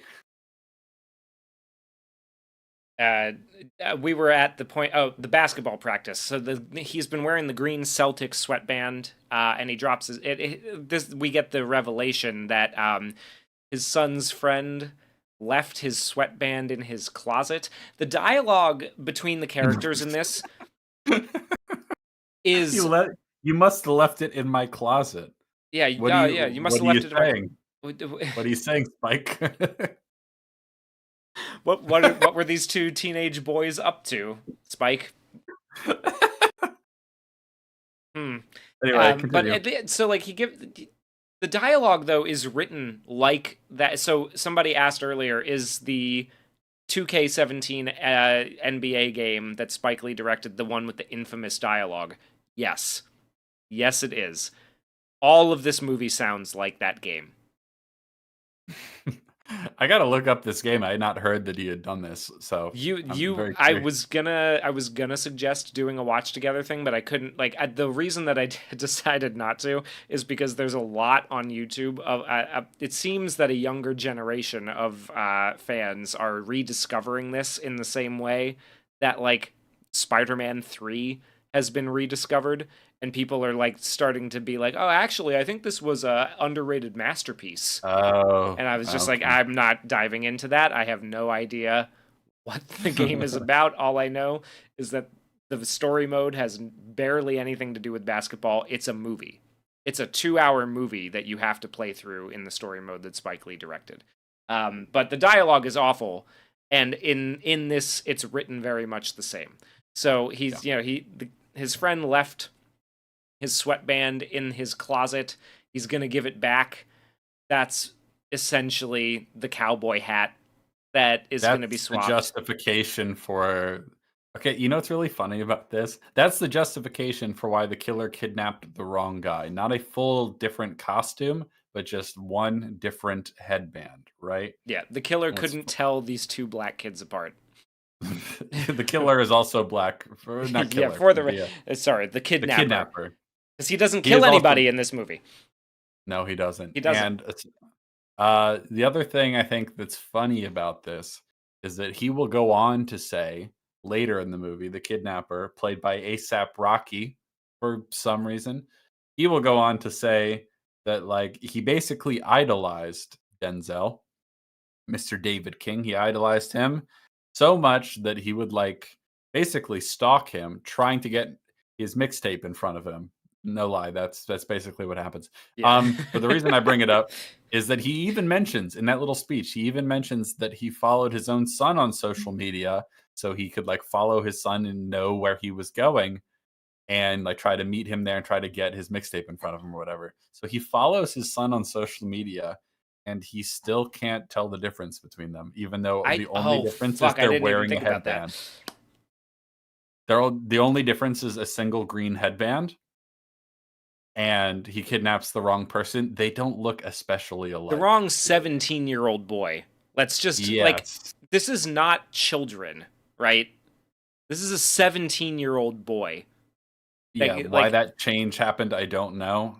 Actually, I do know, but it's not for good reason. Continue. Yeah, like it's a 17-year-old boy who gets kidnapped. It's not the same. It doesn't have the same weight. The kid is huge. I'm sorry. Like he could like he's big, he's athletic. Like Yeah. it just adds more unbelievability to, I mean, not if that he ASAP kidnapped him Rocky at is like a little gunpoint, guy or anything like that, right? But it's like it's one of he's those not things. huge. He's not He could have yeah. kidnapped him at gunpoint Yeah, oh, I'm sure. Yeah. potentially, but the the main thing I'm criticizing here is that they don't really look anything alike, the 2 No, friends. they They don't. look They really you don't. know, they You have can tell them apart quite easily. they're different shades, if nothing else. They have very different facial structures, and the only difference is that they're wearing a green headband, and so he didn't notice for a while, the kidnapper. He follows the son on social media. He Yeah, would know what he looks like. he would know. He would know. This is ridiculous. The kidnapper also has a gang of accomplices in this one. True. They are And never caught. no, No, they aren't. And they're not druggies that he manipulated either. and It's they just clearly his didn't care about getting paid because they recover the full amount of money. it was just his homeboys doing it for the love Yeah, of the game. yeah. Man, this sake is good. Sake is great. I love sake. Which Anyway, which one are you drinking? um, well, I will butcher this name. Hakutsuru. Hakutsuru. Yeah, Hakutsuru. that's good shit. I got the Hibiki Suntory, Japanese I don't. harmony. It's all Nice. Greek to me, That's but a it's very that's a tasty. good whiskey. It's a blended one, but it's pretty good. Superior Junmai Jinjo. Junmai Assuming I'm Ginjo. close enough. Close enough for You're pretty jazz. close. Anyway, Yeah, so he drops his kid off at basketball practice or at basketball camp with Coach Rick Fox, who we also like he makes a comment about like you're wearing Jordans but you got no hustle. What would Michael think? And one of them says, "Who's Michael?" I think that we concluded that it We must concluded he be has to be Bethlehem trolling him because he's because there's old. no Because he's way a old. child Yeah, but there's no there's, way. there's no way a child that plays basketball would hear, "Oh, you got on Jordans, but what would Michael think?" And then they go, "Who's Michael?" Like it must have been trolling. Anyway, so he drops him off at basketball practice, but he leaves. Apparently, he told his son he would watch basketball practice. I don't know why the son wanted that, but he promised he would watch practice and then left. This will be a point later because the dad will be like, "Hey, I'm sorry I missed your practice." As if that has like any real like emotional significance. It's practice. We're talking about practice. George, this Anyway, is funny. It would be much funnier if the chauffeur and his kid were white. Well, and he still got the wrong one. I don't see color. You're still gonna pay. that would be funny. That would be a more interesting That would be a moral better movie. conundrum for Spike Yeah. Lee because Spike Lee doesn't like white people. That would make Anyway. sense why he's just like, I'm not paying for that. What? And everyone's like, "Yeah, you're right not to." The end, and then the movie ends. Yeah, pretty much. So then we are introduced, I think, finally, to his chauffeur, who is played by Jeffrey Wright, who I like is the friend some who movies. the father of the friend who left the green Yes. sweatband in the closet. Yes. And Jeffrey Wright is his longtime chauffeur. We will learn that he is an ex-con. I thought for sure we were going to elaborate. You were so on certain of that. You're like, we're gonna learn what he did, right? Like that's gonna be a point. I'll tell you why. Because we learned he used to be in prison. Because rather clumsily he exposits to Denzel that that's part of why he feels so indebted to him, right? Because he gave him a chance after he got out of prison. And we don't really know how they met or anything. It doesn't really matter. Inshallah, But Habibi. inshallah, we find him. So He is Muslim, by by the way. He is Muslim. Yeah. He's like a prison Muslim, if you will. And so he will have numerous interactions with the detectives and police officers, not just the white one who's especially antagonistic, but the other ones as well who are black. Will have numerous interactions with him like they don't trust him. They don't trust him, presumably because he's an ex-con. And I thought for sure what he did to end up in prison would be relevant. It literally never comes up because they keep hinting at it like it's going to be a reveal later. Well, but yeah, because like so his first interaction with the detectives is the Allstate guy just mean mugging him, staring him down, and being super antagonistic. He's like, "Why do I know you from somewhere? Don't you look familiar?" And he's just being a racist cunt. Is the like what it ends up? It's the implication. The other implication is that like was he one of the people? What I thought was like, oh, he was the guy that arrested him or put him away when he was younger. Like that's what I thought we were doing. We're going to try to build something there, or that something about like maybe okay, if you were trying to do an adaptation of this movie and you were going to try to take it in a slightly different direction that could still be interesting.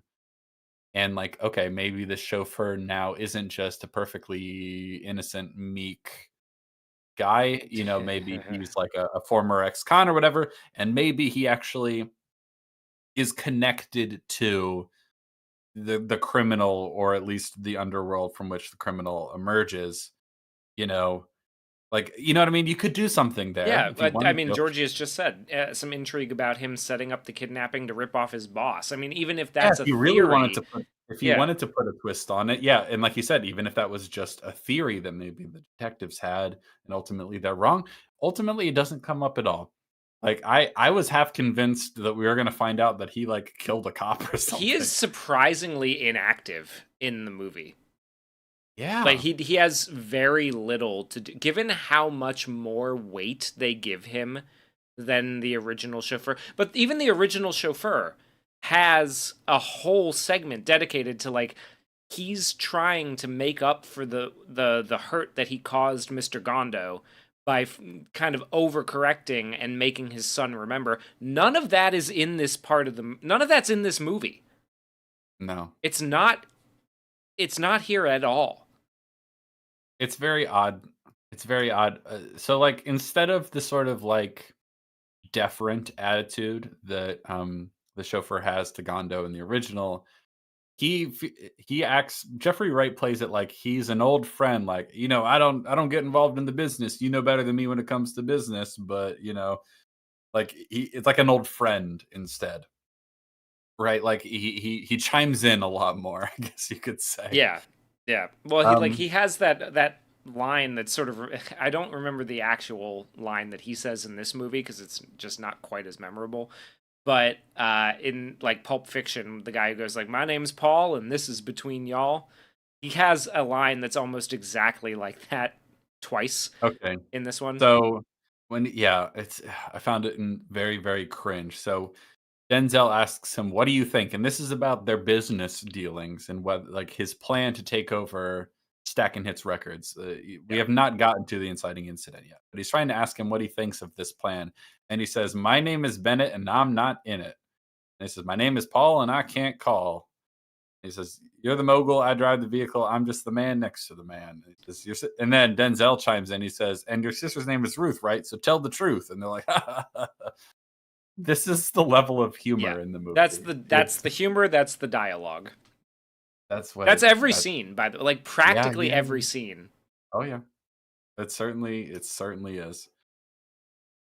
Now, um, so he says, "I'm not gonna really get involved." Then God, there's so much time wasting. He arrives at the giant skyscraper office building where his record label is.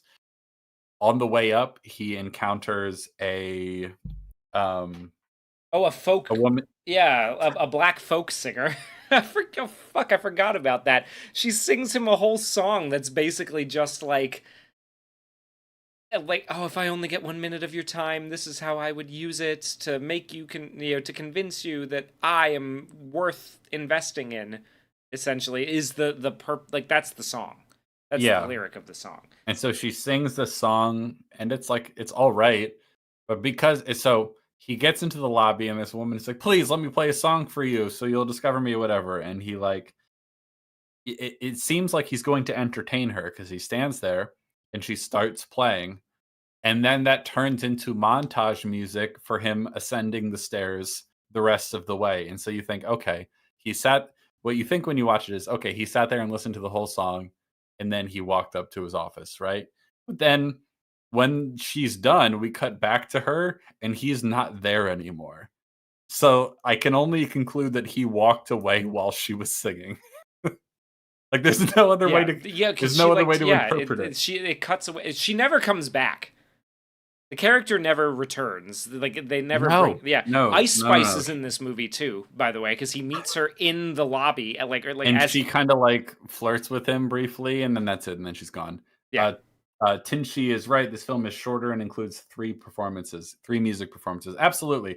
So, it is shorter, and I think it's 3, you might be right, Tinchi, it might be even more, where, Well, like, the a ending is an person. ASAP Rocky music video. Yeah, there are several points in the movie where someone will just sing an entire song, and the movie will stop dead in its tracks for this song. Either that or, like, if it doesn't stop entirely dead in its tracks, like it does with the very final one, which is awful, um, it will, like, just show footage of him walking up the stairs. Yeah. and getting to his office. Like, we're not getting anything important ever.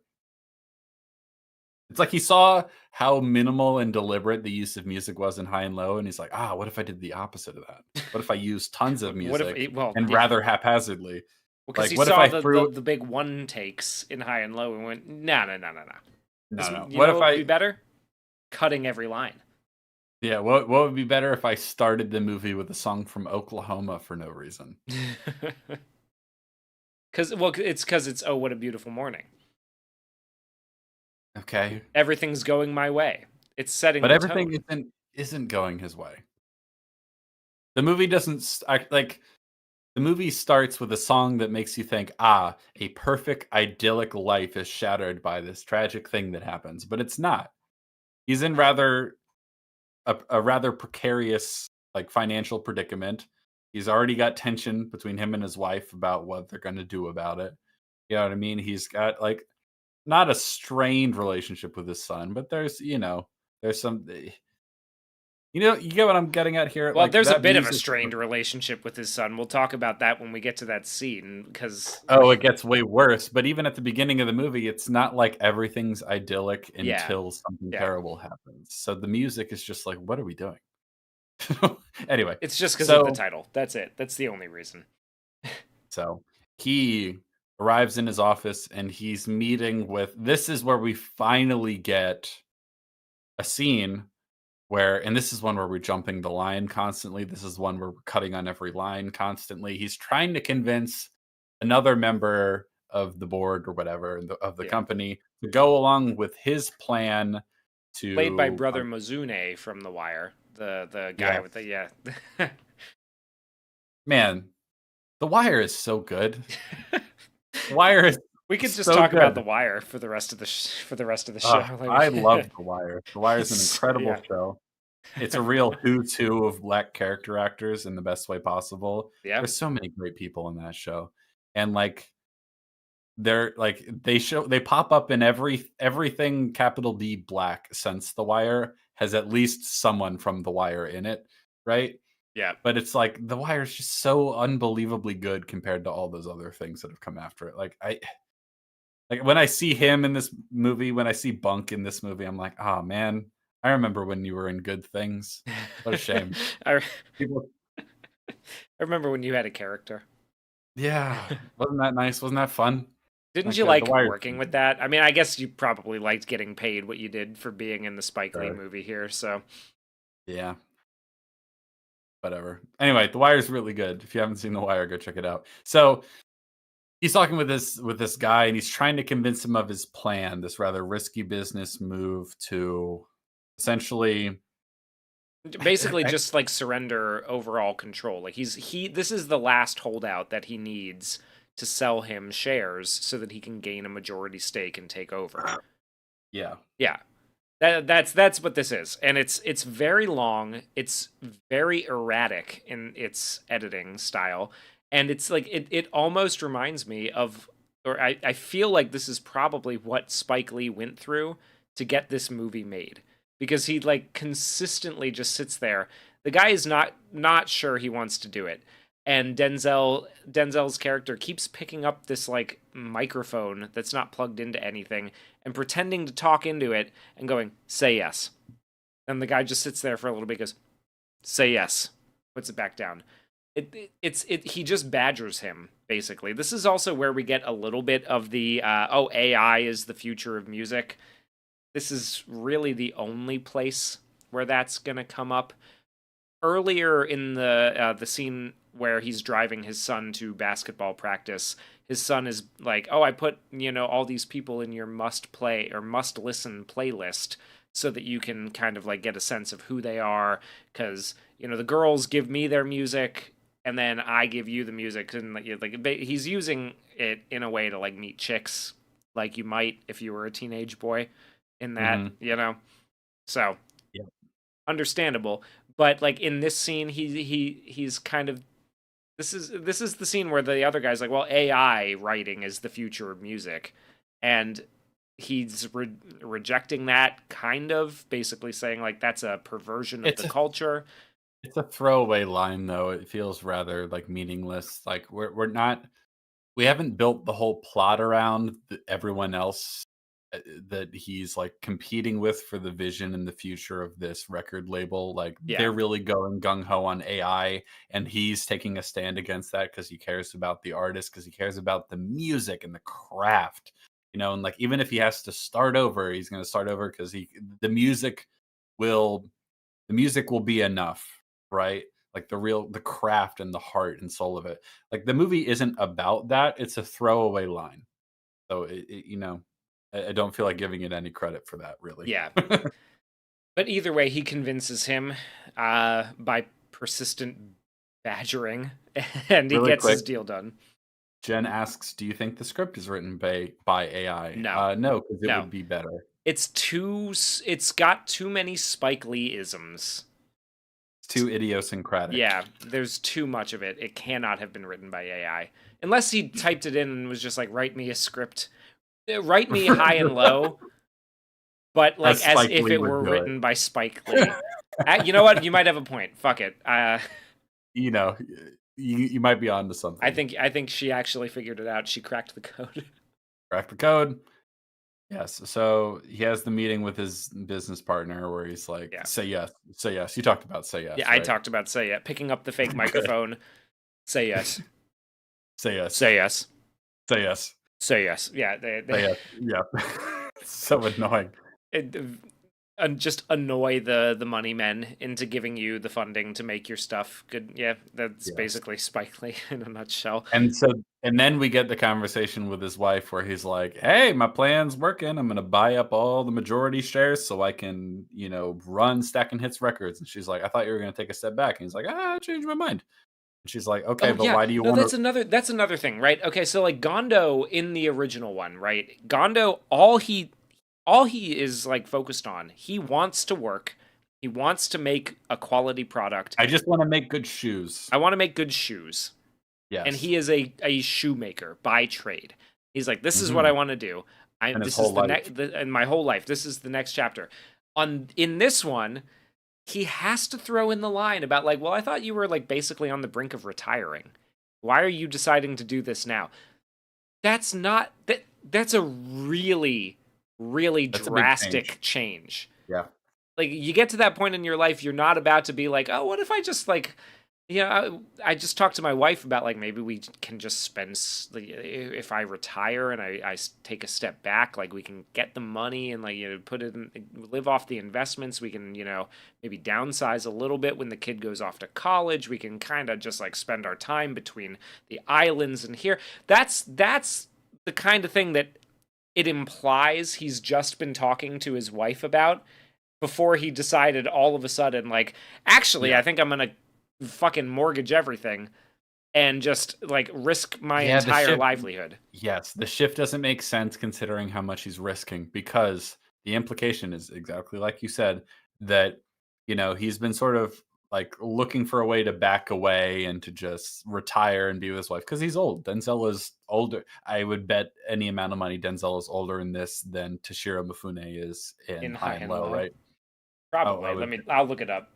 You look it up. So this is something he's been talking to her about for a long time. And then what? For what reason does he decide, actually, you know what? I'm going to risk everything about my life. I'm going to risk my entire financial life. I'm going to risk this penthouse and the luxury that I am raising my child and, living this life with my wife. I'm going to risk all of that to take over the company to make sure that it's going in the right direction. Yeah, okay. What changed? Go ahead. Toshiro Mifune, when High and Low was made, was 43. Denzel's older than that. I know that much. Do you want to take a guess how old Denzel is? Uh, is he 60? No. How old is he? Tell me. He's 70 years old. 70 years old. Okay. Yeah, so that's a He big looks difference. great for 70. But Oh, yeah, don't get me wrong. Don't get me wrong, but he should be thinking about his kid retiring. is still in fucking high school in this movie. Hey, man. He's playing like a 50-year-old at 70. He ain't got no biological clock. That's for women. Yeah. I'm just kidding. Anyway, the point is, I don't understand what changed his mind if he was talking to her for presumably years at this point about like, I'm just going to retire. You know, I'm 70 years old and I'm going to retire and I'm going to spend more time with the family, blah, blah, blah, blah, blah, blah, blah, blah, blah. And then all of a sudden he's like, you know what? Actually, I have to risk absolutely everything to make sure that this business stays authentic or whatever, even though it's been sort of on the decline since the heyday 20, 30 years ago when I was, Dr. Dre and I'm on top of the world or whatever it was. Yeah. Um, a quick word about his wife, right? Yeah. Um, she's an awful actress in this. I'm so sorry. I don't know who she is. I've never seen her in anything else. Maybe she's good in other things. It's a really bad performance in this. We're coming up on it. Oh, she was an Oldboy too. Great. We're coming up on it. But when she finds out that her son has been kidnapped, her reaction is so unbelievably understated. It's absolutely wild. She's like, "Oh my gosh, what is happening? What is going on? Oh my gosh." It's crazy. It's crazy. Anyway, was very much not impressed by her performance at all. Denzel's performance is just kind of like a phoned in impression of Spike Lee. I wasn't really impressed by that either. I've seen, you know, he's been great in a lot of movies. Denzel Washington is a very talented actor. I don't really see it in this movie. Same with Jeffrey Wright, who I don't think I love quite as much as some people do, but Jeffrey Wright has certainly been quite good in other things. I don't think he's good in this. I don't think anyone's good in this. I think fundamentally Spike Lee is just not really a good director, at least anymore, in terms of getting good performances from people. I don't think there's a single performance in this movie that I'm like, oh wow, at least they're giving it their all. You know what I mean? Yeah. No, not there's Denzel is doing his best Spike Lee impression. that's that's for sure. But like Is that even his best Spike Lee impersonation? Sometimes he's his really best goofy. his best Spike Lee impersonation for being 70 years old, I would say. Maybe I feel like he's phoning it in sometimes. I mean, he's 70 years old, so like maybe he's just kind of losing some steam. But he is goofing off so hard in this movie, like he doesn't care. That I get the feeling that Denzel doesn't really care when I watch this movie. You know, Oh yeah, no, because he's getting paid. He doesn't give a shit. Yeah, he's I've fine. seen what it looks like when he cares, and he's very good. He's very talented. I think even it wasn't even that long ago. 4 years ago, he was in the Tragedy of Macbeth, and I think he's very good in that movie. Yeah.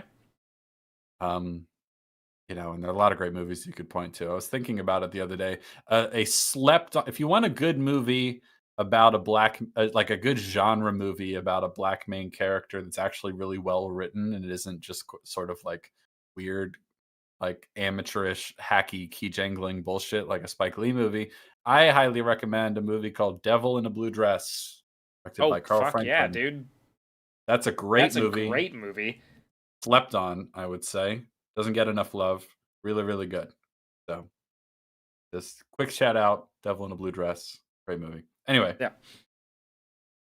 what the fuck were we talking about? Where are we? Okay, We so were you were ranting about his wife being I a was pretty ranting about something. bad That's for sure. actress in this movie, and I like ASAP Rocky is terrible. Yes. I don't know if you touched on that when I stepped away.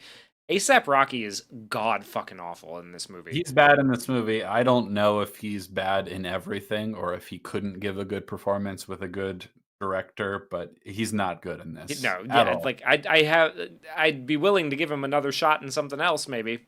I don't know, but like he's really just like kind of there to He's really recite some lame, lines. He's bad. especially because, you know, he's being compared to the kidnapper from the first movie, who is incredible. Yeah. He has such a presence, and like the most you really see of him is in that final scene. But like that's one of the best performances in a single scene ever. Yeah. He's so good, and I think the reason that like you know what maybe I wouldn't be willing to give ASAP Rocky another chance in another movie, and I'll tell you why. Because like this is the reason. So at the beginning, his early moments, right? He's not very convincing. when he's trying to like On the phone? on the phone. Yeah. Yeah, he's not very convincing. It just sounds like he's reading script lines, like he just barely managed to memorize it in between whatever else he was doing, right? Well, I mean, he's on the phone. I could believe he's reading it while he's saying it. Yeah, probably. We don't Um, see him, so. but the only time when he really starts to feel like maybe there's a little bit of authenticity in there is when he starts getting to talk like himself, right? Yeah. Which leads me to believe that he's probably not a very good actor. No, I think about this sometimes because there are actors who really do have incredible range and can play all different sorts of types of people very convincingly, and they're charismatic and captivating and believable in all Yeah. sorts of different types of roles. And they're probably the most impressive actors, right? Yeah.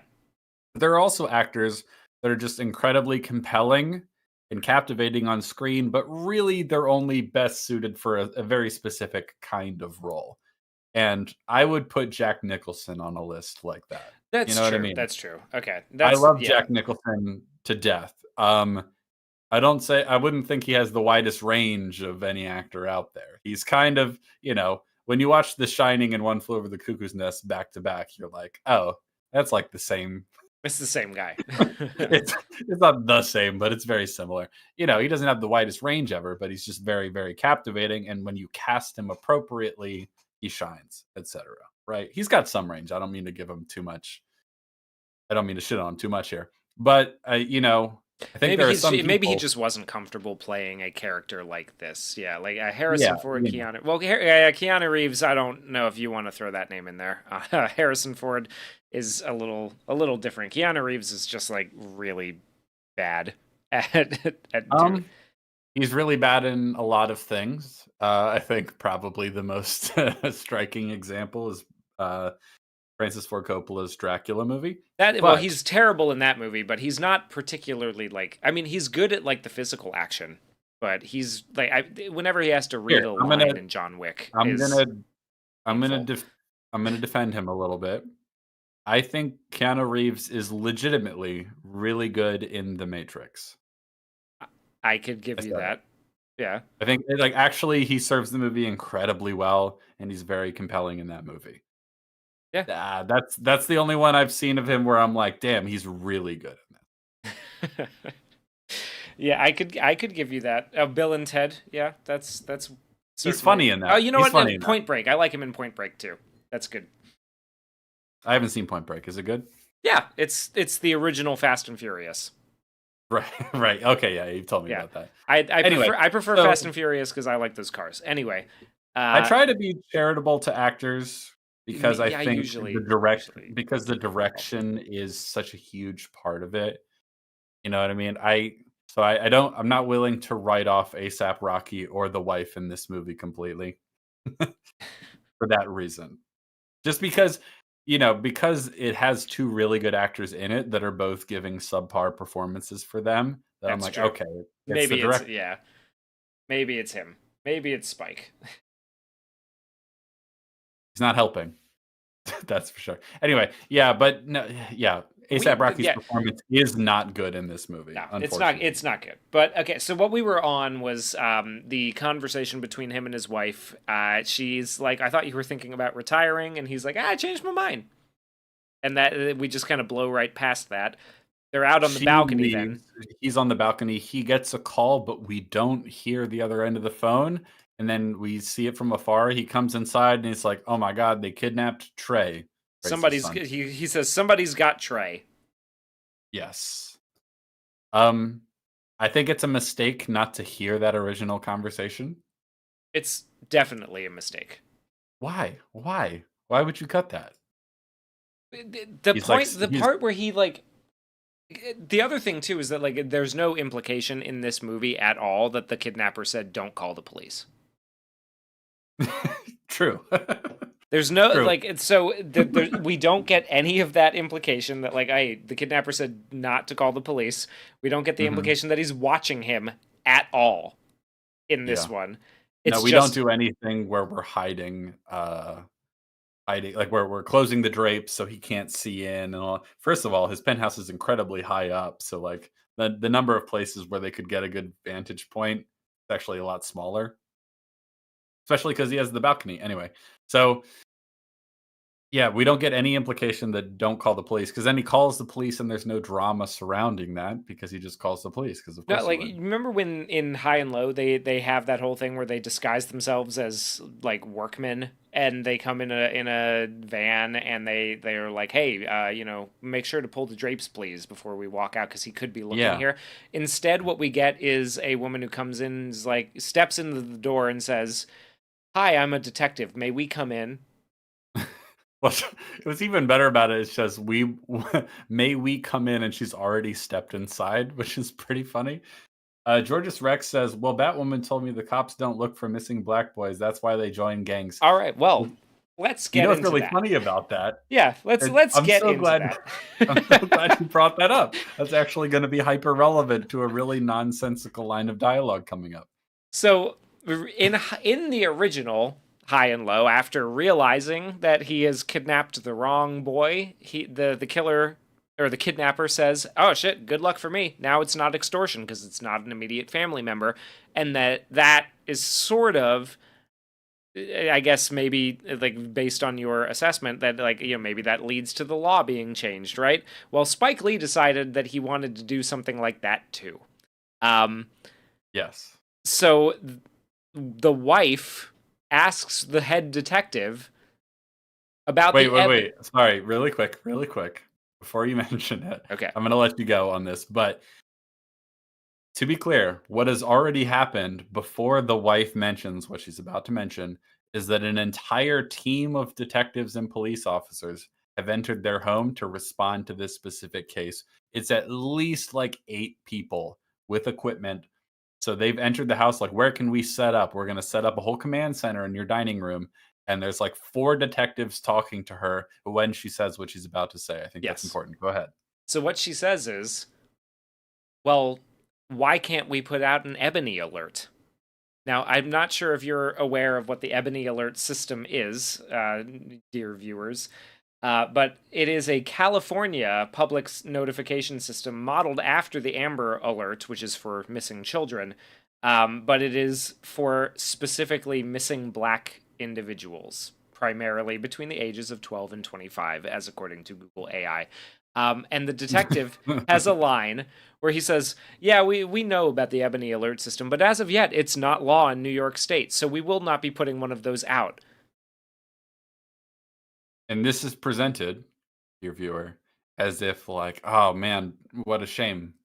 Yeah, what a shame. Because They probably could get a better response if the Ebony Alert system was implemented in the state of New so York. as you mentioned, this is a similar sort of like direct, like basically you could be looking directly into the camera and advocating for this. So what's funny about this is that the whole premise of her argument is that what about the Ebony Alert system? And the whole idea behind the Ebony Alert system is that, well, Black people clearly, don't get enough attention from the Amber Alerts when they go missing. So an Ebony so Alert, therefore we need a whole special alert system specifically for Black people to make sure that their cases are treated seriously. Say what you will, I don't know the statistics about whether any of that is true. What's funny about it in this movie is that she had a whole fucking team of detectives show up immediately. immediately to take this incredibly seriously. And she's like, "Oh, what about the Ebony Alert system designed because Black people aren't given enough tension when they get kidnapped?" It's like, "Oh, well, unfortunately, that's not a law yet." But anyway, we have a whole team of people that are obviously taking this very seriously, so we're going to And get we're to right work now. here. So it's already, we can put out an Amber Alert. We're already Yeah, you could here. put out an Amber Alert. Yeah. And also, like, he's like 17, so I don't know. I don't know what the Amber Alert, like, that feels like it would fall under it. Like, he's a minor, right? That feels like it should fall Yeah, under. like, yeah, just barely he is. Yeah. And what I said It's when we were watching this last night was that feels like advocacy. mhm. Like that feels like, because it doesn't end up playing a role anywhere else in the movie, right? No, Like that just no. feels like him being like, well, as of yet, it's not a law in New York. look straight at the camera. He didn't, thankfully, Yeah, thankfully but he he didn't. might as But well he might as well have. It feels like that. A little bit like the whole get your New York Yankees season tickets now. have. But it's but it Or doesn't when work. the It doesn't when work here. well, it doesn't work here, except that here's a an article from nysenate.gov. New York state elected officials extended gratitude to Academy Award-winning filmmaker Spike Lee for featuring the Ebony Alert system in his latest film. They praised Spike Lee for using his platform to amplify the urgent need to address disparities in the handling of missing persons cases involving black youth. So it was advocacy. Yeah. That was, yeah, it was just in there because of this. Okay. You know, I'm not convinced based on watching this movie that the Amber Alert system is insufficient in that regard, but it especially does not work when they are clearly taking this incredibly seriously. Yeah. So, Story wise, doesn't really like yeah, it's an doesn't because work. there are at least 3 of these because there's another one later on, right, where the Allstate guy asks the black woman detective, like, "Damn, sister, where'd you go to college?" You smart as hell. Where'd you go to college? He basically says that, like, that's Yeah, yeah. exactly No, I'm not exaggerating. That's like what he says. yeah. And she goes, what's what's the big one? I don't think the Amber Alert is called the Amber Alert because we're all orange. Oh boy. Yeah. Anyway, what the fuck were we talking about? Anyway, the detectives are here now, Spelman. She and says Spelman College. that's the one. And like she might as well just go like Spelman College, located in Atlanta, Georgia, which is known for its high graduation rates among HBCUs and for producing top medical school candidates and like educated black women. She might as well just say that when they have that line in the like because that's all it's there to do. It does nothing else to serve the purposes of the movie. Um, it is not easy. Oh, wait. I think I can find it. Hold on.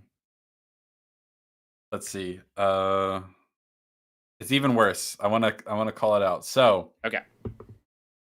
this is later in the movie. They're talking about why the kidnapper has demanded Swiss francs, right? Yeah, and it's the weight And, thing. Yeah, she explains and the she weight. mentions that it'll only weigh about 35 pounds instead of 385 pounds because apparently Swiss franc notes are just incredibly light. I didn't know that, but if that's true, But that's good on him. actually like I think I like that.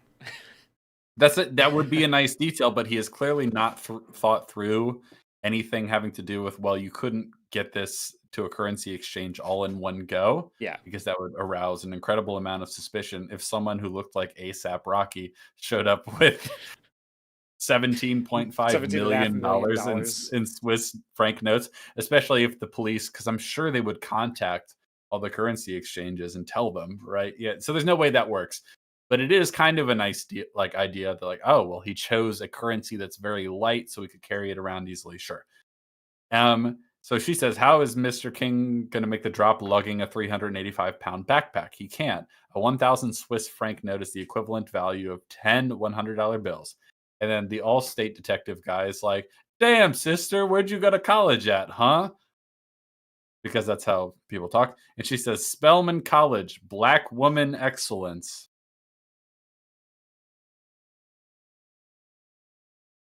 Yep. Yep. So, moving on. The detectives are now at the house, and instead of really getting anything at all in terms of interesting, like the logistics of detective work and like here's what we're gonna do and blah blah blah blah blah. Um, she mentions the Ebony Alert, you know, and she's like, respectfully, we're all aware of the Ebony Alert system, TM, but as of now, it's not a law in New York State. But rest assured, we take Trey's abduction and all kidnapping seriously. It's like, yeah, obviously, because you all showed up. Yeah. Well, You're what could here. be You're all here. what's okay, here's what's funny about this. I don't know if funny is the right word, but here's what's like maybe a little ironic about this is that he deliberately threw in this little piece of advocacy to pretend or to not to pretend, but to like it feels like pretending in the context of the story. But to say like, oh well, clearly there are disparities in terms of like how black kidnapping victims are treated and whatever. Meanwhile, he has an incredibly rich family here that is getting a lot of attention and care for this case because they are rich. But he is like uninterested or unwilling to make it about class, and he wants to make it about race even though it doesn't fit at all. You know what I mean? He wants it to seem like, see, the police don't care about black kidnappings, and it's like they clearly care about yours in this story. We're watching it Yeah. happen right now, but like he's like allergic to any sort of class thing at all. Isn't that really weird? Like clearly class is a part of, it's not the whole Well, picture of yeah. I high mean, and like it's low. got to be an influence in this particular case, right? Like Yeah, it you would think it has to would be. because, like, there's a whole team of people to set up in their dining room isn't happening if it's a poor black family. You know what I mean? Yeah. You get, like, a couple beat cops sent there, they file a report or whatever, let us know if he contacts you again.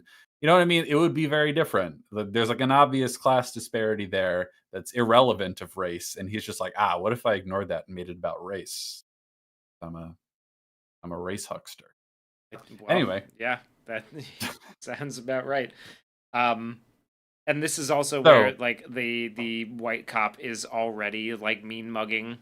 So like I think he does kind of do a little bit of that, right? Because the chauffeur is asking like, "Well, wait, where's my son?" And they're all just like, no, no, fuck off. I don't know, go drive well, a that's car not or but that's something." not a that's not a class because no one thinks his son is kidnapped. Yeah, He's just like, "I don't know where my son is currently. Can I go find him?" And they're like, "No, you need to stay here because we don't really trust you, and we're like, we don't really know what's oh, going true. on yet." Yeah, no, the only reason that they won't let him go is because they are like, "Oh, I think this guy might be a criminal." Yeah. They don't know him So really. Yeah. the lead black male detective says that the photo of Trey is being sent to Special Investigation Division. It's being forwarded to the Real Time Crime Center for the Amber Alert and also being distributed to patrols. Now, oftentimes, kidnapping is done by someone with an intimate knowledge of the family. I ask you this just to see if, and he's cut off. It's like, you trying to say that maybe somebody in our house did this? Is that what you're trying to say? And then he apologizes. And he says, no, there's nobody here like that. And it's like, okay, you idiot. It's not just someone in the house. It's not like he's saying it's necessarily someone in the house, but someone who knows your family well. Like there could be so many people. It's just like, now there's no one here like that. And it's like, what do you mean? You have business enemies. Yeah. What are you talking about? Well, Like, not like he does in the original High and Low, but he does no. have business enemies. Yeah, and they're right to say that. But he's just like, nah, it's not that kind of place. It's like, okay, well, they have reason to suspect that it's the chauffeur, right? Yeah. He has a criminal record, but the movie treats it like that's ridiculous, and it's like, oh, okay. That's But there's ridiculous. not, You're just being racist. Yeah. but there's not really a class thing at all. At this point, his son isn't missing. He just currently doesn't know where he is, right? Yeah. And so, um, so what's next? Because it takes a long time. Because in the Well, original there's High a and lot Low, of yeah. Oh, sorry. Go ahead. In the original High and Low, the son is kidnapped, and it's like, "Oh my god, they have our son. What are we gonna do? Of course we're gonna pay him." And then their son walks through the door immediately, and they're like, "Holy shit, this must be a mistake or something like that." And then it's like, "Oh shit, where's the other kid? Oh fuck, it's the other kid." That all happens very quickly. It's a long It's a time long time before we get to before it, they realize because the son doesn't walk in. It's a little unclear, but it feels like half a day before the or son more. It turns home, feels or like it could more. be more. It could be a whole day. It's a long time. I don't understand it.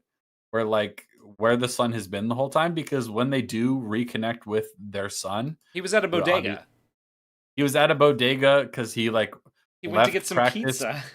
to get some food or whatever, with his friend, and then he didn't come back, and then he waited there. He says for 30 minutes, but I'm like, it's been, like, I think almost 24 hours. Where have you been, dude? Like, okay, first of all, He waited 30 minutes for his friend to come back, and then his friend didn't come back, and so he's just been like wandering the city for a night. okay, it's so stupid. It's so dragging this out makes it so much worse, right? And dragging it out and making him basically an adult makes it so much worse. Right? He's 17 years old, right? And he left practice where his phone was locked up in like a little lock bag because no one, I guess they don't want him to be on their phones during practice or whatever. So, and then he leaves practice in the middle of it to go get food from a bodega. His friend, who's the chauffeur's son, doesn't come back, and he waits for him for 30 minutes, and he's like, "Oh, I guess he's not coming back." And then presumably he wanders the streets for a long time. And they're like, Why didn't you text us or tell us?" And he's like, "Oh, my phone was in the lock bag." It's like, "You didn't go back to practice to grab your," like, what is happening? Like, The cops come we to interview the coach yeah, to ask where the kid, like what happened with the kid, and then like they have a scene of him being asked for an autograph, but the other guy doesn't want to get his autograph because he's a Celtics fan, which a little bit in like, okay, this was confusing to us, right, when we were like trying to figure out why this would be a thing in the movie, because it's Rick Fox, so he's probably playing himself, which he is. His name in the yes. script is Coach Fox. But he was drafted by the Celtics and then played for the Lakers. Those are the only two teams that he played for.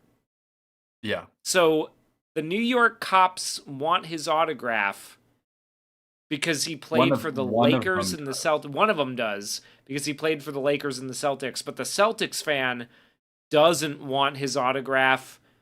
I guess because he left the team. I like it. The way that they treated it, it was like, oh, he's a Knicks player or something, right? Like, because You would think so based on how they handled it because the Celtics fan cop, like, his name is, like, Officer McGillicuddy or something yeah, like that. yeah, of course, because he's Irish from Boston. And so he at one point he's like, "No, he doesn't want your autograph." And he's like, "Oh, because he's a Celtics fan." So I guess he's upset with him for leaving the Celtics. And then at the very end of the conversation, Officer McGillicuddy just says to him, "Larry Bird," and then the scene ends. See, we Yeah, waste so much time on, like, sports rivalry bullshit that doesn't add anything to the story, and that in some cases I'm even a little confused by. this is Like, another. Okay, here's another. Like, this is a Google AI thing. So, like, any Boston Celtics fans in the chat, feel free to like disagree with this if you have experience with it, right? But I was like, do Celtics fans like hate or not like Rick Fox?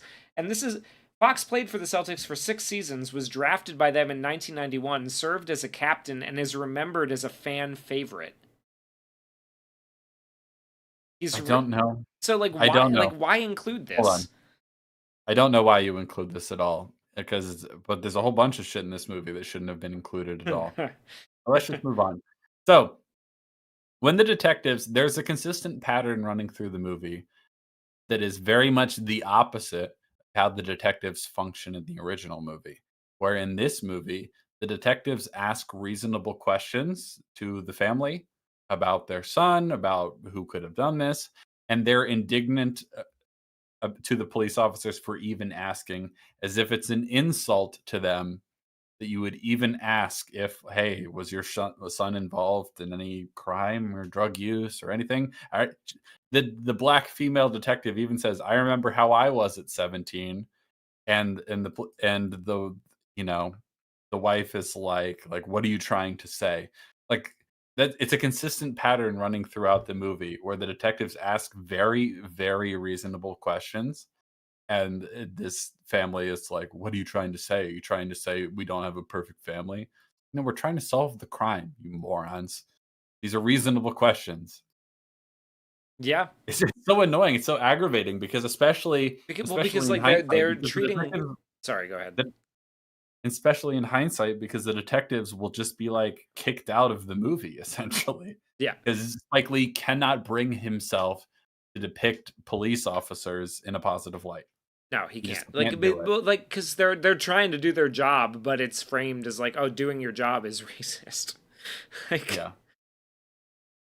God, it's and so then like the Cat kid walks Wait, back. Oh, go ahead. really quick. Mr. Redhead says Larry Bird was probably mentioned because Spike Lee is a notorious hater of his, thinking he's an overrated player and is only celebrated because he's a white guy.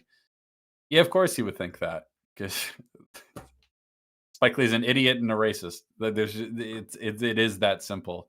Um, so I don't, but of course he thinks that. I don't understand why the character thinks it in the movie, but I suppose it's just a fourth wall break, essentially. You know, okay, here's a funny thing, right? So it's only a fourth wall break in the movie, but apparently he has in She's Gotta Have It, one of his earlier movies. He has a character called Larry Bird, the ugliest motherfucker in the NBA. But then he met Larry Bird later on, and he was apparently really nervous that Larry Bird would be angry with him because of that Yeah, no. insult. Well, it's like okay. Here's the thing about Spike Lee. There's this great video I found recently that kind of summed up the basic gist of Spike Lee's beef with Quentin Tarantino. But of course, this video also mentioned Spike Lee's beef with a lot of other white filmmakers for daring to tell stories about black people, for example, in the Yes. case of someone like Clint Eastwood. And what I learned from that video and the evidence that it supplies is that Spike Lee is a coward and a cunt, essentially. There's no other way to put it. For example, he knew Quentin Tarantino. They were like, acquaintances. After, what's it called? Jackie. Reservoir Dogs, Oh, Pulp Reservoir. Fiction.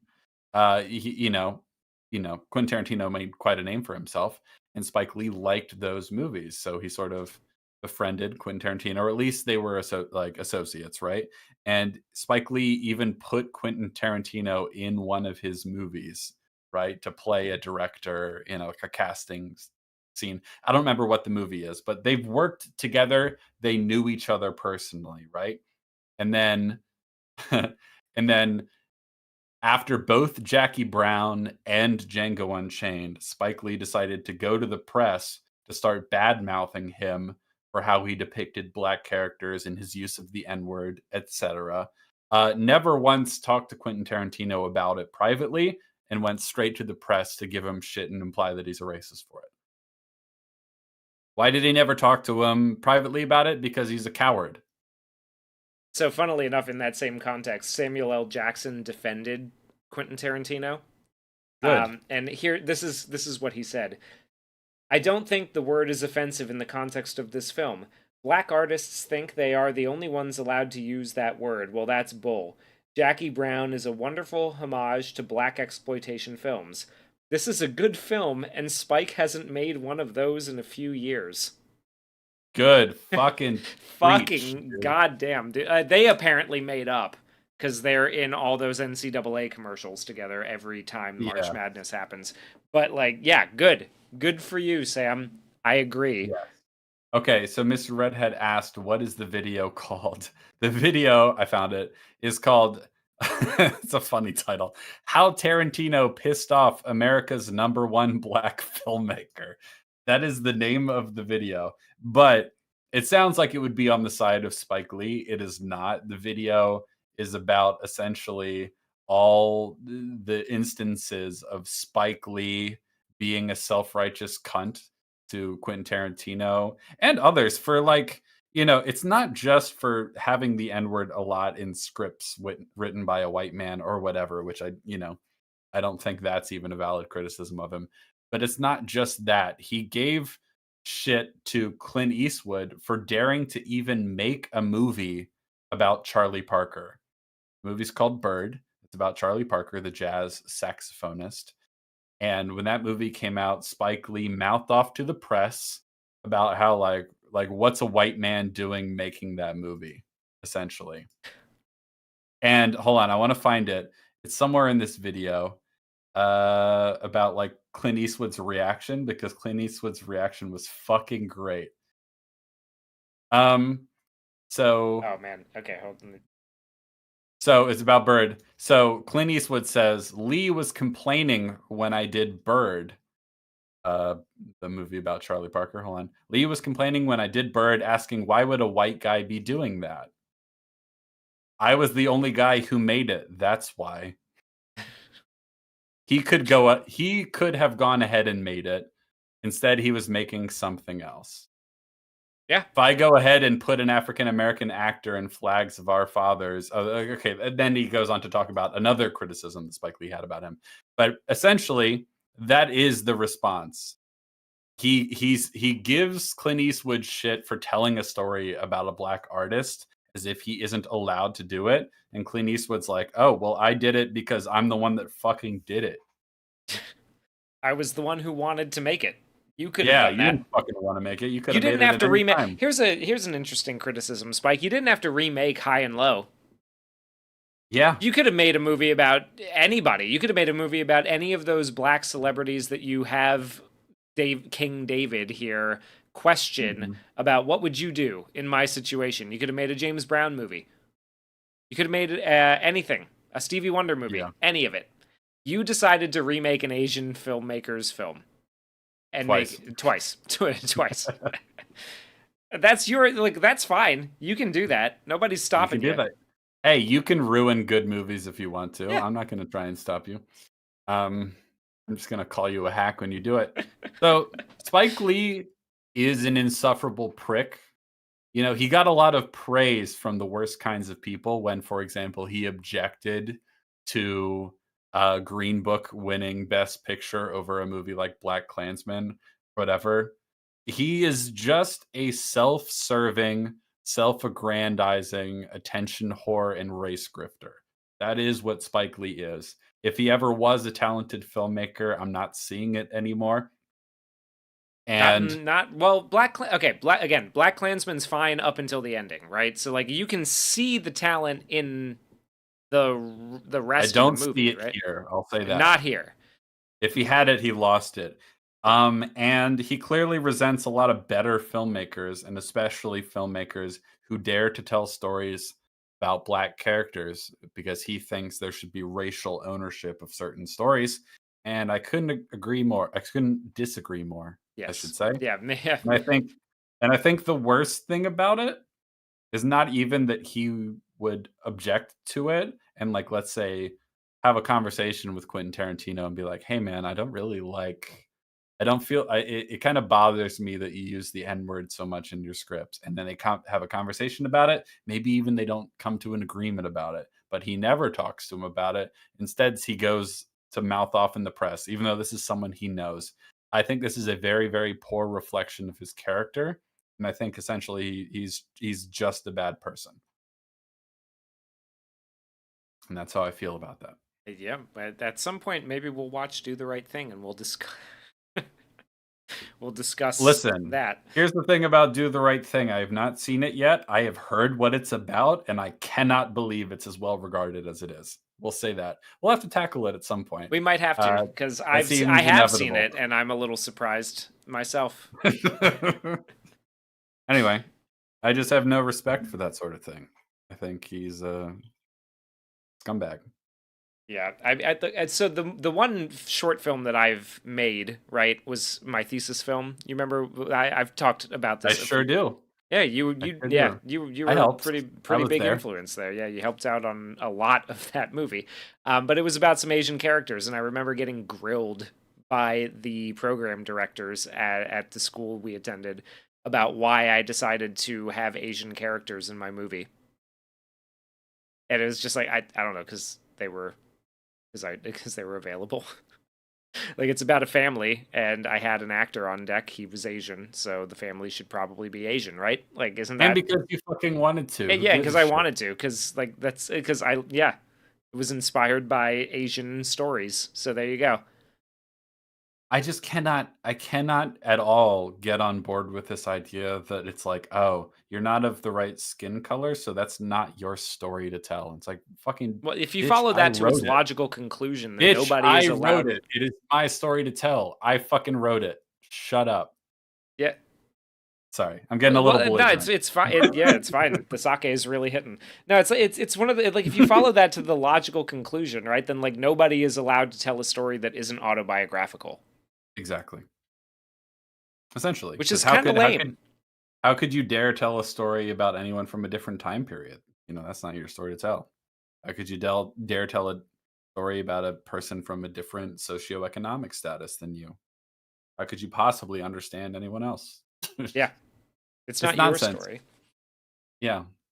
So, yeah, that's part of my hatred for Spike Lee. The other part of it is motivated by having to sit through this Sit through movie. this So let's get fucking back to movie. it. Yeah. Um, yeah, we got a little ways to go. So eventually, it's time. Oh, right. Sorry. There's a really obnoxious scene where Jeffrey Wright, who's playing this like prison Muslim convert chauffeur guy, it gets really belligerent with the detectives for no real obvious reason. He's like, "Am I being detained? Am I being detained?" It's like, "No, dude, shut up. Fine, just go. Just That like, was, yeah, that was like, God. You ever watch those videos of like people getting pulled over for like really minor things and they just start immediately being belligerent with the cops? yeah, Just like, what's the charge? Am I being detained, officer? Like, it's like you were speeding. It's like, oh, I don't, like they just start, I'm a sovereign citizen. It's as obnoxious as that. Like, my yeah."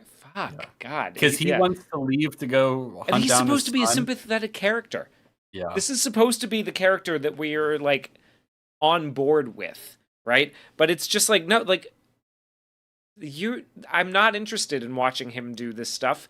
I wanted to see the detectives figuring out the kidnapping, and yeah, I wanted to see the moral quandary that our main guy is put in, having to, pay money to get somebody else's kid back, right? yeah, yeah. Quickly in chat, Georges Rex says Ridley Scott isn't a woman or even an alien, and Kevo says he might be an alien. I think he was maybe replaced by an alien at some point. He's a robot. He's an android. I think he was replaced a la Paul McCartney at some point. It's the only real Yeah. explanation for why he has fallen so far. Anyway, eventually we get to the point James where Cameron isn't a blues savage. so eventually the kidnapper calls back and it's like, okay, the phone's ringing And this is the first and time we get to hear him, this is right? the first Like, time we actually get to hear him. And what's kind of funny about this is that, you know, the kidnapper learns that, I have the wrong kid, whoopsie daisy. Anyway, you still have to pay. And Denzel is just like very casually, not upset, like he knows deep down it's a little wrong and he's kind of conflicted about it. Just in a very sort of casual, cavalier way, it's like, no, I'm not paying. What are you talking about? Why the fuck would I pay? Like the thought hasn't even occurred to him. yeah, That's a big change. yeah, It's a it's very big change. huge. Yeah. He's But, mocking him. First of all, it's there's this really common thing in these sort of like weird self-insert wish fulfillment type stories where he's always cooler and like than the moment calls for. Like he's very casual and cavalier about it. His character should be very stressed, but he's playing it very cool like he's above it all. And this isn't making him more sympathetic or more likable, it's making him less sympathetic and likable. Because it's like, why aren't you taking this seriously? Why has it not even occurred to you that there is any sort of moral consideration on the part of like whether you should pay this or not? He's being very obnoxious and like he's taunting the kidnapper in this like yeah, second conversation. well, like And it comes across, yeah, go ahead. the difference between, so it happens right in high and low. Gondo says, well, he can't expect me to pay now, right? Like he's gonna Yeah. realize that he made a mistake. Of course he can. In this one, he kind of does the same thing. He's like, I'm not gonna pay. But the difference is that Gondo just sort of assumes that the kidnapper's better nature will get Yes. to him. He's like, what? Nobody would expect that. Nobody would expect me to pay for somebody who's not my kid. Come on, that can't. Yeah. That's insane. Denzel's character, King, in this one, is just like he gets the call And the kidnapper's like, I guess I got the wrong kid, but you still have to pay. He's like, why would I do that? Yeah, and That's a it's big difference because he's just like completely unaware of why he might be expected to. yeah, or why it might be the right thing to do. Yeah.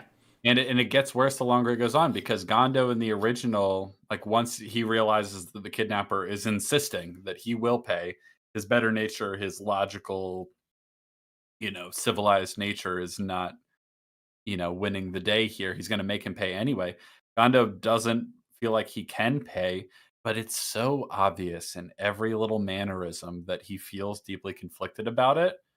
Like he knows that it's kind of a bit selfish, right? Like obviously the conflict is just a lot stronger, first of all. But second of all, it's like, when he's objecting to it, when he's refusing to pay, it's so obvious he's very conflicted about it. The way Denzel plays it in this movie, which one can only assume is how Spike Lee would act if he were in the situation, it's just like, well, it's not my kid. Why do I pay? Yeah. That's very different.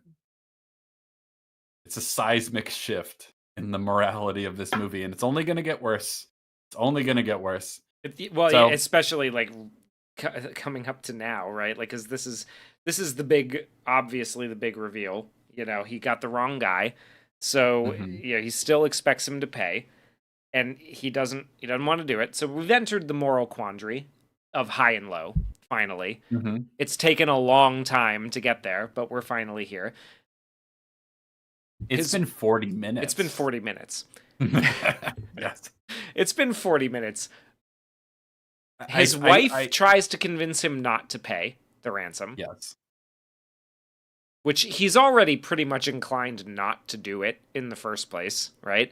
Yeah. Um, he goes downstairs to talk to his partner or like one of his coworkers at the record label. And the coworker at the record label, instead of offering up any argument as to, hey, this might be like, hey, you can't let this kid die. That you can't, whatever. None of that. The moral argument that he makes to him is like, hey man, if you don't do this, or if you don't pay, you're gonna get canceled, and that's it. That's the only reason that like it, so High and Low has that a little bit after some reflection, right? There's a little bit of that from his assistant who kind of sells him out, down the river and tells everybody else about his plan. In this, it's presented as the main reason why he should pay the ransom. Not because you don't want to have the blood of somebody's kid on your hands, but because it's only correct to do, because if you don't, you'll get canceled. Public opinion is very much at the center of the morality of this movie, and I kind of want to wait for Jamie to get back for this one because I know he has a lot to say about this. But it's everybody's telling him just don't pay it until this guy comes along and says, "Hey, you'll get canceled if you don't. So maybe you should." And that's sort of what swings his decision. He doesn't even really decide to do it. He kind of is like told by the detective in the same way. Is like, "Are you comfortable just telling him that you'll pay it, and we can figure it out as we go along?" Right? He really like that's it is real. Yeah, he only cares about being canceled. It's bad optics, and if he does that, then his business will like crumble. That's the only reason that he makes this decision to say like, yeah, I'll pay the ransom, because somebody convinces him, hey, it might be bad for your public image. um and that's the morality. The morality is what would you be canceled for? If you would be canceled for this, then it's probably the wrong thing to do. Yeah. You you there? Oh, I'm here. Yeah. Yes. Did Okay. we I assume you just mentioned that his son's reasoning. Oh no, I didn't actually. I didn't even Oh, talk we to it. haven't gotten there. What No, part were you I on? was Sorry. talking about how his wife tries to convince him not to pay it, and then he has that moment with the other guy from the record label where the guy basically says, like, you can't let him die because you'll get canceled. Yes, Yeah. right, And right. and so like public opinion is sort of his son does the same thing. Paramount. Oh yeah, Because we're gonna get let's get to the son because it's a continuation of this exact same problem, right? yeah. He goes and he talks to his son, and this is truly one of the most baffling scenes in the movie, as far as I'm concerned. See, so he talks to the business partner, then he talks to the wife, who's like $17.5 million. That's a lot. We can't pay that. And he goes to talk to his son, and his son is generally of the opinion that he should pay the ransom because, It's his but you friend and think he it's, doesn't want his y- friend to die. well, you would think that that's why. Yeah. But the reason he gives is not, that's my friend. You're just going to let him die. How would Paul feel? You can't do that to Paul. That's your best friend. I'm saying what you think anyone in the movie should be saying, but his son, and I'm not kidding, is like, you should see the hate I'm receiving online. People are saying that I should have been kidnapped Oh my god, I instead. forgot about that. People are saying I should have been kidnapped. Like, who's going to accept me when I apply to colleges if you have this reputation? That's his argument. Is that Yeah. public perception is the burning of his dad's reputation is going to sabotage his future college prospects. That's what his son cares about more, seemingly, based on his reaction, than, dude, that's my friend. You're just gonna let him die? That's not what he says. By He the doesn't way, say that. by the Go ahead. way, just out of curiosity, I decided to look it up. Right, these are not penthouse apartment prices in New York City. These are just like bottom floor or like mid tier floors, right, with about Sure. 4 bedroom, 4 bathrooms. So what he's living in essentially, $35 million up front, Yeah. and like 17 and a half is framed as being like something that would ruin him if he loses it. Well, he does make it seem like he's taken all that money out against what he has, but, like, I don't know. It Well, doesn't yeah, seem to but it make a doesn't lot it of. doesn't like he's got a Yes, I penthouse. agree It with doesn't you. make any fucking sense. That's Yeah, like because he could sell that. Yes. Okay, so to make this absolutely abundantly clear, I'm going to read the dialogue that he has with this conversation, right? Um, so he says, do, do, do, do, do, do. So this conversation starts with Denzel saying, "I want to apologize for telling you I was going to stay and watch you ball out and then leaving." They're referring to practice. And he says, "Yeah, that doesn't matter now." He says, "No, it does matter. It does matter. I just want you to know that everything I do for you, for your mother, for us, family first." And then his son says, "Not paying the ransom for Kyle isn't what's best for everyone." So you might think, okay, he's going to be the one person, because apparently his wife is no longer that person, who's going to try and push him to do the right thing and not just because he'll get canceled for it, right? yeah. So he says, not paying the ransom, is that what's best for everyone? For me, mom, Uncle Paul, how does that work, Dad? And he says, well, it's hard to understand now, but it's not quite that easy. It's more complicated than that. And the son says, but Uncle Paul was right. We're the ones to blame. Denzel says, no, that's not true. We're not the ones to blame. And then son says, it's not just Uncle Paul. Front page of the New York Daily News, the New York Post. I mean, social media, TikTok, IG, voicemail, stuff online. I'm getting DMs like I should have been the one that got snatched. The son, I told you, he says, Dad, you don't understand. Media takeout. Black Twitter is dogging me out. Oh god, yeah. And then Yeah, Denzel I says, guess I reacted very you can't listen viscerally to to that. that. You, you can't listen to that nonsense. That's poison. That's garbage. He says, Dad, that's everywhere. You don't understand. It's not just a bad Rolling Stone album review that you can just look over. He says, you still got to ignore it. I can't ignore it. My friends are going to think I'm the reason my best friend was murdered in cold blood. Oh, come on, son. You know what that means? I mean, how can I go back and finish high school? What colleges are going to accept me, Dad? That's his That's argument. his argument. Yeah. My It friends, has what will my friends think of me? Black Twitter's dogging me out. What college is going to accept me? This is what I mean about this movie being utterly obsessed and preoccupied with vague Public public perception. opinion and Yeah. public perception of strangers, and not at all with anything approaching like just basic morality. It's wild. Yeah. Well, It's and like wild. so what is Denzel's response to this argument, No. Jamie? He says, "We gotta think of something, we gotta think of something." All right. He's like, "I don't know, son." He says, "What?" The son says, "What do you mean you don't know?" He's like, "I just right now." It's like, "You know everything and everybody." He's like, but right now I don't know." He's like, "No, daddy, you do know. Pay the fucking 17.5 million. It's just fucking money." That's what the son That's what says the son says. now. Now, what does And then Denzel do? he chimps out. He says, "So you're gonna curse at your father like that? You're gonna disrespect me like that in my own house?"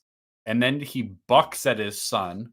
Um, he Yeah, pretends like he he's pretends like going to he's hit going to him. punch, like he does like a fake out to go and punch him, and then He he says, "Now, I gets up in his, don't get he it." literally gets up in his face and goes forehead to forehead, staring him down. He says, "Now, don't get it twisted, son. There's only one man in this house, and you're looking at him. You ever talk to me like that again, I'll bust your little narrow, no rent paying ass. You understand me?" And then he gets up right in his face, puts his forehead right up against his, and says, "You understand me? I'm gonna say it again. Do you hear me?" He's like, "Huh?" He's like, "I hear you." He's like, "Do you?" He said, "Yes, sir." He says, "Do you?" Again. He says, "Yes, sir." He said, "All right then." And then he What the says, fuck is okay? What the fuck is that? Like Kevo says, "Easy, that's our Jamie, easy." sympathetic. No, he does chimp out. That is what That yeah, happens. no, like he That is loses an his accurate mind. reflection of what he does. He reverts to a weird Like a sort of weird aggressive primal, yeah. what is, I cannot imagine what it would look like for my father to do that to me. Yeah. Right? Like to get up in my face like like the threatening alpha animal of a pack. Like what the fuck is this? So, this is a quick reminder of what happens in this scene. He goes to talk to his son. He goes to apologize for not staying for his basketball practice. And the son's like, "Yeah, well, that's not really important right now. What matters is that like we need to pay the ransom." He's like, "Nah, it's not that simple." And he's like, "What do you mean? Black Twitter is dogging me. How am I gonna go to college? Pay the fucking ransom." He's like, "You're gonna Did you curse just at say your fuck? father like that? Did you just say I'll fuck to me? You I'll little beat your fucking bitch. I'll fucking ass. beat your I'm ass. the alpha of the family. I will kick your ass, you little shit. You hear me?" And he's like, "I hear you." And he's like, "Good." And then he leaves. Like, you know, Yeah, that wow. remember how High and Low was? Remember? You Like, remember the father in High and Low who was like really happy to have his kid back? Like there's the chauffeur who's like too harsh on his kid, and he's just like, "Hey, please try to remember. Try to remember. You've gotta. You're being useless. You have to figure it out. Please, we have to solve this problem." And Mr. Gondo gets up and says, "Hey, man, take it easy. take it Jesus, easy. take it easy. Yeah. Come on, stop." It, Yeah. I what's the, what how's the best way to say this? I hate this character. I hate this is this supposed to character. be our sympathetic character. This is supposed to be our Mr. Gondo. Yeah. Yeah. Okay, so what does Mr. Gondo in High and Low represent? We already talked a little bit about this at the end of the movie, right? He is God talking to the sinner at the end, right? He's God talking to the sinner. He is the noble king. He Yeah, is the wealthy businessman who actually cares about, his duty to the people below him. He is the noble aristocrat. Like he's that sort of archetype, yeah, right? He is the person who is at the top of society and the hierarchy because he deserves it, because he's an exceptionally hardworking, principled, and good person. exactly. Yeah. Who is King David in highest to lowest? He's a vindictive little prick. Who gets mad when like his son, who's in a vulnerable position, who's like, granted, it's not particularly sympathetic because he's not concerned about the life of his friend. He's concerned about whether or Yeah, not but he'll get neither is into King David, so college. that it doesn't really even factor in. You Yeah, know what I mean? He doesn't care either. So it's just his son tries to tell him he should pay the ransom, and he and he uses some says, harsh language, so he threatens physical violence. "Yeah, And this is our sympathetic black father. yeah." It's I don't know who am I supposed to like in this movie? Quick refresher here. Denzel's first thought is like, "Well, it's not my kid, so why the fuck would I pay for it?" And He then has a when lot yeah, of money, he so doesn't want to spend the money.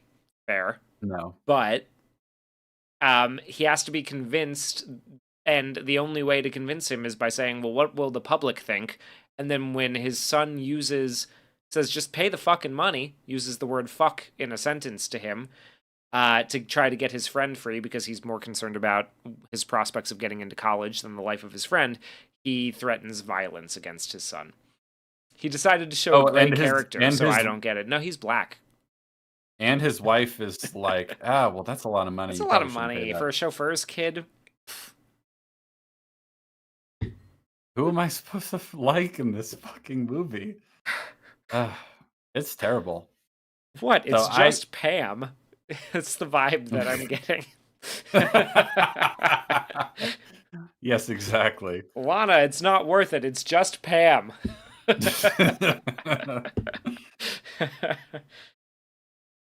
Yeah, repugnant is a great word, Jay Jameson. Repugnant is a great word for these characters.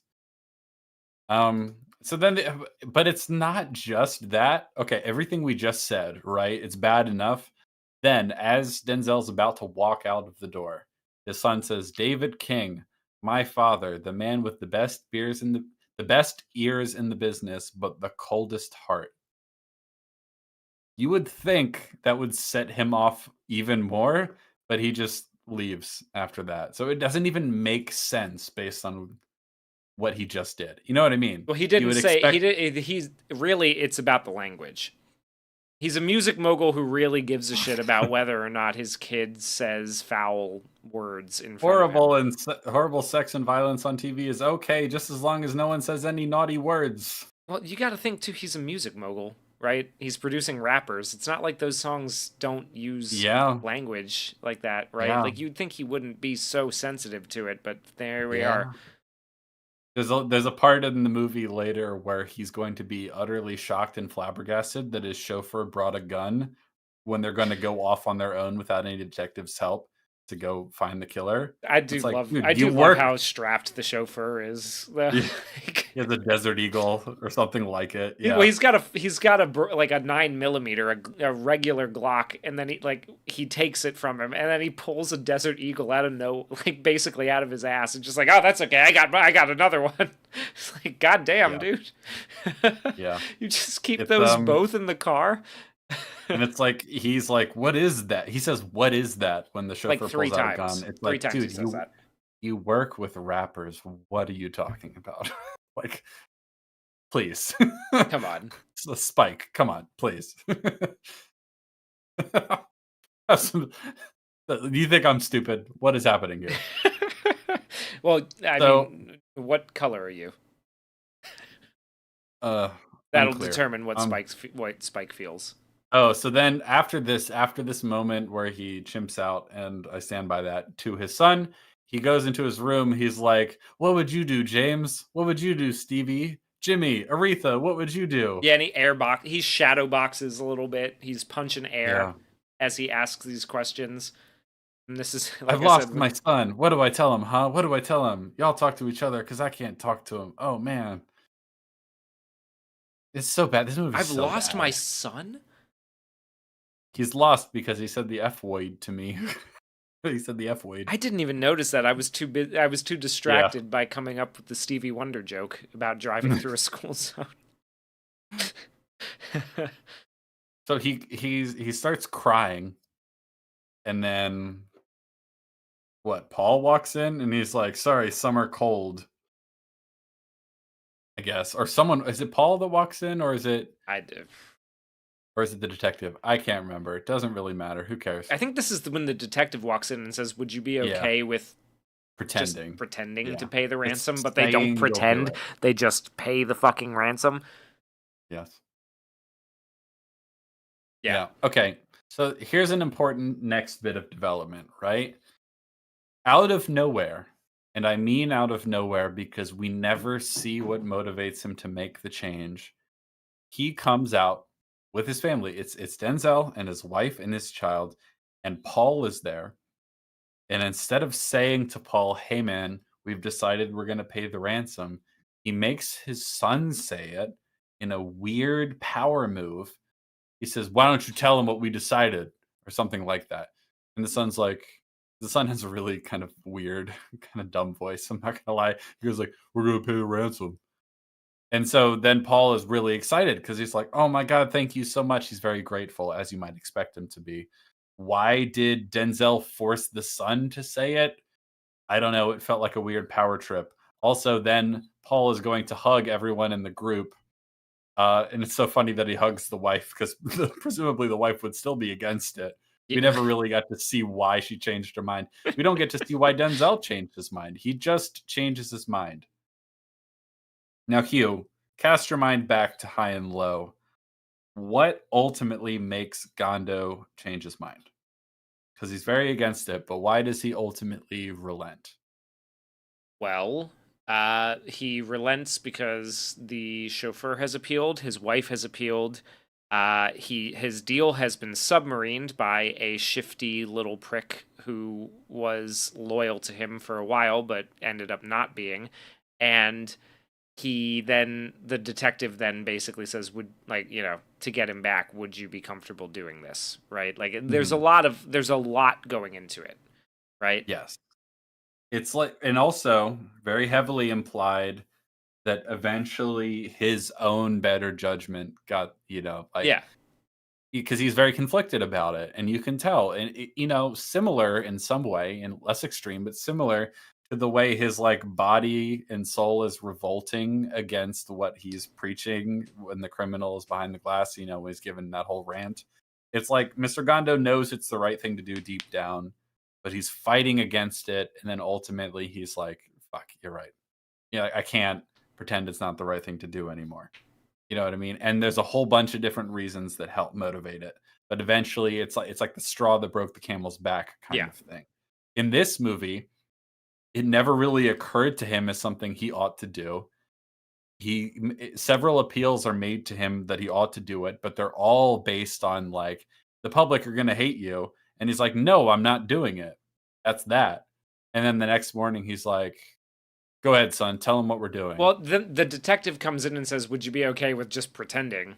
And then he comes in Yes. and tells Paul, "Hey, we're "All going right, to do it." we're gonna do it." So like, you don't really have, unless you know the original story, you don't really have a reason to believe that he's actually gonna pay the money. Yeah, you could be forgiven for thinking that he's lying to Paul. Yeah, you actually could. Also, just because we talked about Paul having multiple firearms, I had to look it up just because it occurred to me.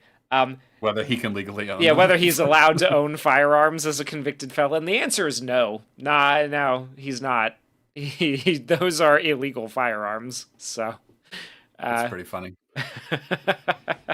So they tell Paul, and of course, he's very excited and appreciative. He like leans down to pray towards Mecca, whatever. Then we cut to his son, name I don't remember, chauffeur's son. He's being held with oh, in duct the tape, tied up in the bathtub, and they're playing a song, a really lame hip hop song, the lyrics of which read, "Pack out the trunk from the front to the back, pack out the trunk from the front to the back," over and over and over again. It's very repetitive. It's not especially interesting or compelling, just generic, yeah, drug pretty yeah. gang stuff. And so my thought was, okay, there's something mildly interesting, we ignore everything that came before this, in a shitty SoundCloud rapper kidnapping the son of a music mogul, thinking that will somehow lead to his financial success and, like, making it big, because he wants to make it big and he just feels like he's not being seen for the genius that he is. But then when we hear his music, it's just shitty, generic rap. But the problem is that the movie seems to think this is legitimately really good because we're going to eventually learn that his son put this song on his dad's like must Must listen listen to to playlist. playlist, like best new artists that I Yeah, think you you gotta. should. These are the guys you gotta check out. These are what the kids are listening to. So like maybe you'll sign one of them. And we learned that his dad has not really been uh Well, he, listening he to that hasn't been very he much. hasn't been on his phone because he thinks that spending too much time on screens is a waste of time. As a music mogul businessman in the year of our Lord 2025. Yeah. And but as much as I would have loved it if it was or appreciated it if it was like a shitty rapper who like wants to make it big and feels like he ought to be entitled to make it big, but he sucks. The movie thinks this music is good. But Yeah. you don't get the movie's perspective on the music at first. You just get the track playing in the background of this kid who's like sat in a bathtub all tied up listening to it over and over again, presumably. And you go like, "Oh, that's funny. It's a shitty hip hop song." But then the movie goes, "No, this is good." And I go, "Oh, oh, I see." So the plan is launched, right? To we're getting to the train plan, Yes. and they run through like they play a lot of music over it. There's a scene of the head detective talking directly to the camera, and Mhm. also a side profile of that same scene, to make sure that we have some visual distinction in there because Spike Lee has ADHD and can't linger on a single shot for more than 30 seconds. Um, it's kind of nebula. It's just kind of like a word salad version of the train plan from High and Low, but essentially Yeah. he's gonna have they read off almost every single line on one of the New York City subway lines. Like I was joking that the DC version would just be to like read down the entire list of the red line of the metro. So like They read every stop like it matters, but it yeah, doesn't it doesn't matter. It's matter just at all. Like, we're gonna have officers at Fort Totten and Glenmont and Wall Street, and they like all this, like everything just goes down the list of all of them, all the way to the end at Yankee Stadium, and it's like it's got the sign for get your Yankee season tickets now, so product placement from the team. This is where the weird It's New color, York key jangling yeah, New York key jangling. It's also during a Puerto Rican heritage like fest. festival. Yeah, where Rosie Perez and God, what's that guy from? Anyway, it doesn't matter. Yeah, Puerto like Rican they're just actor like man. famous Puerto Ricans from New York. Like, hey, look at that. Look, hey, you know this Puerto Rican? Here's I another can't one. help. Hey, I here's a can't Puerto help. Rican who plays the piano. We're going to have this play over the entirety of the scene. Listen, I'm sure that Spike Lee is genuine about his like love of all these things, but it feels to me, it reads like someone who is cynically trying to use Black culture and New York culture key jangling moments as a crutch to avoid having to tell a compelling story. Oh yeah. That's how it feels. Now, I believe wholeheartedly that he hates the Boston Red Sox and he's just obsessed with the Yankees and he's gonna give them a shout out in his movie. But it reads like "Oh, look, it's the Yankees. Oh, look, it's all these stops. You know New York, so you'll love this. Look at that. It's the Well, New York like it's not subway." even just because it's not even him just reading it off. He's showing the mural art or the mosaic art on at each station as he's saying it. So he Yeah. deliberately went and filmed each the sign, the wall at the station, so that you could like it's like, oh, I know that. I know the Wall Street station. I stop there every day. Oh, I know the Yankee Stadium one. Look at that. Like that's all it is. Yeah. That's all it is. Yeah. And so he gets on the line with the backpack full of money. And okay, so in High and Low, the detectives had the idea. They were like, "Oh, there's no way he's going to be stupid enough to try to like do this Make the switch make on the the switch subway. on the train. Like there's no way he's going to be stupid enough to do that, and he's definitely not going to do it at a station. It's too risky." You might be forgiven for wondering like how would you do this on a subway line?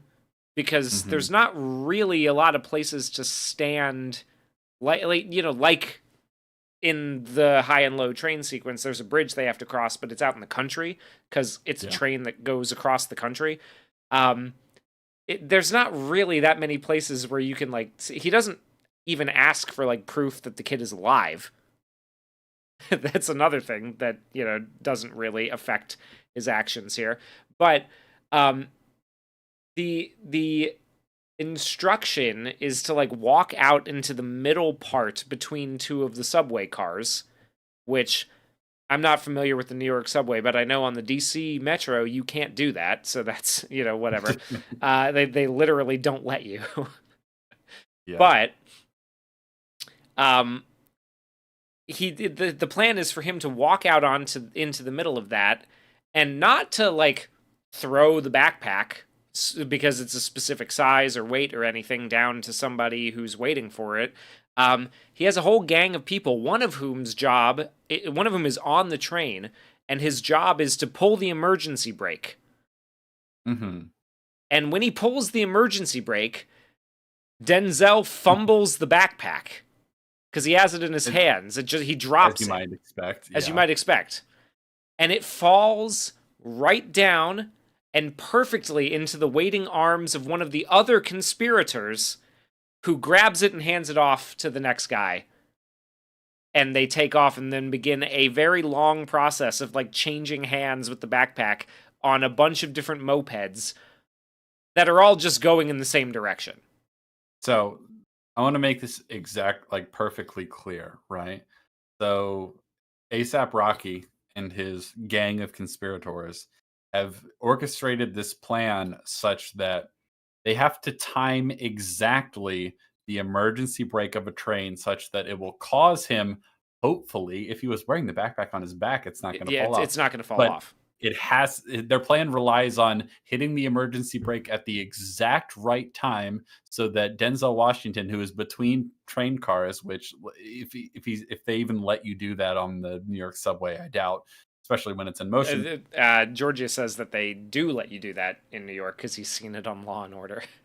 That explains it. So, so either way, the guy on the train has to pull the emergency brake to stop the train at the exact right moment, such that Denzel Washington, who has to, not a moment sooner or later, be in between train cars, holding the backpack in his hands, not on his back, so he can manage to drop it, so it lands exactly, perfectly into the hands of a waiting conspirator beneath a bridge, so he can pass it off to someone else on a moped and they can drive away. Do you understand how insanely contrived that is compared to the original? Or just compared to anything. The timing of that is impossible. Yeah, it There's pretty no way. practically impossible unless the There's no kidnapper is an fucking absolute way. like the The genius kidnapper of the is just kidnapper some random gangbanger SoundCloud rapper wannabe. who's like That's what okay he is. let's give his name so that we like this brilliant kidnapper who's orchestrated this whole scheme. His handle on SoundCloud is Young Felon. He's not technically on SoundCloud, but that's I'm Yeah, just saying that's the quality of his his handle music. is Young Felon. Yes, young felon who is just some random street guy. He's not a train expert. You know what I mean? Like Yeah. the coordination and the planning does not match who the character is. Because we will see the character in all its glory. We'll see a big conversation. Anytime he gets into a conversation with Denzel, whether on the phone or in person, he gets flustered because he's not actually very well spoken, and he spurgs out and calls him a pussy. It's genuinely the most charming part that's of the the best movie. part. That's my favorite part of Yeah, the movie is when he I keeps calling agree. him a pussy. Yeah, it's pretty funny. Well, But because this was that's when ASAP Rocky is doing his best performances. Is when he's calling him a bitch ass, pussy ass, like all yeah, of that. Like, but he's not a hyper intelligent criminal mastermind, which he sort of needs to be for this plot to make any sense. And he sort of needs to be in the original movie. But you've made him just a normal, street rapper guy, who's hyper obsessed, sure, but he's not incredibly intelligent, and his plan is incredibly orchestrated. It's like a ballet. Like it's like one of the Joker's plans in The Dark Knight. Like that's the but level here. stupider. Because so But okay, when they but start stupider for sure. driving around on the mopeds and handing off the backpack, right? So what'll happen is the moped will be going down one street and it'll turn off onto an alley where there's another moped waiting. And that moped rider will hand the backpack to that guy who just pulls out of the alley and keeps going on the main street.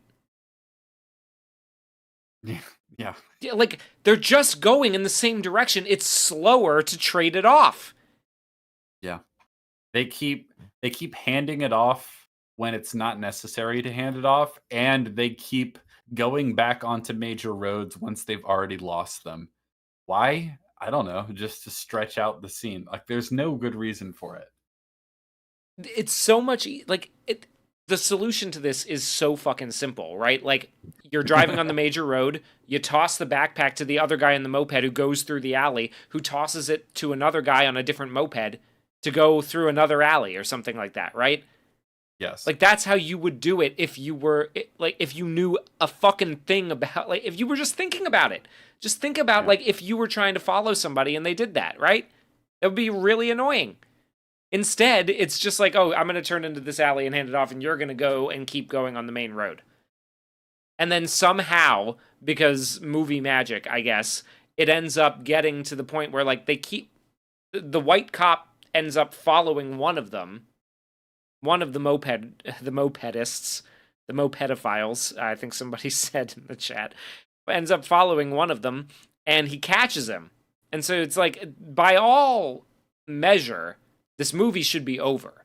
They should have got him. But this backpack just happens to be full of tampons. So that the white cop, got him, so that the white cop can have like oh, you son of a bitch, oh, what are these tampons? He can have a big clown moment so that everybody can sit there and laugh while he honks his nose.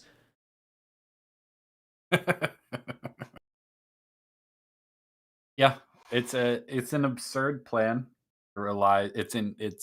It's contrived to the point of like statistical impossibility, basically. Yeah. Um, Well, so somebody asked, the train is going, so the bag would have been going sideways at 40 miles an hour. No, what happens is they pull the emergency brake so the train stops, and as it stops, Denzel drops the bag and it just goes straight down. It ought to be moving a little bit. It should be, but the way that But the not- movie does it is like that. Yeah. You think Spike Lee cares about physics? Oh, God. Dude, physics were invented by white people.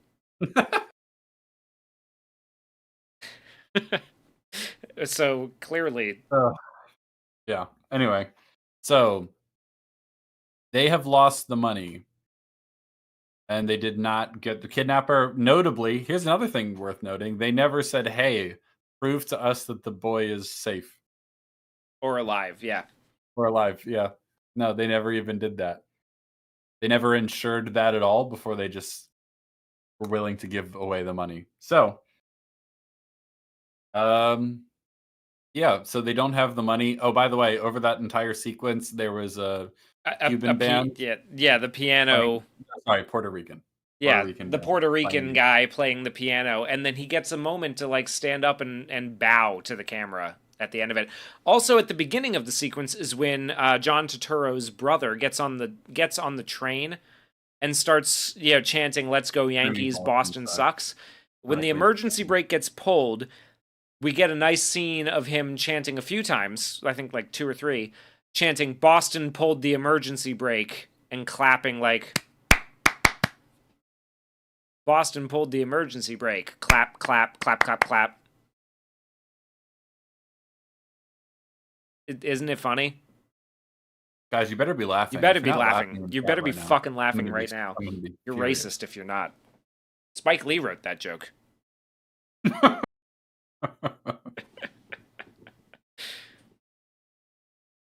Yeah, I don't know who that Puerto Rican artist is, but one assumes they're famous or something because they're given a lot of screen time.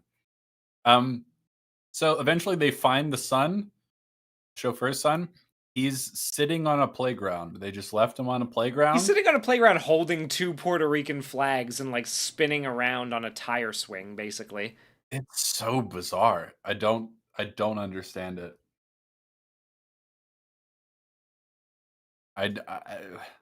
Yeah, it's fucking Anyway, crazy. So anyway, this is the point in the original movie where the detectives might take over the story, and we start to get like some of that compelling police drama and the really interesting legwork and nitty gritty of what it looks like to be a detective solving a crime like this. Did you like that in the first movie? Because I fuck did. you, I did. I liked it a fuck lot. you. Then because what we're gonna get instead. That's so rude. Yeah, what we're gonna get instead is incompetent cops doing nothing for the rest of the movie, and Denzel and his chauffeur taking matters into their own hands.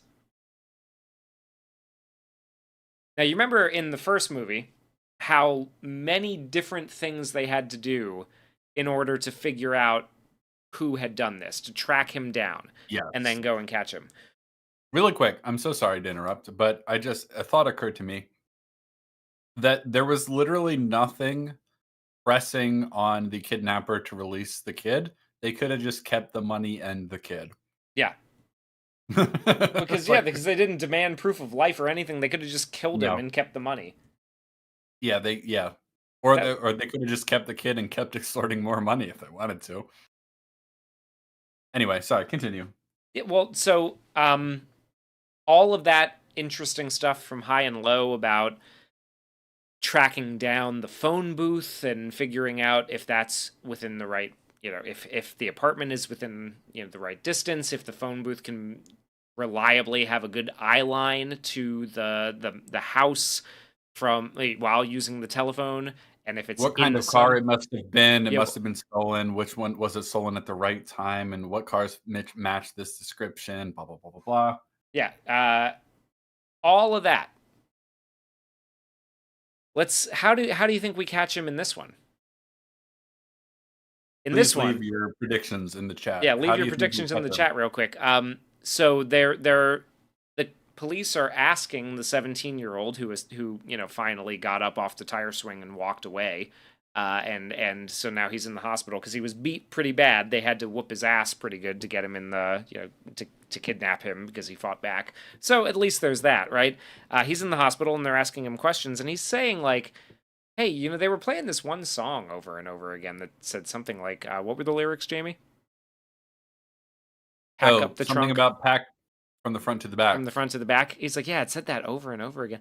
The cops kind of go, stick to the facts, sir. This is not relevant. What do I fucking care what the song they were playing sounded like? I need you to give me some relevant details, please.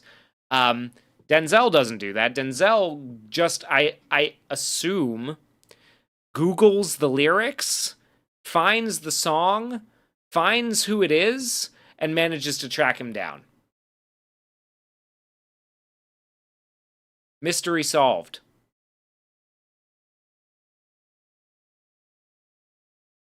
Isn't that better? That's not an exaggeration, by the way. Yeah, that's exactly how it goes. Basically he brings that information to the detectives and they kind of just brush him off. And they don't even brush him off in a compelling or believable way. Because, if I was the detective and I was just like, yeah, I don't know, that's kind of thin. It's even worse.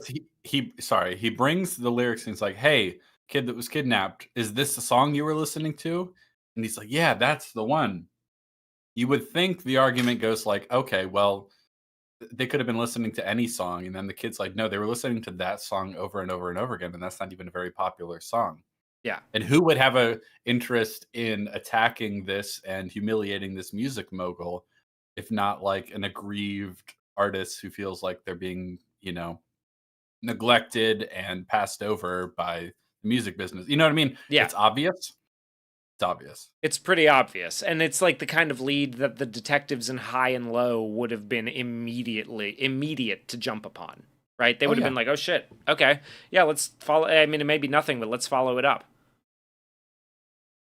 But Denzel puts on his golden beats and has his golden beats that have a wire, by the way, like an aux cord attached to them. Which is like, no phones anymore even have a fucking aux plug-in. You can't, whatever, doesn't matter. He puts his golden beats in and he takes a little walk around New York while listening to the song, and then he realizes who it is, and he gets his chauffeur to help him track it. He's like, "Hey, you're gonna drive, and we're gonna go find this guy." He punches the air a little bit on the way over, does some shadow boxing in the passenger seat. This is when the chauffeur reveals his deagle and his Glock, and Denzel figures it out. He goes to he finds his home, where his Finds the house of the kidnapper, but the house of the is kidnapper, not where there. his kid and his baby mama live, Mhm. and the kidnapper's not there. Oh, important. Oh, right. Well, sorry. Important is a strong word. Detail we overlooked is that right before they're going to put the money in the bag to do the exchange, the kidnapper's like, "Oh, by the way, put your wife's Cartier bracelet in the bag." He's like, "Hey, man, that was an anniversary present." He's like, "You're not in charge, motherfucker, pussy ass bitch. Put the thing in the thing." So he does. And so she puts her like really expensive, Cartier bracelet. And then when he goes to the guy's house, ASAP Rocky's house, finds his baby mama. And his baby mama, oh my God, she's wearing that same bracelet.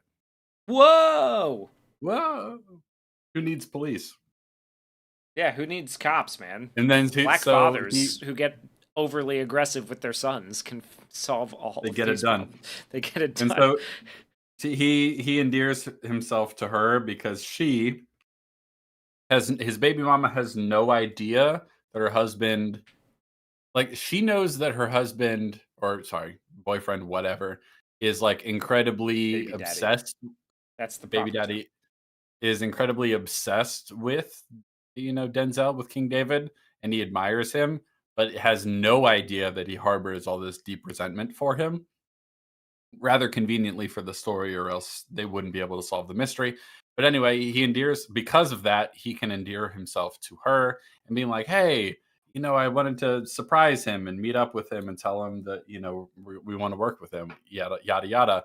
You say he's at the studio right now. Can you tell me where the studio is?" And she's like, "Oh, yeah." So she helps him because she has no idea, or she knows the perfect amount of information to Yeah, help this she contrived said, "Oh plot. yeah, it's right around the corner. Just go and look for a red door."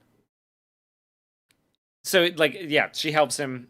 He goes around the red door, and they have their first scene speaking through some glass to each other, because he sneaks in and he puts the gun to the producer's back, and he just lets the producer leave, the guy who's like running the booth. He just lets Yeah. him walk out, which I would not just let that guy go. He might have a gun on him, for one. Like, to be clear, the okay, studio, really quick, the studio they go to is not a nice music studio in some ritzy part. He has to pass a pit bull that's chained up in the hallway. pitbull, air He- quotes, pitbull. yeah, what the movie calls a pit bull, but appears to be some sort of mix. Anyway, some like dog that has just been chained up in the hallway to prevent anyone from sneaking up on them, I guess, but But that it doesn't doesn't work, work. obviously. No, so like these people would have guns on them. Eventually, ASAP Rocky will have a gun on him, but so would that producer. Are you kidding me? Like, he just lets the producer go. He puts a gun to him and basically silent. This is while ASAP Rocky's like rapping in the booth, and he's like, "Get the hell out of here," whatever. He mumbles something to him, and then the guy just leaves. And it's like, you wouldn't just let that guy leave. Well, of course you You just, wouldn't, because like he's well aware. The detectives told him that there was a whole group of people conspiring in this yeah, plot, right? this guy was probably He was involved in it. probably one of the moped guys. Why wouldn't Mhm. he have a gun? He could come back and fucking kill you. But then they have a very long, drawn-out conversation through the recording studio, like, glass, right? It is so embarrassing. Absolutely fucking... Yeah, it's fucking embarrassing. Best word. They get into a rap battle. I'm not joking. Yeah, they do. They get into a rap battle.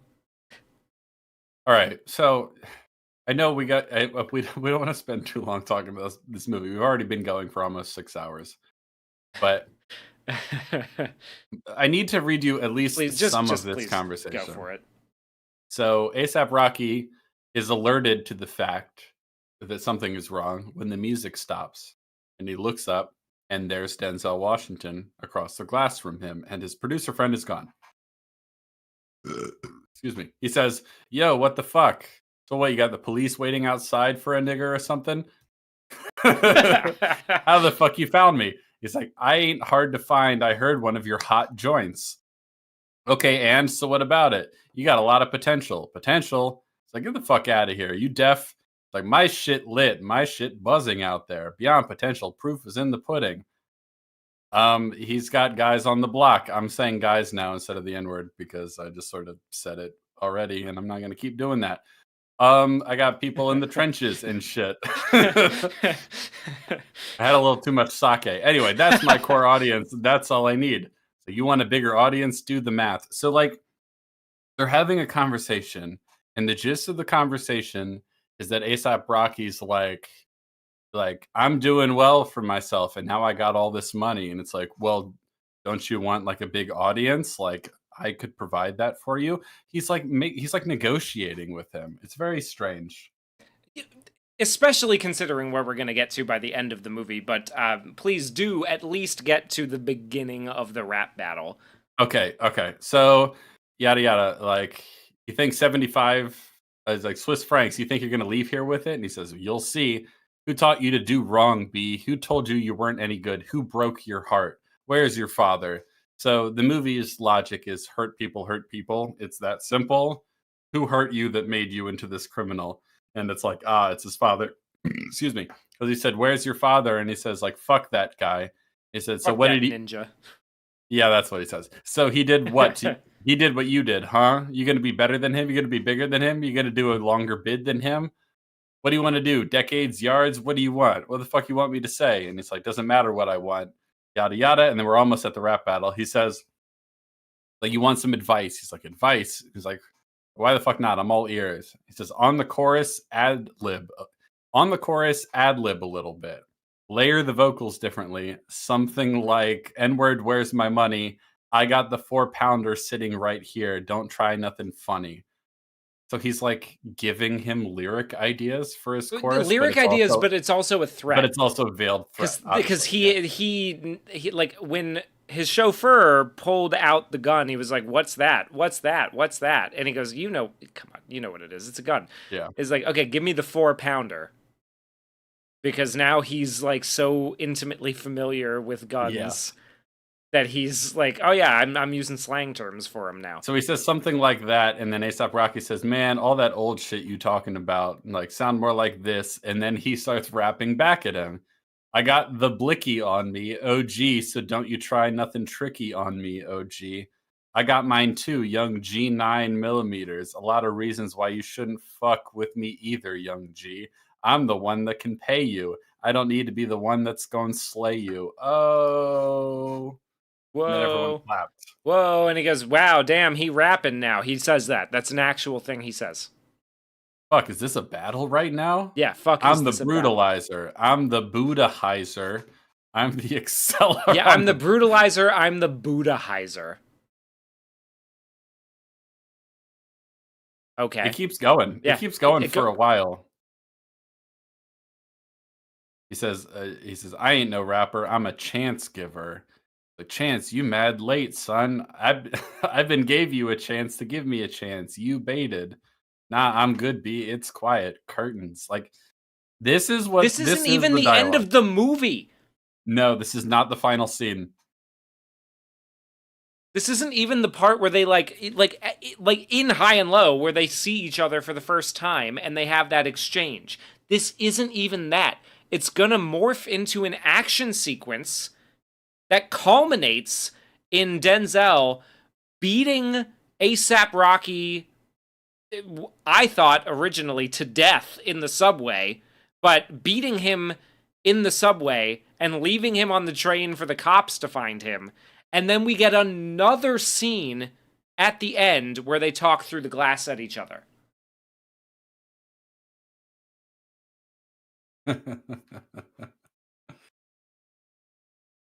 Okay, so what is happening in this scene? It's another example, I think, of the movie's like self-insert wish fulfillment version of Gondo, uh, i.e., Spike Lee, wanting to be above the inherent threat and danger and stress and tension of this situation, and to be like, "Ah, you young bloods, you don't know anything. Let me preach to you. Let me give you advice. Let me show you that I'm hip. I'm cool." He's like Denzel characters Denzel's character is like always better than the situation he's in, always. It's the most annoying wish fulfillment crap ever. It's black Gary Stewism, whatever you'd call that.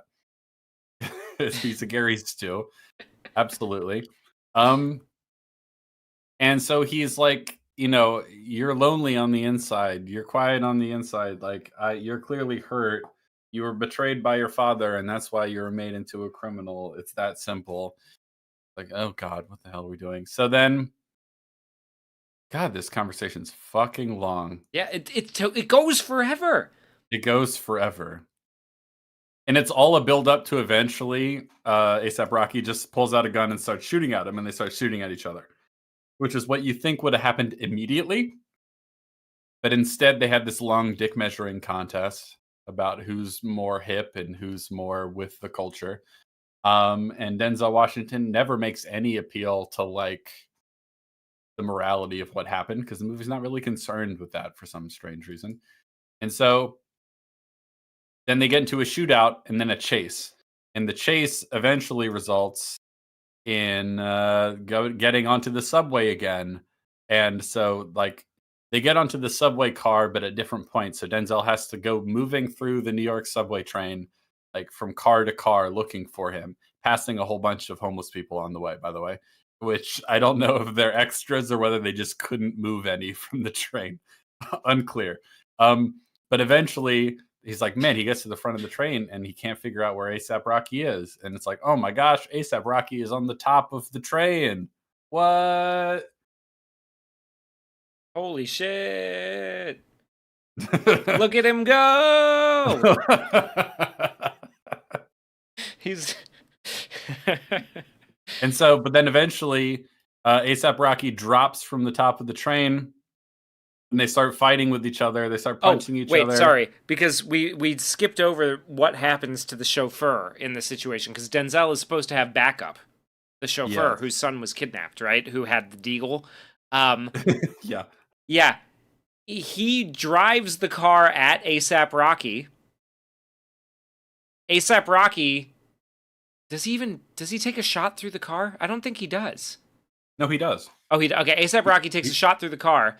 The chauffeur gets out, pointing the deagle, but not firing it, and he's like A$AP Rocky runs away, and he goes, "Ah, shit! I got glass in my eye," and he's out of the movie for a while. Until the end, where he has a big Band-Aid on his eye. So gone is any sort of real interesting back and forth about like the psychology of this killer and why he's doing anything he does, and it just turns into like a really bizarre, very petty, like honor culture dick measuring one-upmanship contest between the two of them that just boils over into a shootout.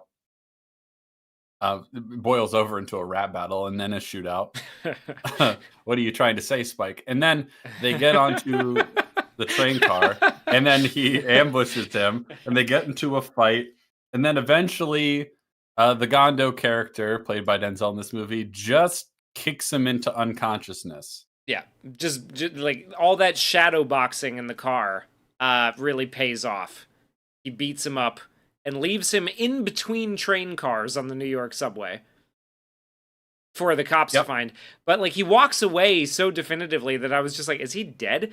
And you might be wondering, okay, so you remember how in the original movie they find the pink smoke because he burns the cases that have the capsule in them, and they go, oh shit, that's got to be near where he is, so they close in on him, and they end up finding the money after they've caught him.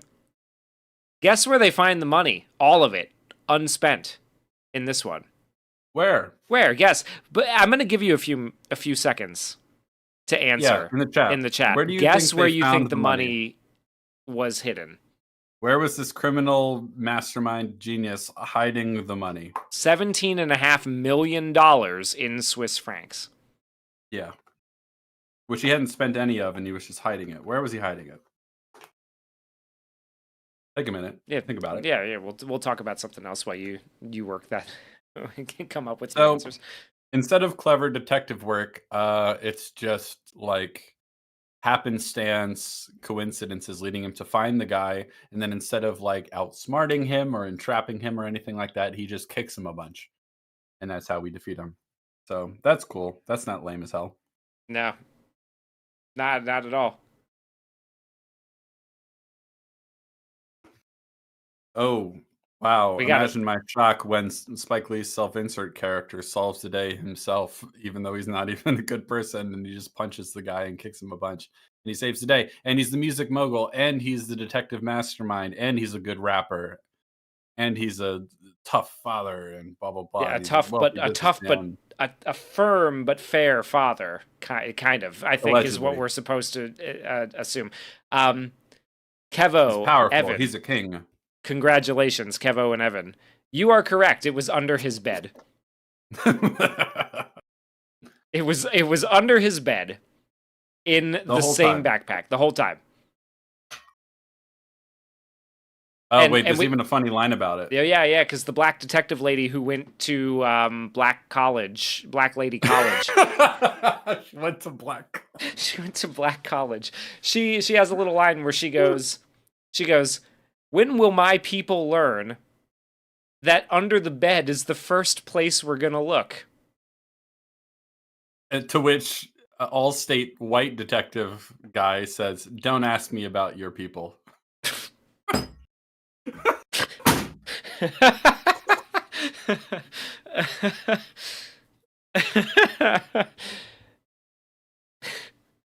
Legitimately, one of the funniest lines in the movie, I would argue.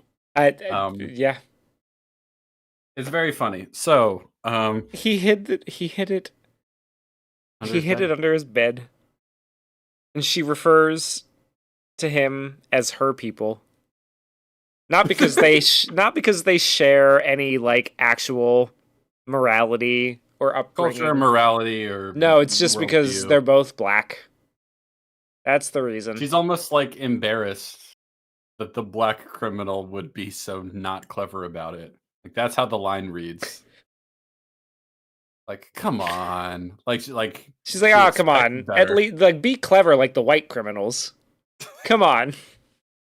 At least hide it in an overseas account or something. I don't know.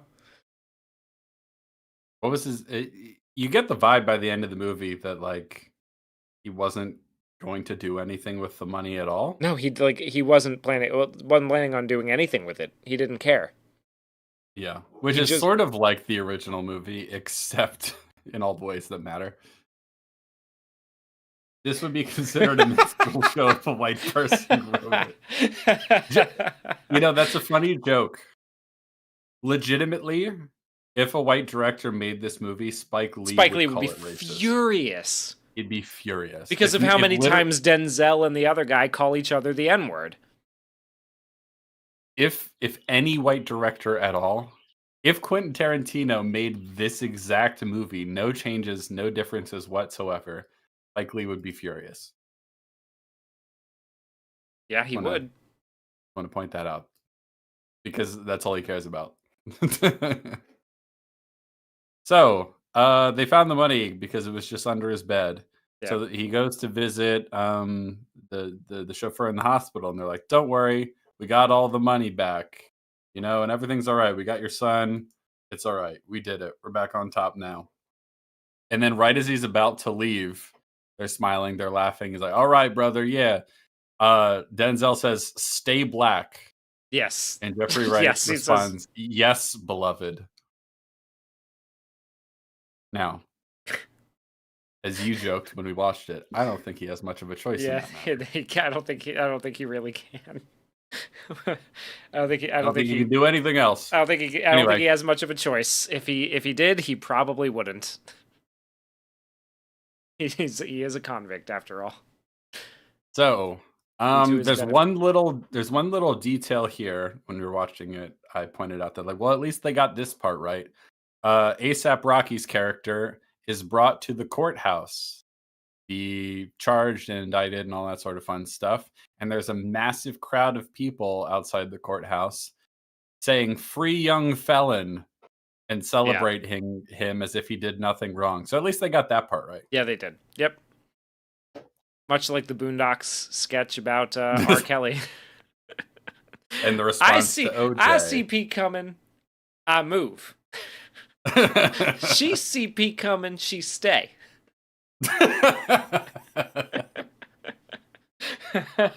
Ugh. So now they have the obligatory scene where they're like, young felon's attorney is just finished hashing out the details of his plea agreement. He wanted to talk to you. There's going to be no trial, so no appeal, no media circus. The Somewhere only in thing here, he's by the way, was the Black Panther Oh, that was a of while ago. yeah. But yes. So after doing the right thing, no pun intended, and paying the ransom, they're like, "Oh, everyone in the press is like sees you as a superhero. They're literally calling you the Black Panther of the Boogie Woogie Bronx or something like Yeah, that." something like that. That's not an exaggeration. Hold on, let me figure out exactly what it is. The You're the Black Panther of the Boogie Down Bronx. Bronx. I was very close. You I were said Boogie pretty Woogie, much but Boogie Woogie is very white. Boogie Down, obviously very black. Big difference there. Anyway, Wasserman. Yes, we did say yes, beloved. That is what he says. He starts calling he Mr. calls him king and he calls him Black beloved Gondo constantly. beloved. It's like, because it only goes in that direction. He doesn't call him beloved. Denzel doesn't call his chauffeur beloved. His chauffeur just calls him beloved and King constantly. Now I know King is his last name, but the whole thing just reads as like really weirdly sycophantic to me. Like, I know there are Yeah. just people that talk like this, but it's odd. It's odd. Anyway, and there's a scene that we also missed with Bunk from The Wire. Remember The Wire? The Wire's good. And Bunk is like, listen, the investors. Oh, because remember how in High and Low, the investors are like, hey, we recognize that you did the right thing, but we didn't give you that money so you could pay a ransom with. That's our money. We need you to pay it back. No interest, but you got to pay that money back, or else the bank's going to take your stuff. And it's like, damn, all right, if you say so. Meanwhile, that version of that scene, the version of that scene in this movie is that Bunk comes to tell him, hey, the investors, your creditors that have, you've taken out the loan on your penthouse and all that sort of stuff, they were really happy for you until they saw the video that's gone viral globally of you dropping the money bag. And then the audience sees, I forgot about that. the audience sees, even though Denzel does not see. You'd think he'd be more curious about this video of him getting jostled in the train car and dropping the money bag from between the train cars. Someone captured that perfectly on cell phone video. Inexplicably, they were just perfectly ready for that to happen. And so now, as a result of the fact that he dropped the money, his creditors are like not going to pay him, or not going to like do the right thing. Yeah. We keep saying do the right thing. Yeah, no, I can't like help it. he keeps like, so somebody on a cell phone camera perfectly captured him standing between the train cars fumbling the bag of money. And so as a result of that, because he dropped it, they are people like, no, people are mocking him on Twitter. So his creditors are like, we're gonna come and collect the money. We need the money back. You looked like a pretty big retard doing that. It went viral globally. It went viral. They say that too. It went Yeah, viral globally. yeah. Um, we cannot, we can't possibly not charge interest to someone so clumsy. Yeah, Yeah. exactly. Optics uber alles. Yeah, that seems to be the sort of ethic behind this movie. Is that morality isn't real, but optics are real. Kind of the implication that, like, really, you should do the right thing because people will dog you on Black Twitter if you don't, not because it's the right thing to do inherently. Um, Hard not to see that as a sort of ethical thread running through this movie. But anyway, now we're Real back. quick, Wasserman. Oh, I can't oh. imagine when adults not in intimate relationships call someone beloved. Perhaps this is my English as a second language showing. You can be forgiven for this. Beloved is a novel by a famous black woman named Toni Morrison. That's why he used that term. Yeah, and it's become a sort of like affirming term of endearment where Yeah, you know what I mean? Affirming and aggrandizing term of endearment, but which it's is a reference to that novel. That's why. yes, that's what Yeah. where yeah, where it comes from. It's more black culture key jangling because he doesn't use it any other time earlier in the movie. He just starts No. using it at the end. I think he actually does, but it's always that character talking to King David. He always calls him beloved. It's weird. That is Um, strange. so Got they raw mentioned dogged on Black Twitter. Well, like they are pretty brutal. they I was gonna no, it's fine. So Denzel now is being told by the detectives that there is not going to be a trial. He's entered a plea deal. We don't know what the plea deal is. We just don't even bother saying that. We're just told, there's going to be a plea deal, so it'll avoid a media circus. Remember, optics is all this movie cares about. There's no sense of like, okay, well, how long is he going away for? Like, what is the just punishment for this crime? Obviously, High and Low is very concerned with that. It comes up a lot. And they even refuse to arrest him right away and run the risk of trying to prove he did something else just to make sure he gets the death penalty for it because the movie correctly uh, posits that that is the appropriate punishment for what's happening, for what he did. In this movie, there's no conversation about what the appropriate punishment is. There's just mentioned, there's a plea deal to avoid a media circus. So that's good. Why is that good? Well, because the optics, and now his name won't be tarnished by being associated with this any more than it already has been. So I guess that's a good into itself. We never learned what the plea deal is. As far as I understand, we never learn how long he's going to be in prison at all. Yeah, But it's definitely implied that he's going to get out eventually because when he does go to see him in our final scene, he asked between to see you. He didn't want to see a priest, but he wanted to see you. yes, and he's going to mention how he wants to work with him again. So that implies he's going to get out at some point. Um, but as far as I can remember, we don't even know how long he's going to be in prison, and no one seems to care. But he's like, hey, he wants to see you inexplicably for some reason. Oh, sorry, I misremembered. There it is. He said with the plea deal, he's going to get 25 years. Sorry, I take that back. Apologies, Spike. I forgot that you did mention that. How many years is he getting? 25 years. Wow. Okay. What's his plan? 25 years from now? Is that 25 years like with parole or what? No, Because I think his plan is to just keep rapping in prison. okay. All right. So yes, there is a brief mention of how long he's going to be in prison. It's 25 years and Denzel says it's not enough. But then he's about to go talk to him and like he's been like weirdly sympathetic to him the whole time. It's very confused in its messaging. So, he's going to go speak to him in prison, but dear viewer, before we finally get there, we have to do a music video first because there's a promotional song tie-in with ASAP Rocky. He recorded a song that goes "Pack out the trunk from the front to the back." So we're gonna play that song, and we're gonna get music video lighting somewhere in the courthouse, Yeah, and we're and gonna when see. there's three thick women twerking. Thick strippers. Okay, so I'm going to take a screenshot of this because I need you to understand. Yeah, we have to. Come on, we can't just leave this up to word of mouth. Let's let the people see what the ending of this movie looks like. Monopolize Me asks, "How did you survive watching this movie?" Lots and lots of liquor is the answer. A lot of alcohol.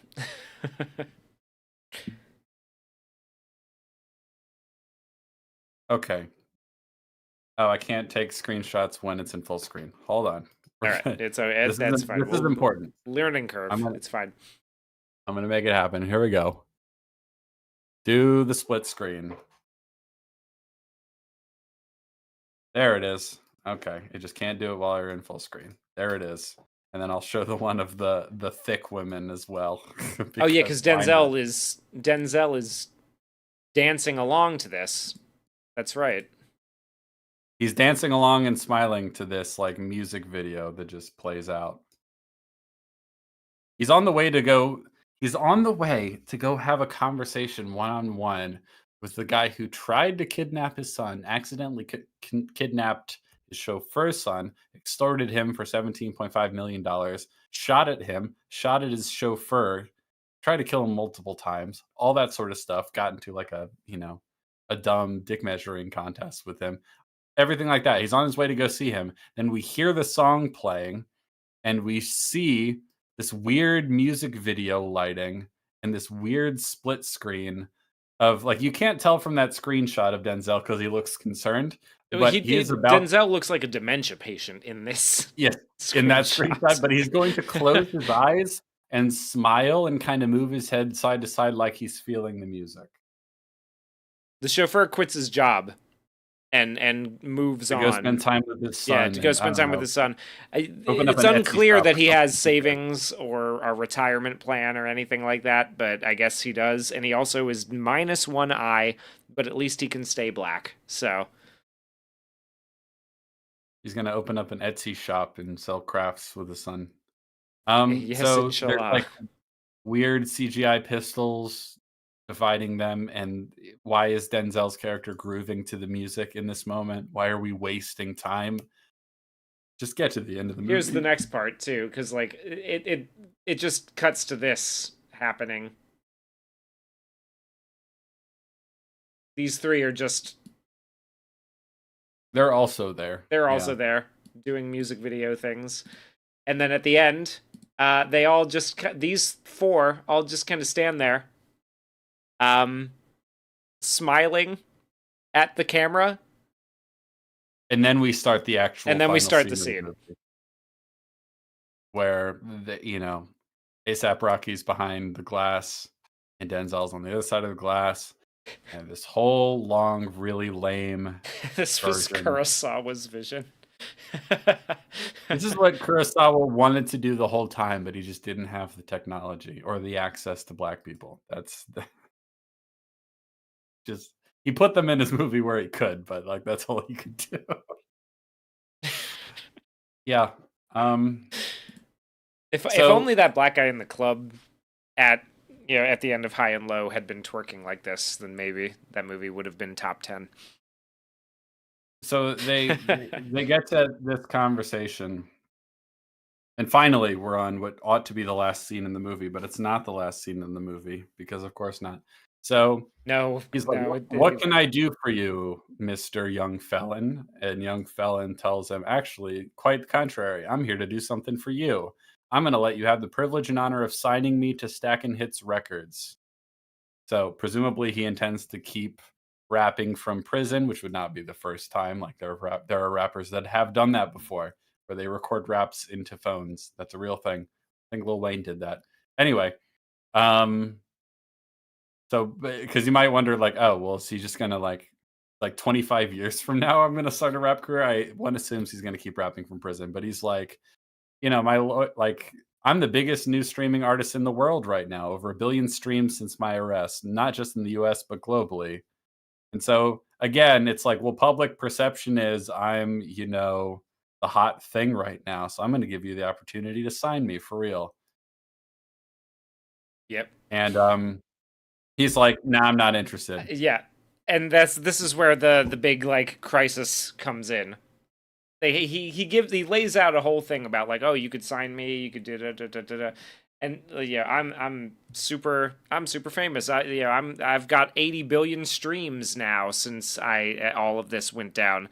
And Denzel just goes, yeah, not interested. And so he freaks out and gets escorted out of the room.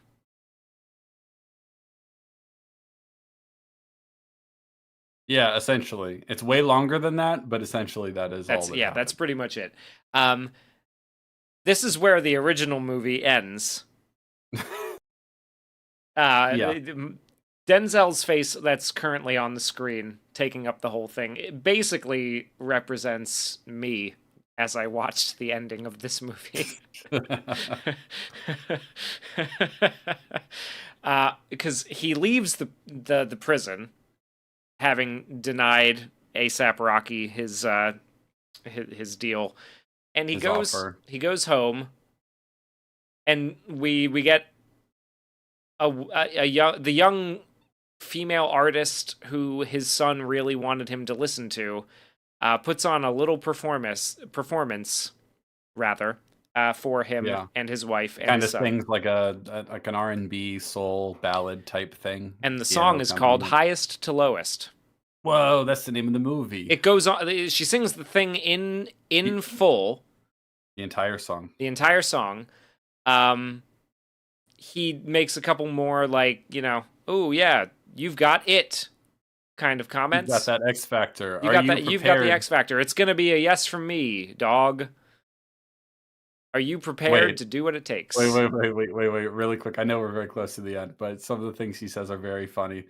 So he says, uh, what's the name of the song? Highest to lowest. Sula, do you believe in yourself? Yes. Do you believe in me? Yes. Do you believe you'll be successful? Yes.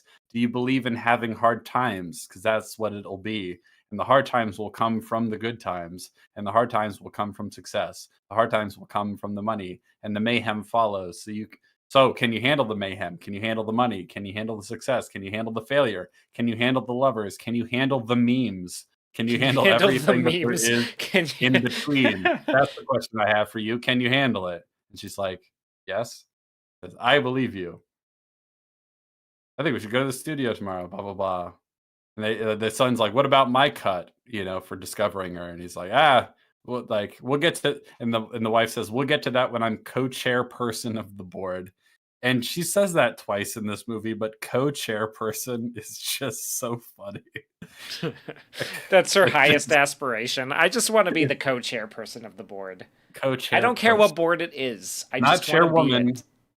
chairperson. Thank you very much. And then she's like, of our new label, family business. I like that. Family business, highest to lowest. And then Denzel says, let's get to work. And it cuts to credits. Now it is finally over. We did it. We talked about it. It is done. That's how the movie ends. Um, uh, it's awful. It's really, really yeah. awful. It's cringe. I almost died from secondhand embarrassment many times over.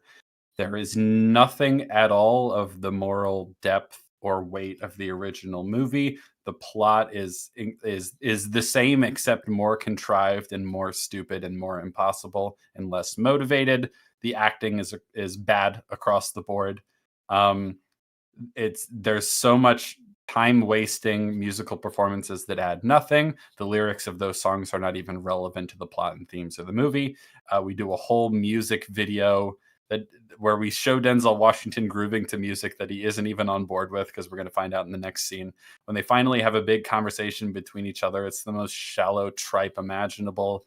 There's all sorts of black culture key jangling nonsense. It's like it's so pandering. You would think a non-black person made it.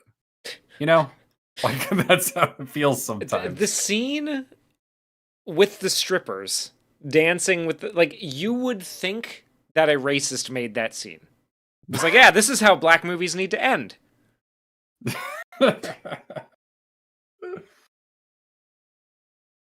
There's it's shorter but so like worthless and hollow and nonsensical and embarrassing. It's awful. Yeah, He bastardized and ruined another great classic of Asian cinema it's got an again. 85% from audiences on Rotten Tomatoes. Please, I'm begging you. This film is I'm unburdened begging by you taste. That is to a great improve way your of putting it. standards. Unburdened by taste. Yes. Yes. That's how it feels. Racist did make that scene. Yes, you are correct, Travion Washington. True. Well, we've been through a Uh, lot today. We've been through a lot, I hope you know. Spike Lee fixes Ran next. Yeah, you know what? I've every time I've watched Ran, I've thought that if only they were calling each other the N word more often, the movie would be better. Please bring that, Spike. You're the only one who's qualified. We can't trust Quentin. It's not okay No, for him.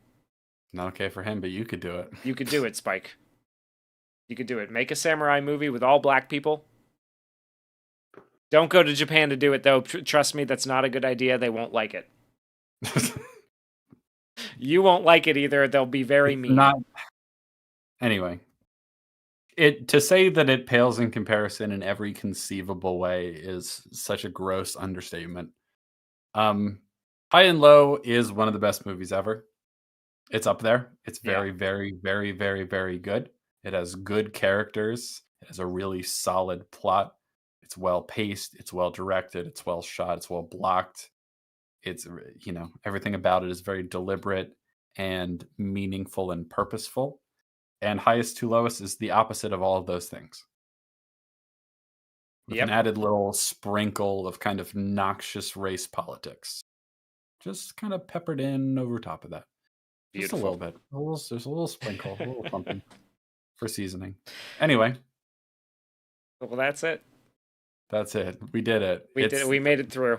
We did Go it. watch High Not and the Low. longest, not the longest stream we've ever done, but it's up there. It's close. It's pretty Close close. for us. Go watch High and Low. High and Low's great. Yes. High great. What a fantastic movie. Yeah. Don't waste you like this is not the selling point for Apple TV. No. Don't do it. Braveheart, a Spike Lee joint. Oh God. We was Scots.